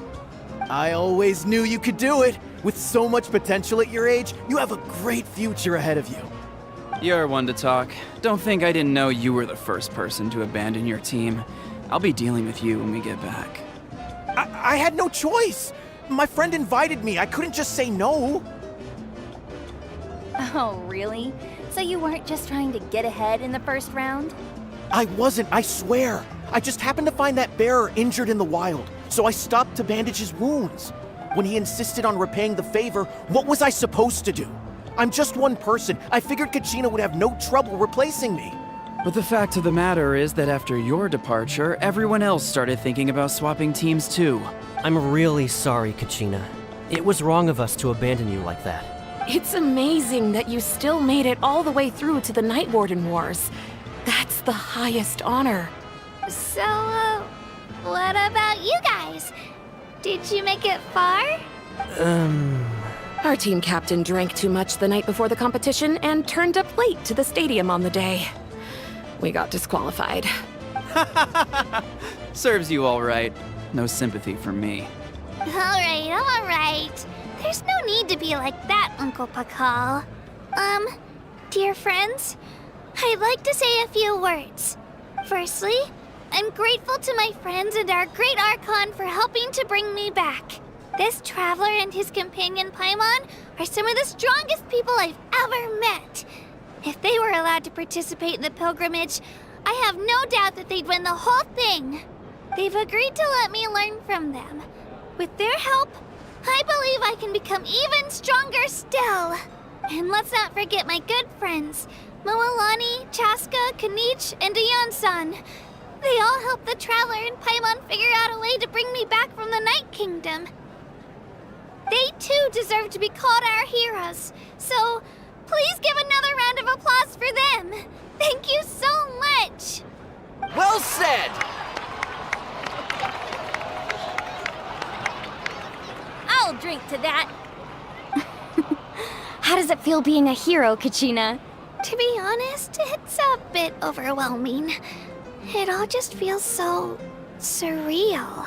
Well, you better get used to it. Next up, undefeated champion!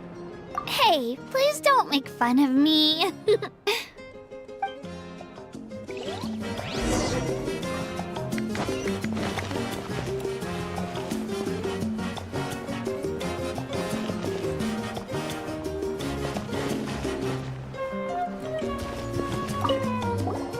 I've been through so much all at once. Everything still kind of feels like a dream. Are you still feeling unwell? Nope, all better now. I told you I bounced back pretty quick, so don't worry about me. I bet you guys must be tired though. Make sure you get some good rest tonight. You gotta recharge so you'll be in the mood to have fun.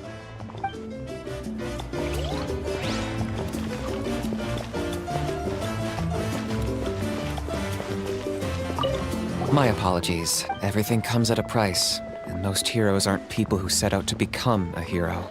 If you cling too tightly to your goal, you end up losing things that are far more precious. But in any case, we're now on the same page. I wonder how long before the two final heroes appear. From the Flower Feather Clan and the Masters of the Night Wind.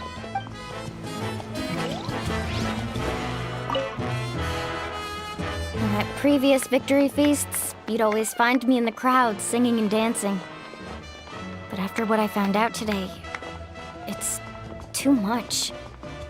I'm still trying to process it.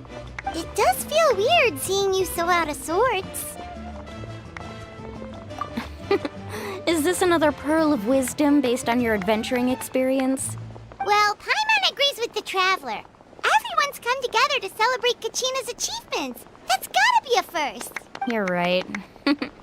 Kachina looks really happy. And now I'm being the moody one. Ugh, enough doom and gloom. Time to shake it off.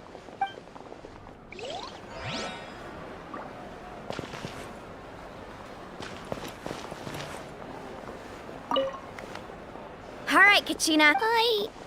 Don't be.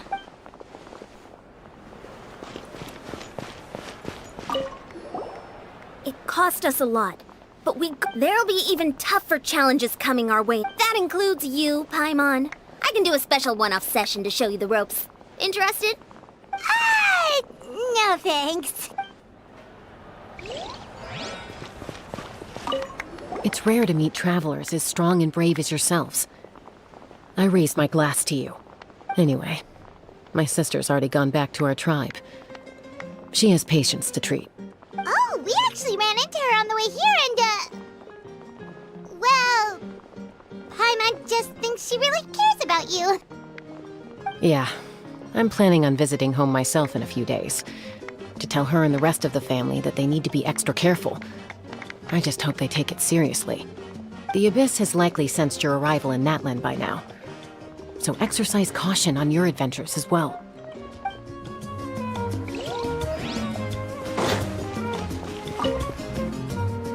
Ah, you're here. Have some fruit juice. I got it specially for you two.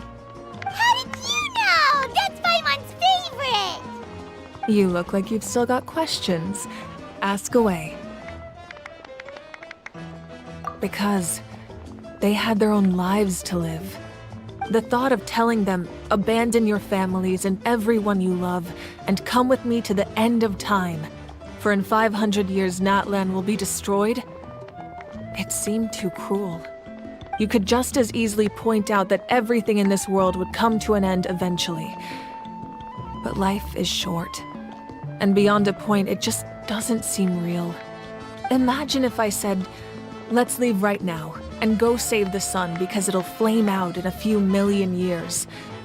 It would sound quite ridiculous. I couldn't make them shoulder that burden with me. Besides, every generation will have its heroes, this one included. The plan could still work without them. Or, of course, without me. But since I was the one who came up with the plan, I felt duty-bound to see it through to the end. Paimon's suddenly remembering that portrait in your room. Was that your family from back then? Yes, it was. So when you asked me who my sister grew up to be, the truth is that very little information survives. From what I've been able to piece together, I can conclude with a reasonable degree of confidence that she ended up as an architect and artist. She played an instrumental role in rebuilding the scions of the Canopy tribe, designing and building many houses.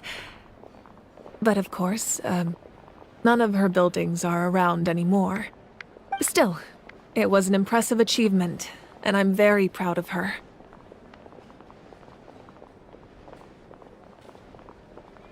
You feel loss keenly.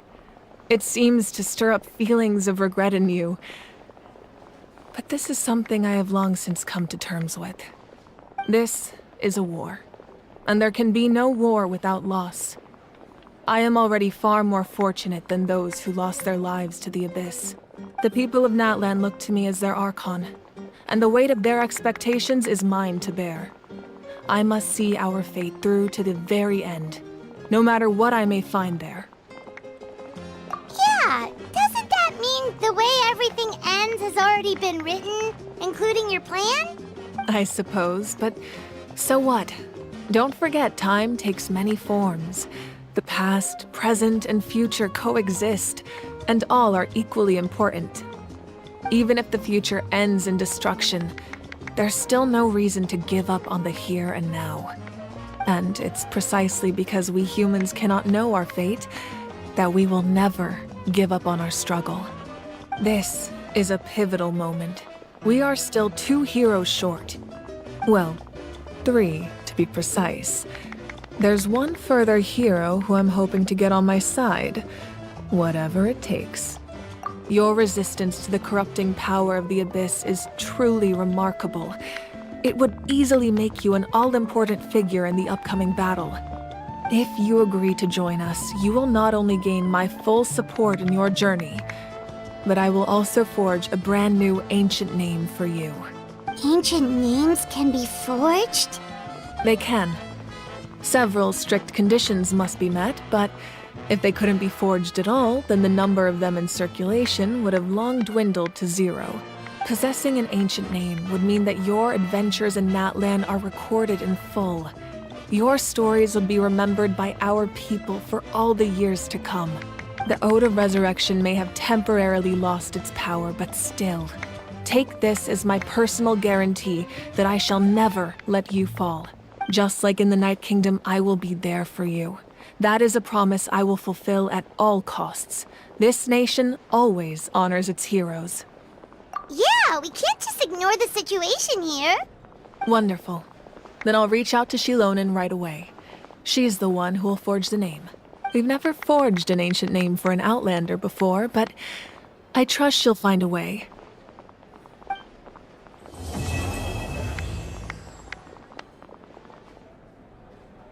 My lord, we've received word that the Pyro Archon has lost much of her power.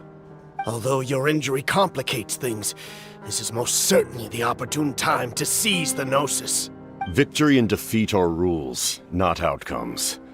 I have never taken advantage of an opponent in a time of weakness, and I don't intend to start now.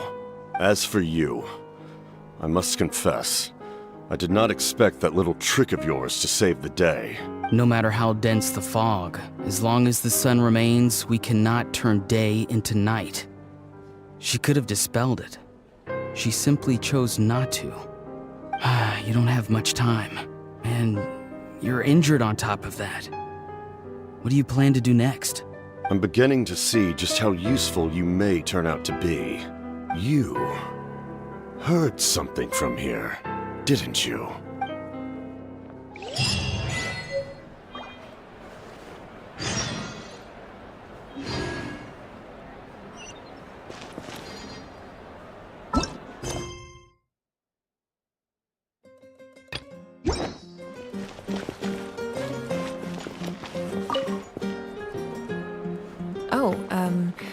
Something else you'd like to ask? Well, our intel suggests he hasn't made any new movements yet. Although Kenichi's investigation helped us confirm that he's being aided by someone from the Masters of the Nightwind.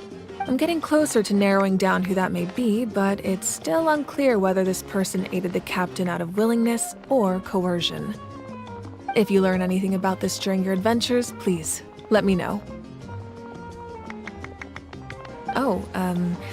Something else you'd like to ask? The Abyss is the most formidable enemy in all of Teyvat. In the beginning, it took failure and tragedy to even begin to learn how to fight back. All of the methods you've seen in other nations were developed based on experience and insight passed down over generations. We know them to work, but few of us actually understand why. It's the same for the method we use here in Natlan. Ever since ancient times, elemental energy has been one of our most reliable weapons against the Abyss. As for the principles behind it, I'm afraid you might have to seek answers from someone older than the position of Pyro Archon itself. Something else you'd like to ask? That also comes down to the long-standing effects of the Abyss. Our people's survival is inextricably tied to the Wyab, but their power has its limits. They cannot offer our people the same degree of protection outside our borders. In fact, people who do decide to leave often suffer from memory loss and emotional issues. Everyone in Natlan understands this. That's why our people never leave without a good cause. Even if someone is left with no choice, the chief of their tribe must seek approval with the Wyab to grant them leave. And the Wyab have always been very strict about granting that approval, since extending protection beyond our borders means consuming power reserved for our fight against the Abyss. Still, there's no need to worry. The Wyab extend their protection to all within Natlan, including visitors from afar. Something else you'd like to ask?